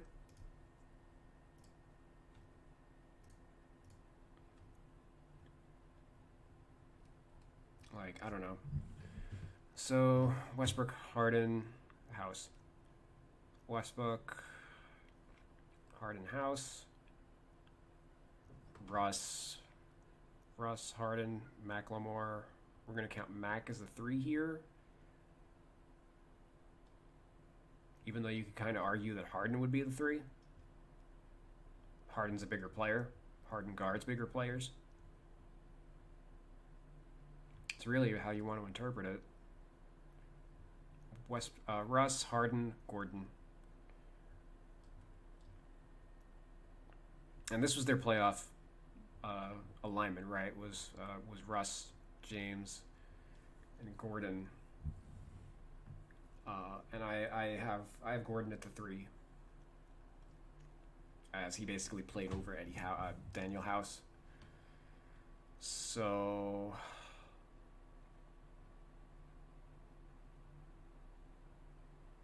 yeah, I think we're actually going to solve some of our problems, I think, by making this change. Russ, Harden, Gordon. Russ, Rivers, Harden.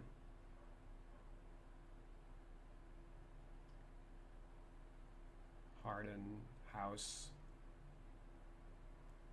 Yeah, these lineups in particular are the tricky ones, right? Because you can only give out one secondary position, so it's like either Harden or Rivers is a small forward here, and like we know that Rivers, his secondary position should be point guard. This is only looking at the regular season. Can I look at the playoffs from here? Yeah, I can. Okay, cool. So we'll go to the playoffs in a second, but the solution might be put Rivers at the 2 guard, and then move McLemore to the 3. And then from there, move Carroll to the 4. And that just might clean up like everybody's rating issue.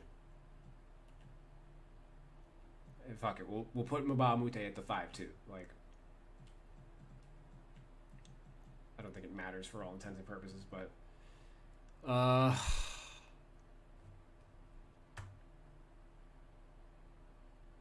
here Harden's the point guard. Harden, Gordon, House. Rivers, Harden, House,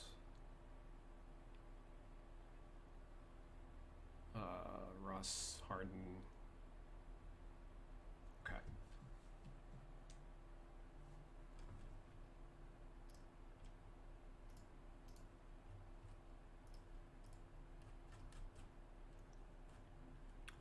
Playoffs.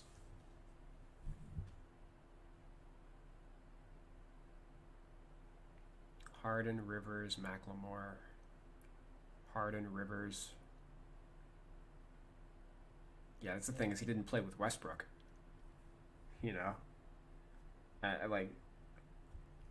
I just know that this is gonna fuck up the substitutions somehow, because the game doesn't know how to the game doesn't stagger substitutions properly. Like, it's gonna take I'll cover that in a second.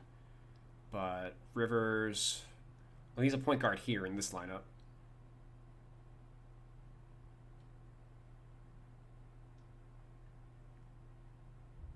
Shit, and he's a point guard here also.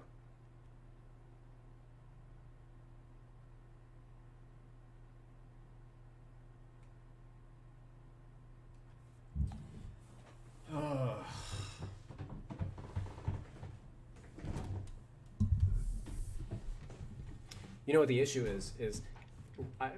Here's where the Rockets messed up. They should have never brought in Westbrook, period, right?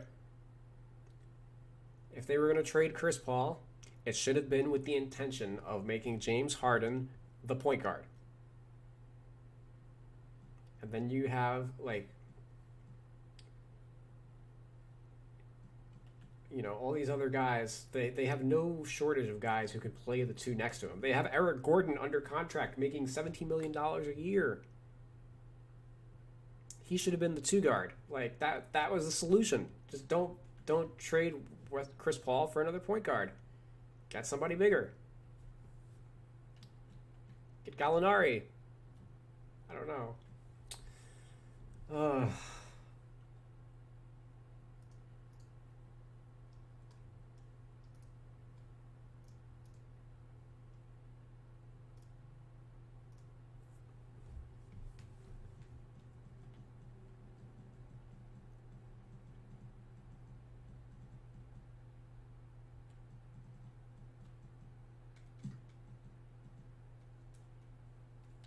But yeah, focusing on the rotations. So here's what the rotation looks like right now. It's got Rivers coming in at the point guard. And Harden plays most of the first half.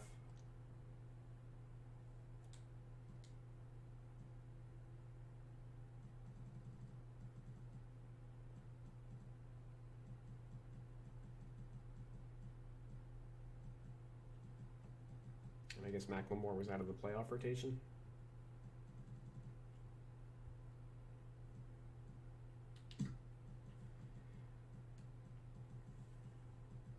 Okay, so let's see how that changes when we do this.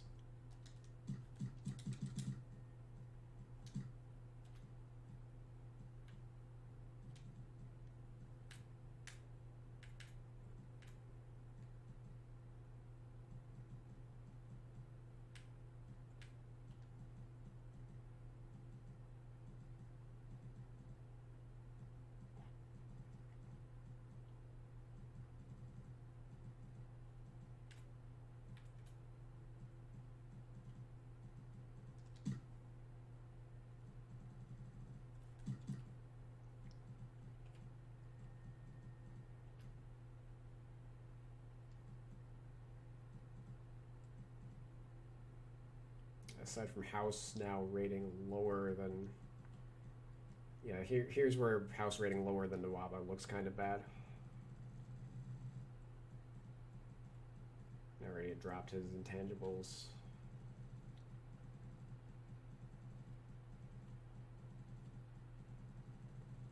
Maybe I gotta drop some of his athleticism, like, preemptively.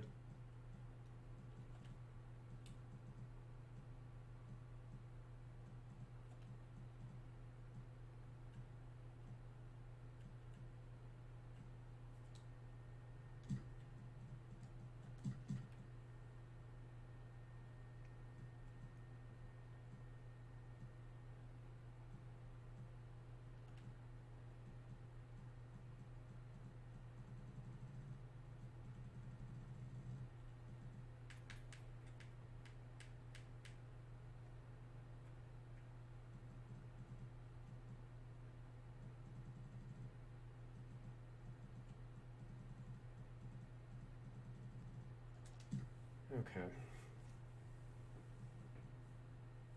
Alright, well I think I solved, at least as far as overall ratings go, I solved some problems by doing that. I just want to get House a little higher now. But let's see how that affects the rotation now.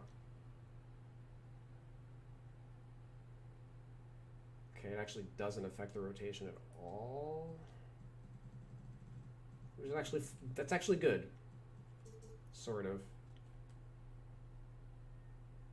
Well, yeah, it just has Westbrook coming in for Rivers, or vice versa, rather.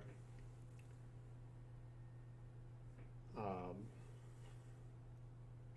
like, oh man, the sub logic in this game is so fucked up. They made it worse this year somehow, because like, it's getting too creative with the minutes. Like, just stick to the minutes that I gave out. 36 for James Harden. Why you got to raise that by 8?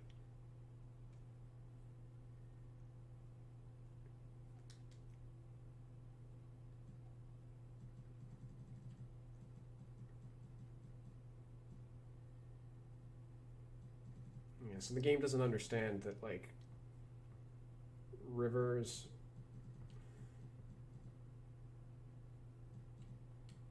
should be getting some, like, actual two-guard minutes. Like, the game subs Rivers in for Westbrook, but it doesn't sub Westbrook back in for Harden. Is the problem with the substitutions make.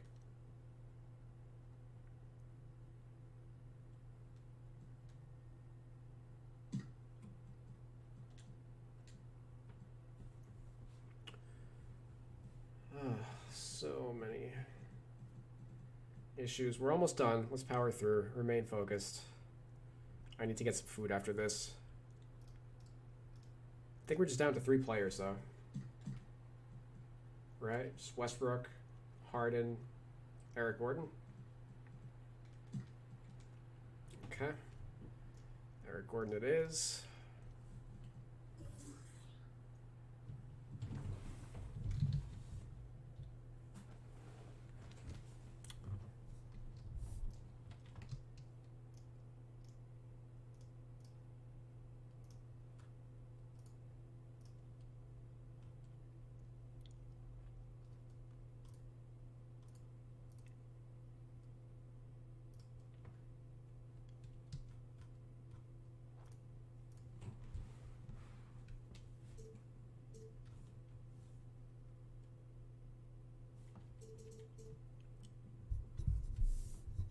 Easy 80. Do I still have... Oh my god. How did I not drink my coffee?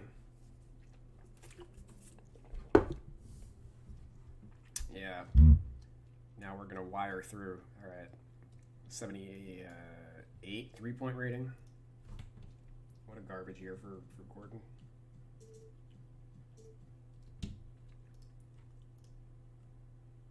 Over 7 for mid-range, eh? And then close range is 35 of 98, 71. Oof. 67 mid-range. That's probably going up.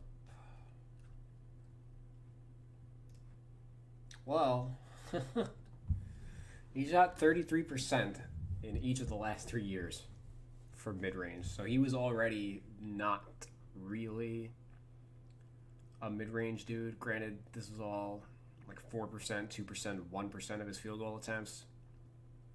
You know, so bit of a small sample thing going on. I think I'd want to use his career number, given that these were all in such a small sample. Like, it doesn't really matter. I'm sure whatever mid-range shots he's taking are actually high degree of difficulty. So we'll 77 him.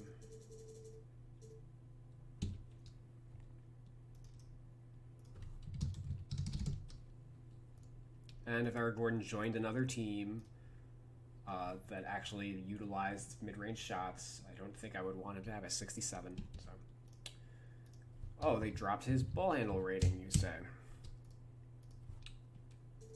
Like I said, the Rockets were among the most isolation-heavy teams in the NBA. NBA history, in fact.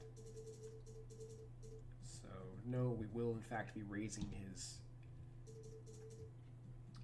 handle rating, not decreasing it.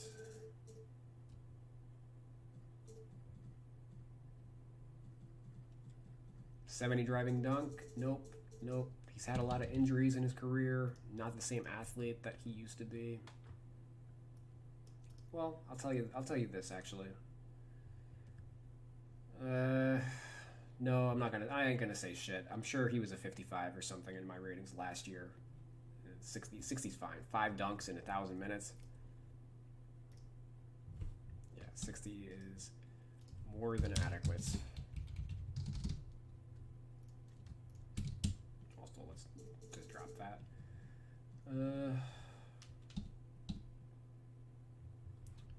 Is he a 95 hands? Probably not, right? Actually, no, he doesn't turn the ball over at all. That's good.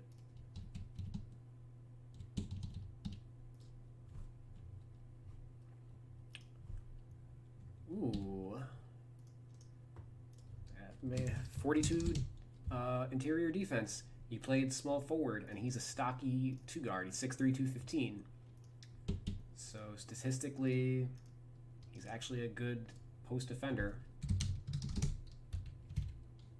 So that's going to help his small forward rating a little bit. 75 also at low post defense. That means he must have been like elite for me to give him that. Eric Gordon, yeah, last year, 86 percentile, reasonable amount of possessions. Oh no, that's this year actually. Ooh, let's see last year. That last year, 95 percentile.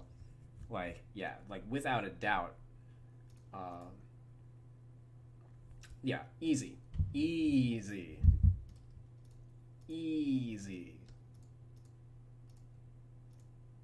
Definitely not into 42. Like, you can justify him playing small forward with that kind of rating.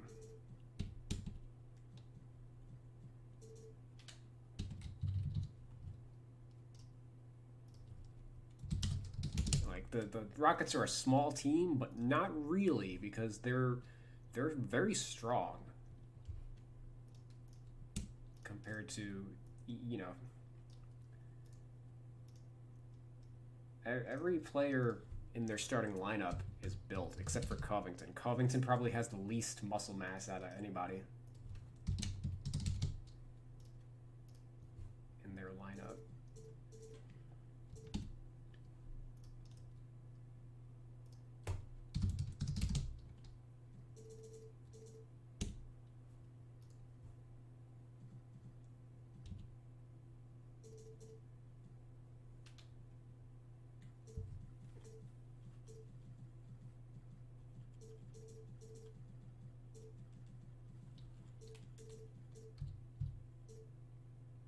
No way. Yeah, it's always hurt. 65.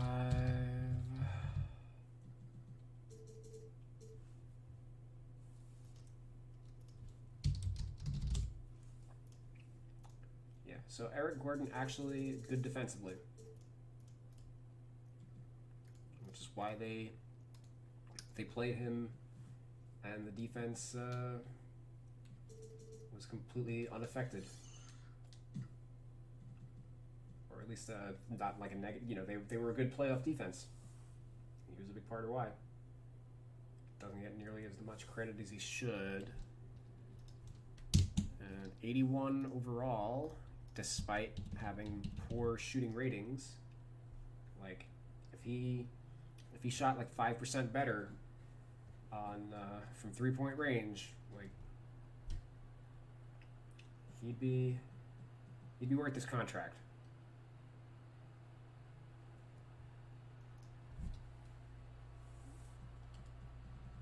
Definitely not a bad player. I'm okay with him having the same rating as like Robert Covington.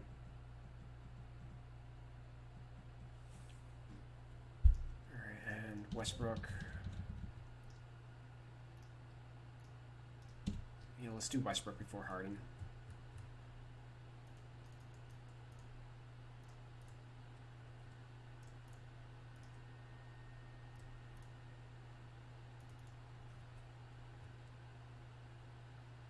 Okay.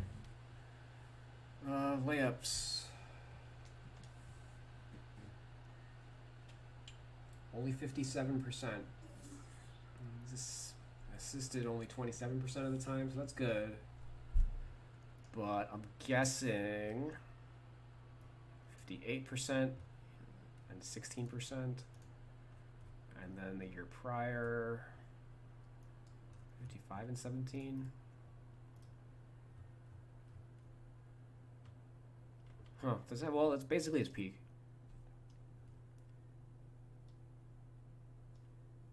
Yeah, so I'm gonna 90 that. What makes Westbrook generally so dangerous as a slasher is that he's actually he's usually the best dunking point guard in the league. So he doesn't have to be like a crafty finisher per se. He He just yams it over people sometimes.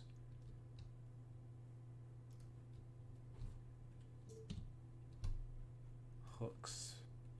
2 for 4. We'll 50 him.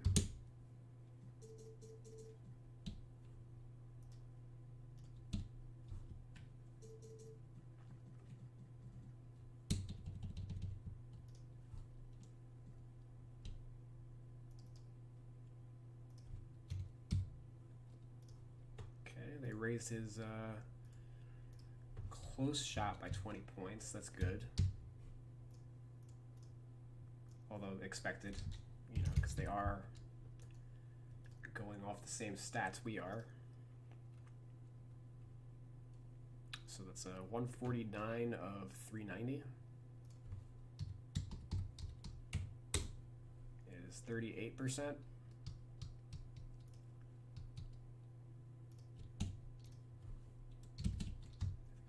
That's a 78. And then we actually have a player with mid-range shots on the Rockets. 40%, 16% assisted. Let me see where he's at career-wise. Definitely his best in years.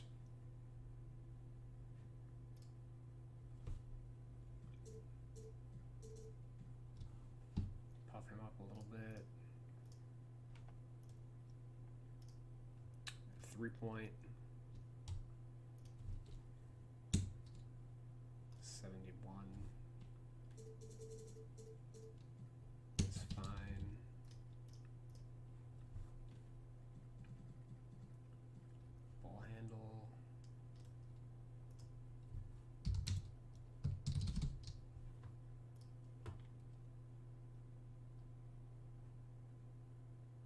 Well, yeah, I'm not going to give him, I'm going to give him the same rating I gave Austin Rivers. As he's definitely not James Harden when it comes to creating his own shot.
He's a good post defender, or at least not a bad one.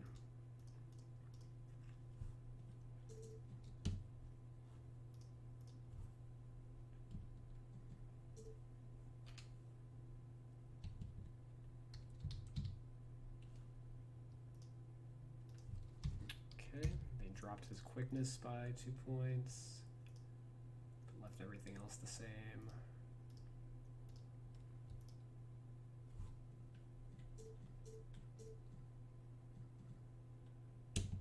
think I want to watch some Russ tape.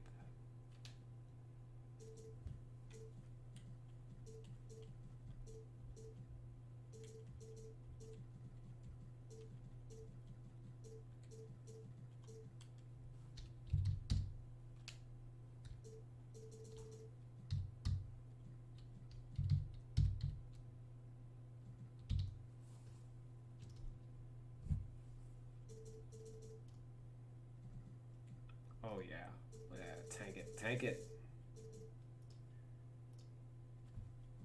Garbage ass help defender.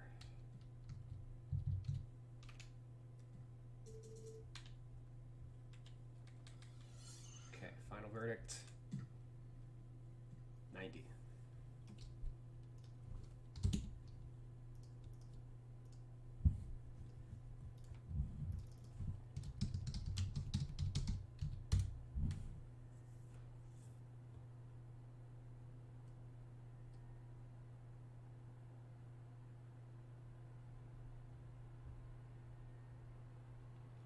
I gotta check Roto World now. I hope that's not true. Oh, it can't be true. He's just going off his 2K thing. Oh my god.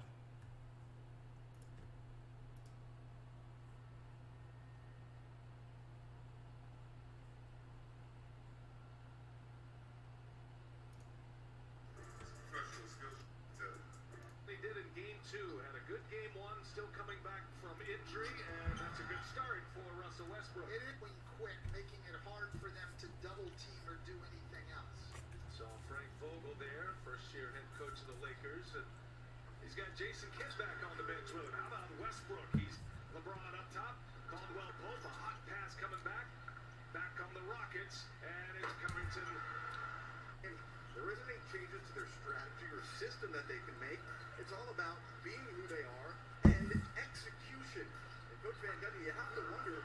Points, 9 assists, had 5 steals, was plus 28 in his 29 minutes in game 2. Here's Westbrook, little Euro step, finishes close to the rim. Nice. More, but when you do, it can be so effective.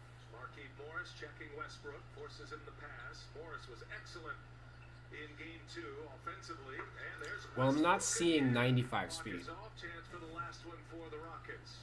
And 3-2 zone for the Lakers at time. Westbrook goes strong to the basket. Kuzma, We can leave him at 95 quickness, but I think I'm going to drop him to 90 speed. The Rockets have been doing to every opponent. As Covington hits a As, three, like, and his he's pocket 31 pick by now. Covington. He's not the same Covington's athlete so that he good at was one of the top 10 steals years in ago. the league. And Westbrook on the lob from Harden. Have to go. James Harden finding his running buddy. Russell Westbrook on the lob. Houston 10 You know, points. like, LA's 8 turnovers tonight. he don't look too much different from Ben McLemore. He's going off here in this first half. 26 points on the board. He's got 14 in the quarter. Here's Westbrook. Pull up mid-range is good. Kicks it out. Gordon, or rather Westbrook, with Caruso on him. And he finds Harden wide open. Boy, how do you leave James Harden that open? Comes on Davis. Caruso trying to fire it off a Rocket can. Couple of injured players on the other end. Westbrook gets it to Harden. Harden all the way in for the layup.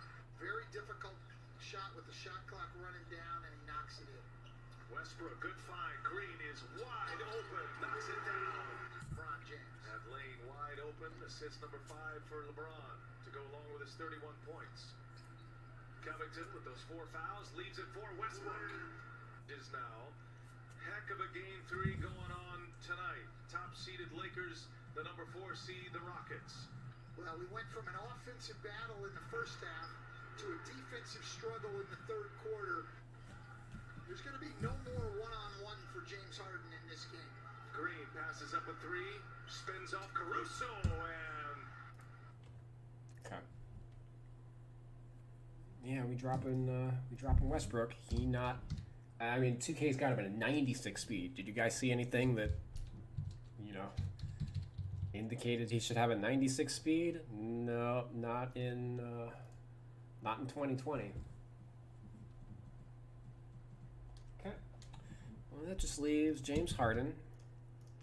I can't believe I just spent only like 10 minutes on Westbrook compared to like 30 minutes on some of these other schmucks, but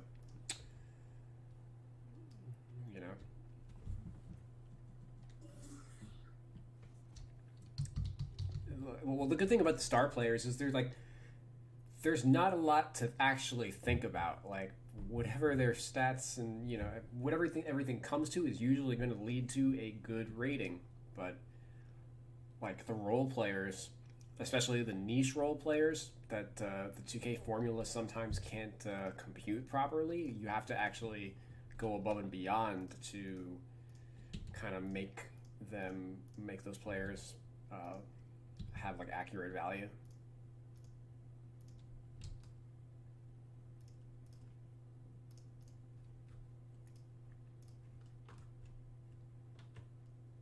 So I guess it shouldn't surprise me too much that I would blow through a star player like that. All right, Harden.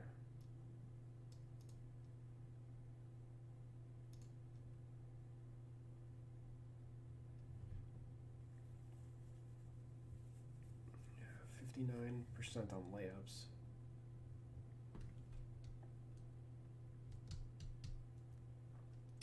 68% at the rim. Maybe I'm supposed to be looking at driving layup as at rim minus dunks, as I've just been like kind of quickly using the layup, but layup is like, I know that layup is including some of these 3 to 10 feet shots, basically all the 3-foot shots. Like if I just look at 284 minus 25 is 259. 16 minus 27.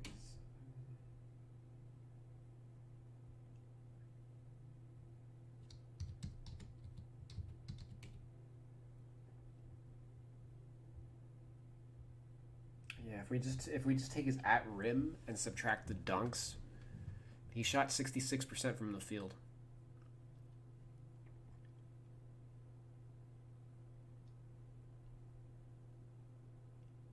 As 16, what's the difference?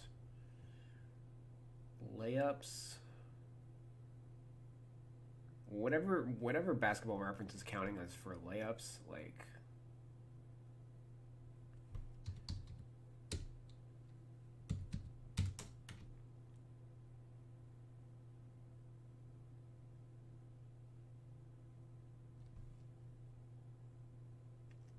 there's an 81 attempt discrepancy. When we subtract at rim from dunks, it's 389. That leaves 389 shots and then 470 layups. And then 259 makes versus 275 layups. He went 16 of 81 on non-rim layups, which is 19%. And like he shot 44%. Like that, some of that, it's just not adding up.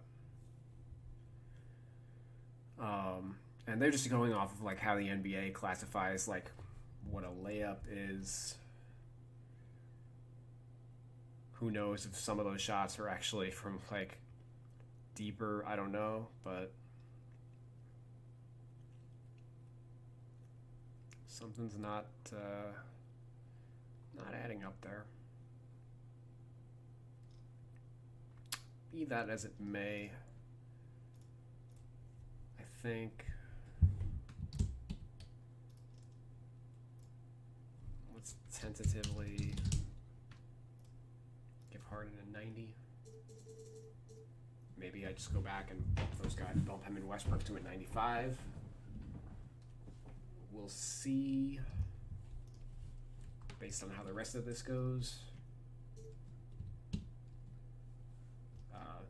Disclaimer, I definitely don't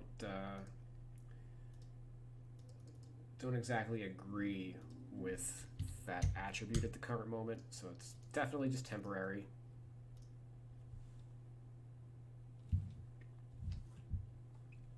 I don't know if I agree with James Harden having a 75 post up either.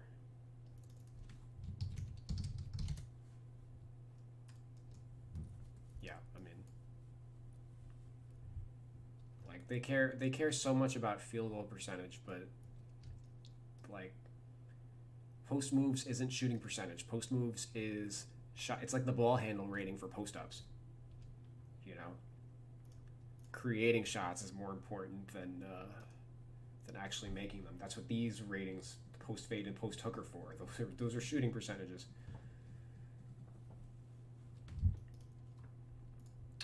So yeah, we're gonna drop him there. Okay. Harden.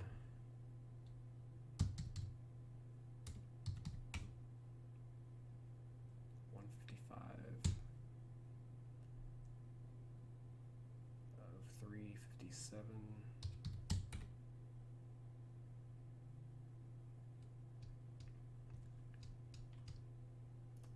It's an 89.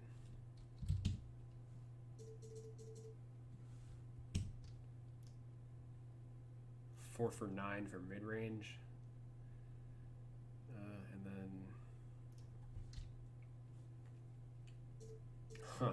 Yeah, everybody up until this point was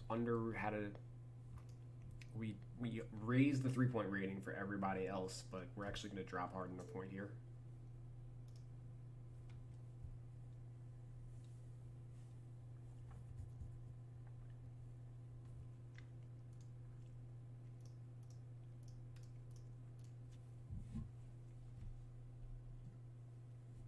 .90 mid-range.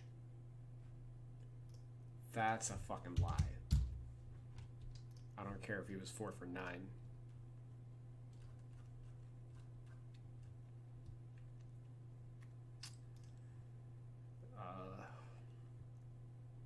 38% for his career.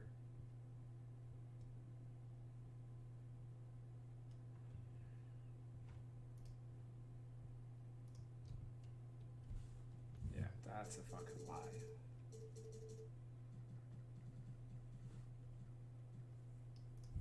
You can make that argument that, oh, well, it's just he chooses not to take those shots. Well, if he was good at them, like, because he's not taking them, that actually makes them worse, because he doesn't take them in rhythm. It's the easiest 99 of my life.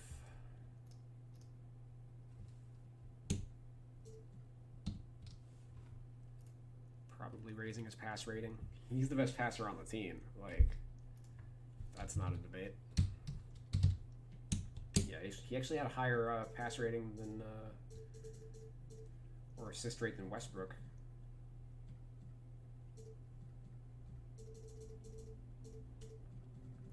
Which makes sense, because yeah, I think he was just playing more point guard later in the year. 84 driving dunk. Get the fuck out of here.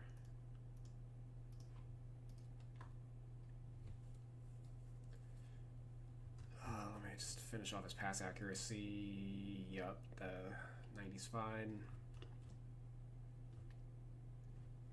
Yeah, 20 dunks in 2,500 minutes. Which is in line with what he did each of the last 5 years. Like, just because you've seen him poster, you know, just because he dunks on someone every now and then doesn't mean that he does it every game.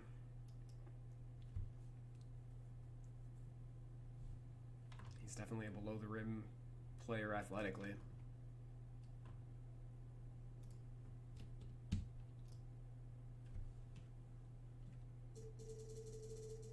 You can give him posterizer badge if you want, like, in conjunction with a 65 dunk rating. Like, not every posterizer has to have an 80 dunk rating.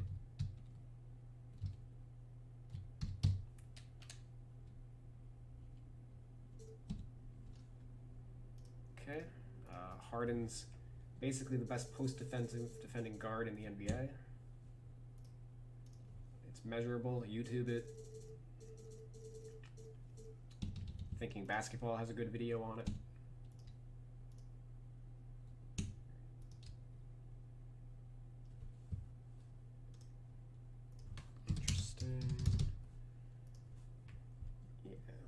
that.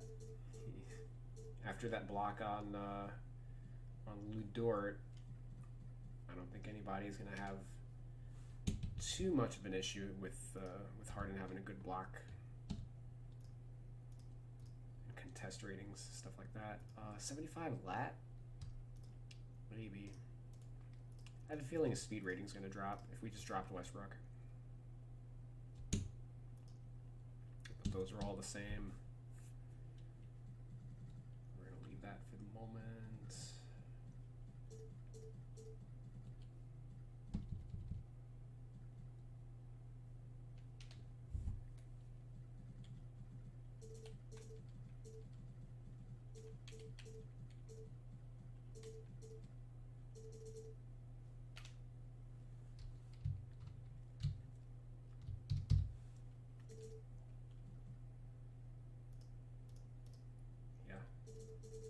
Not the defender he was 5 years ago. Much better defender.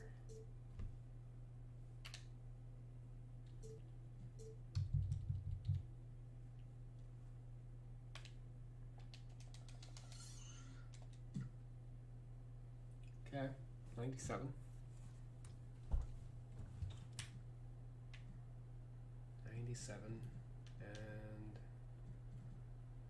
we're gonna look at his speed rating.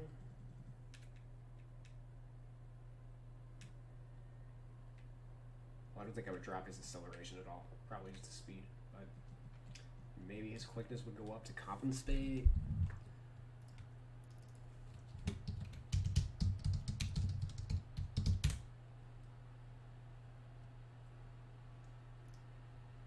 Fourth quarter, the ability to read and communicate, not just on the floor, but from the bench.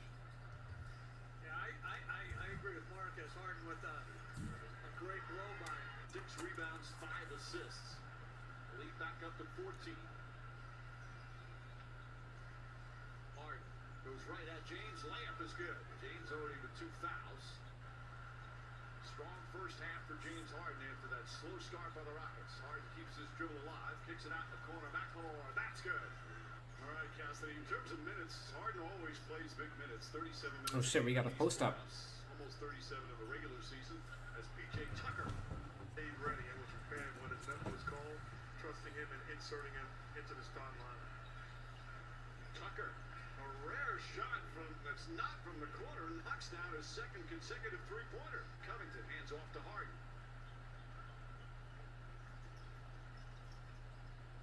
On the drive, Harden with a finish. He's got 21.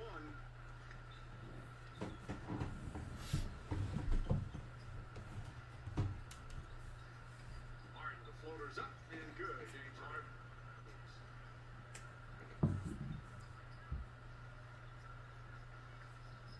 Rivers drives, blocked by Davis. Harden right there on the foul.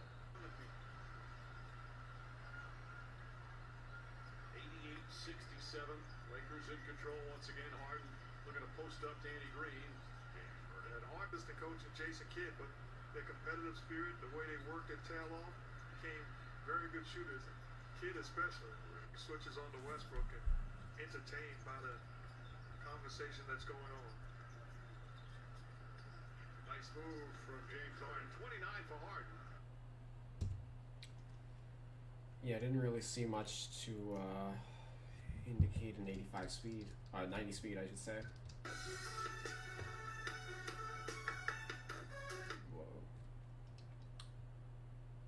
Whoa. I'm like, I think I'm gonna raise his acceleration though. In hand with it. I think that makes some sense, just because he's so good on blow-bys.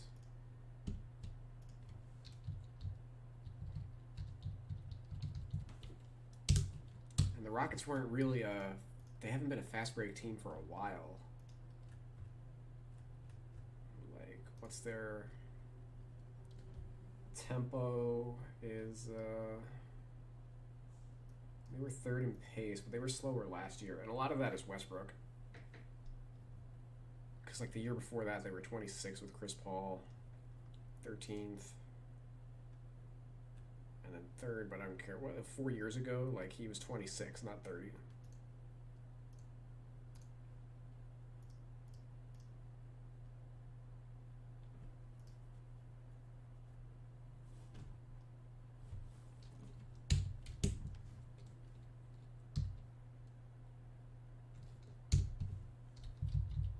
But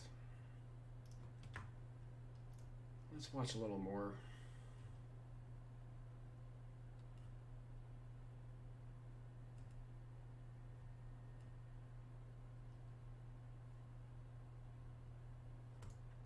Sure, this seems as good as any. Let's see if No way.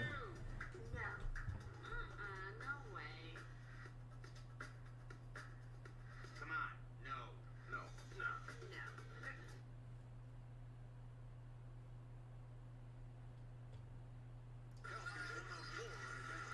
see if he was faster outside of the bubble.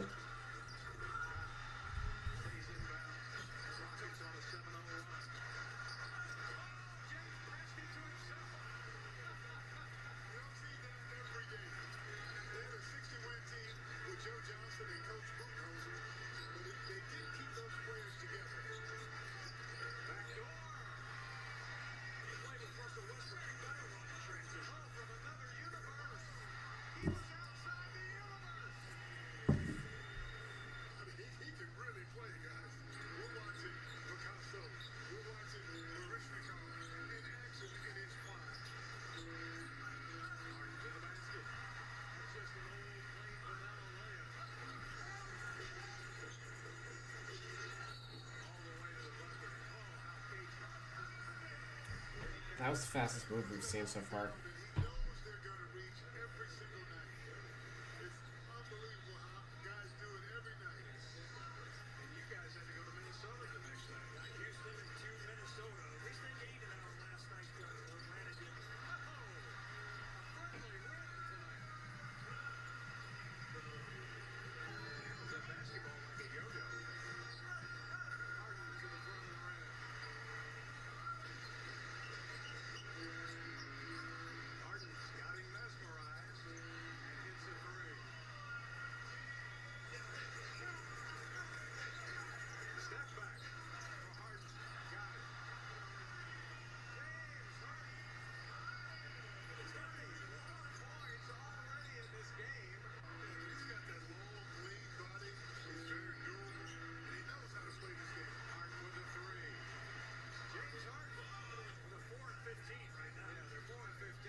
Yeah, it's hard to say that he's like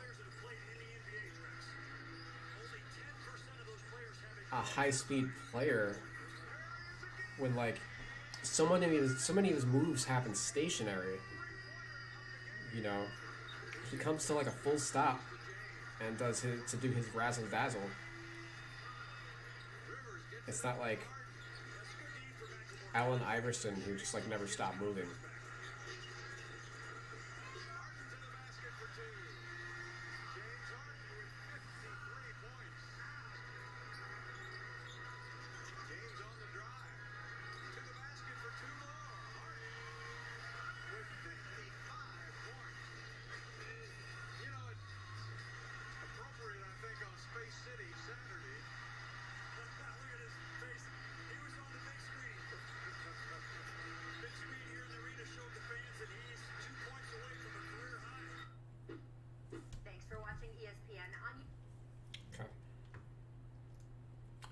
Yeah, I think I'm okay.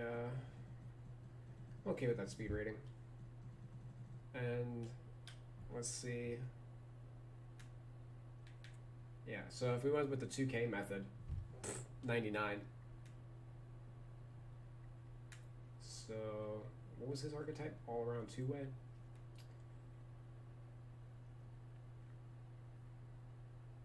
Yeah, so we have raised a bunch of his attributes.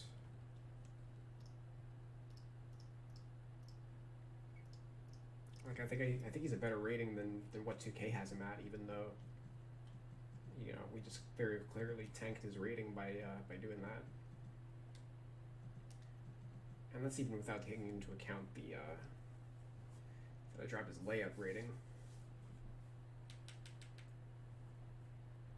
Yeah, that's a consideration.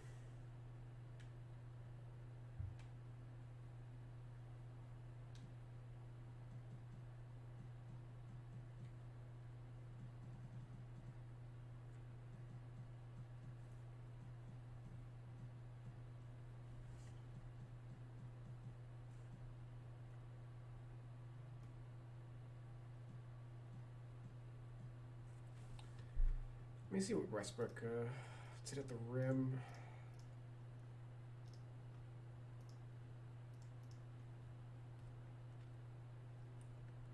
.64 versus this 57 number.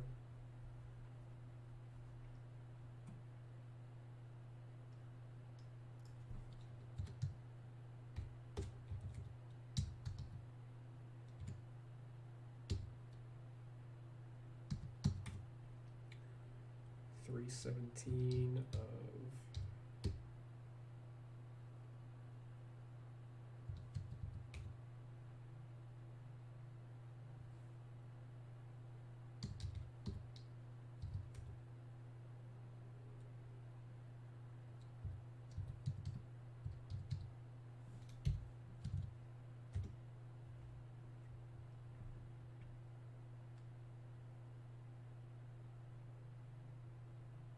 oh wait, whoops, I just used the wrong data number, hold on. 368 minus 42 is 326 divided by 523, 62%.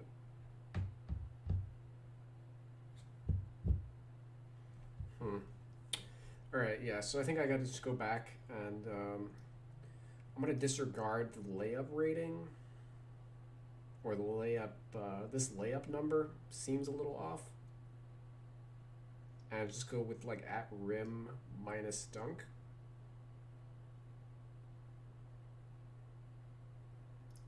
As that seems to be coming up with like a better number.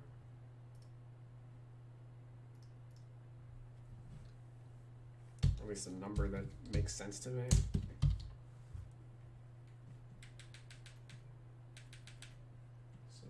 That.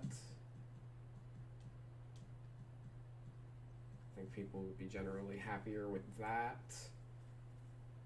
I don't want some clowns coming back to me being like, "Oh, you gave Nikola Jokic a higher layup rating than Westbrook and Harden." You know, their point would not be indefensible. So, alright, it's going to buff Harden to a 98. And this is without taking into account any badges.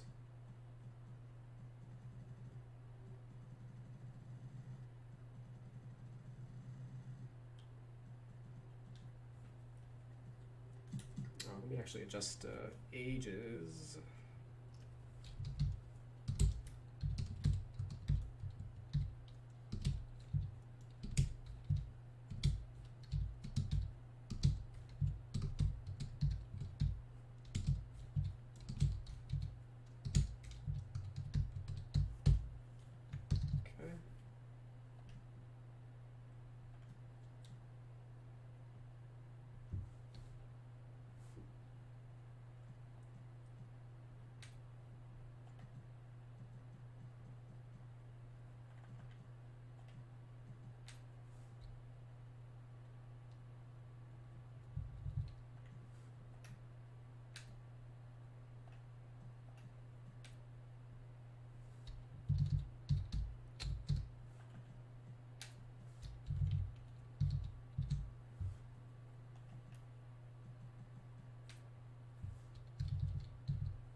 Rockets are a little older than 2K depicts them as, which is true of most teams. I don't like the whatever their cutoff is for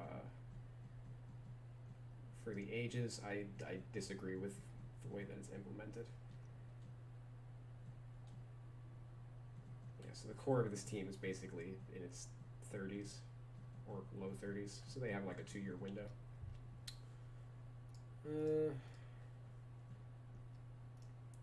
Anything else to tweak?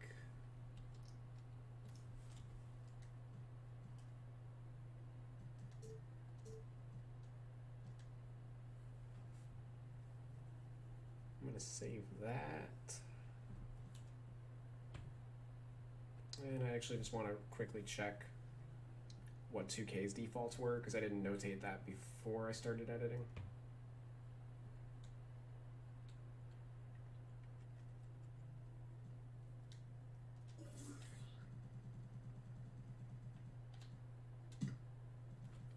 Okay.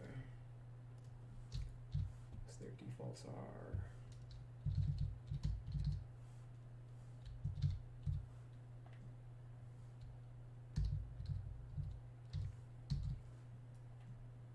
actually, never mind, I'm wrong. I did this the other day. Yeah. Alright, so those overalls are all accurate. So I buffed Westbrook by 2, Harden by 2, Gordon by 3, Covington by 2, PJ Tucker by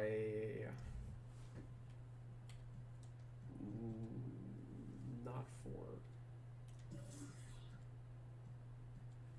I think just 1.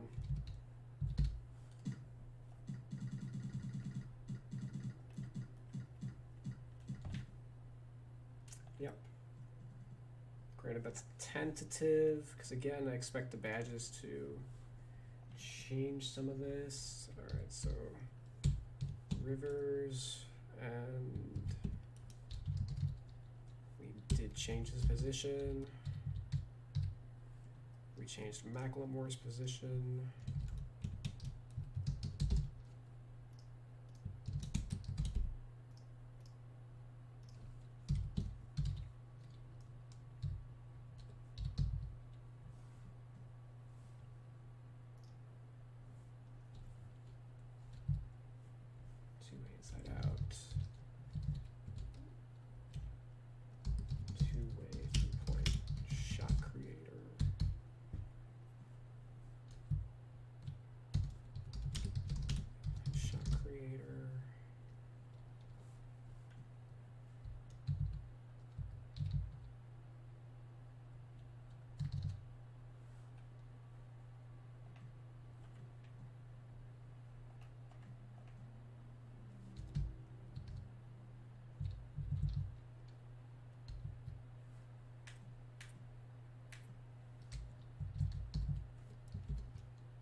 Changing his position.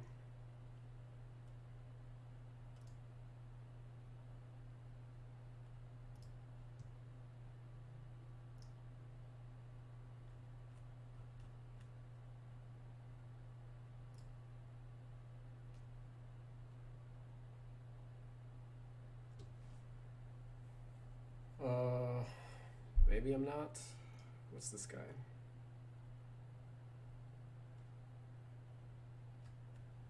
Looks like a guard. Well, he's a power forward here, right? Brandon Sampson's a 2 guard. Yeah.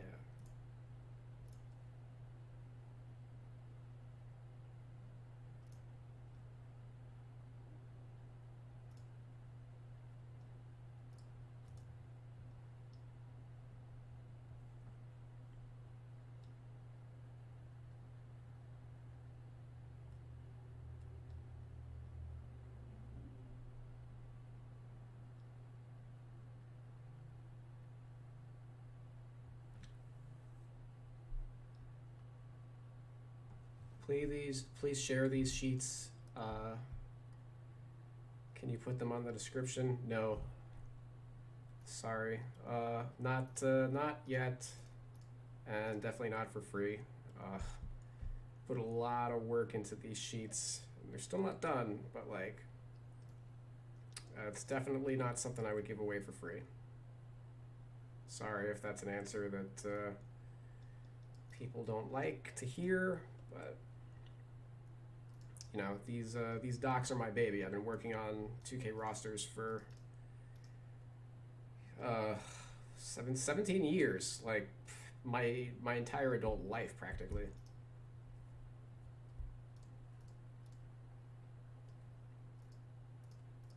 You know, lots of work has gone into it.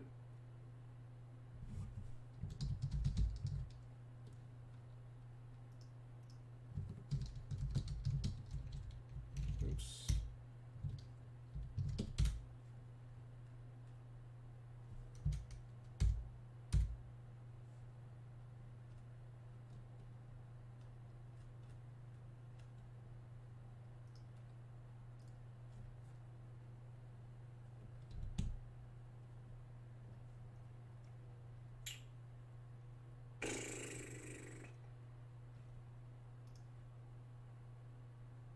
Where was I?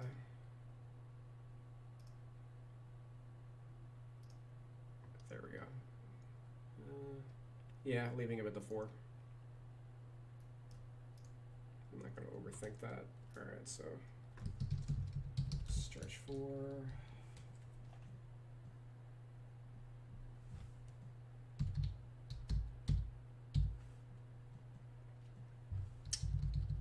Amari Carroll.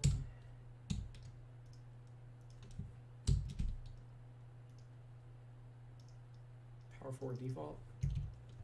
Okay. Perimeter defender.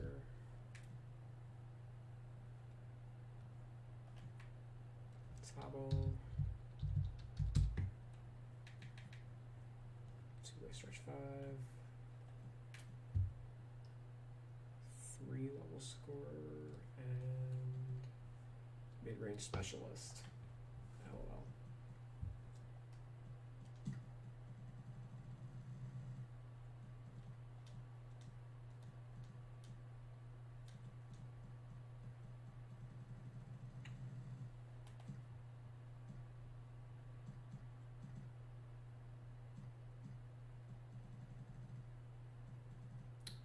Okay. Yeah, so improving the quality of some of these badges is probably going to raise his overall a little bit. I think I'd want him at like a 79, 70. Like, I'll accept a 78, but ideally I want to get him, I think, to a 79.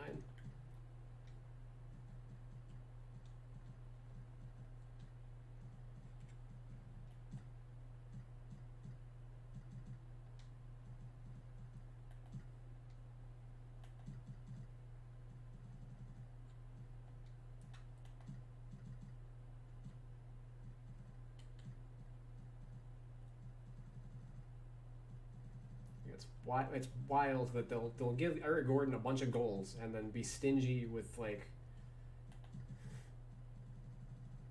you know, PJ Tucker.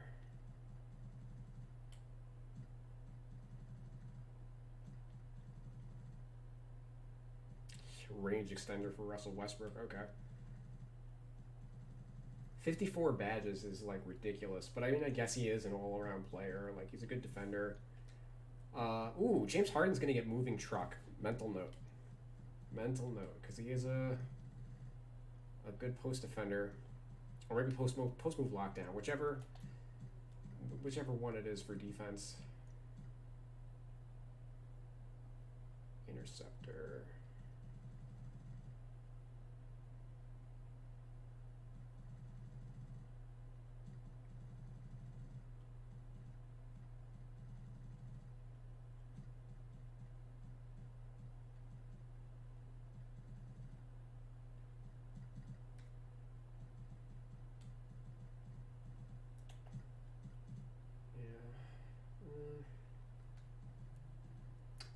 He might get like put back boss or something like that.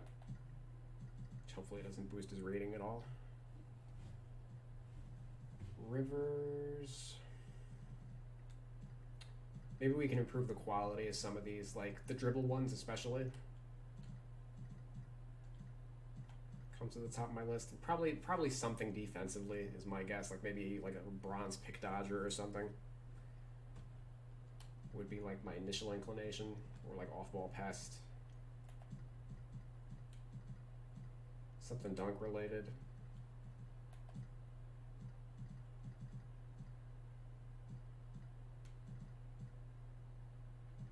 I mentioned chase down artists before. Probably things like that, and maybe like slight boost to like the dunk. Well, he doesn't have he's got fast break finisher, but not lob city pass or lob city finisher. Maybe that's something that he would get. Again, I'm going to do the tendencies later and have a better idea of what the badges are going to do. I'm going to do the tendencies offline, not on stream or anything, because those are boring as hell to do. There's not really too much to talk about. It's just math. And then I'll take the data after that and do a secondary video with the badges, just so you guys can see like the process of like filling out an entire team. I'm just like in chill mode now. Like I finally finished what I wanted to do.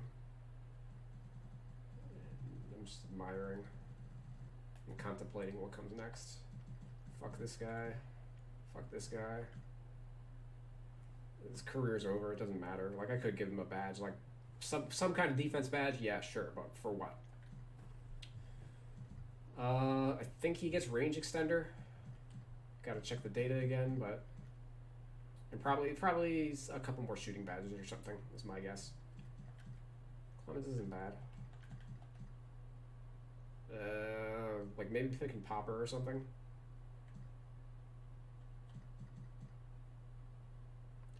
Surely he's got to be better, like some other defensive badge. I don't know.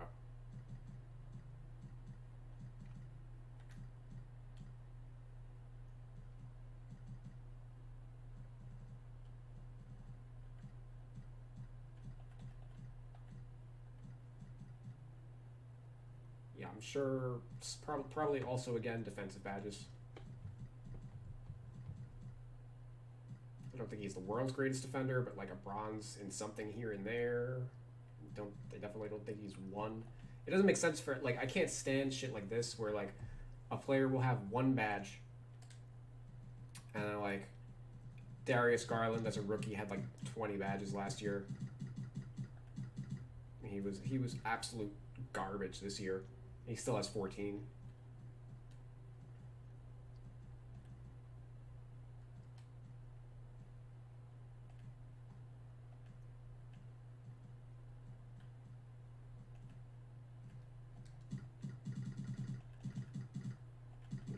I think if a player has a 10-year career, they develop some kind of NBA skill along the way, right? And that's basically what the badges are there to do, is like magnify those in a way that the ratings otherwise can't.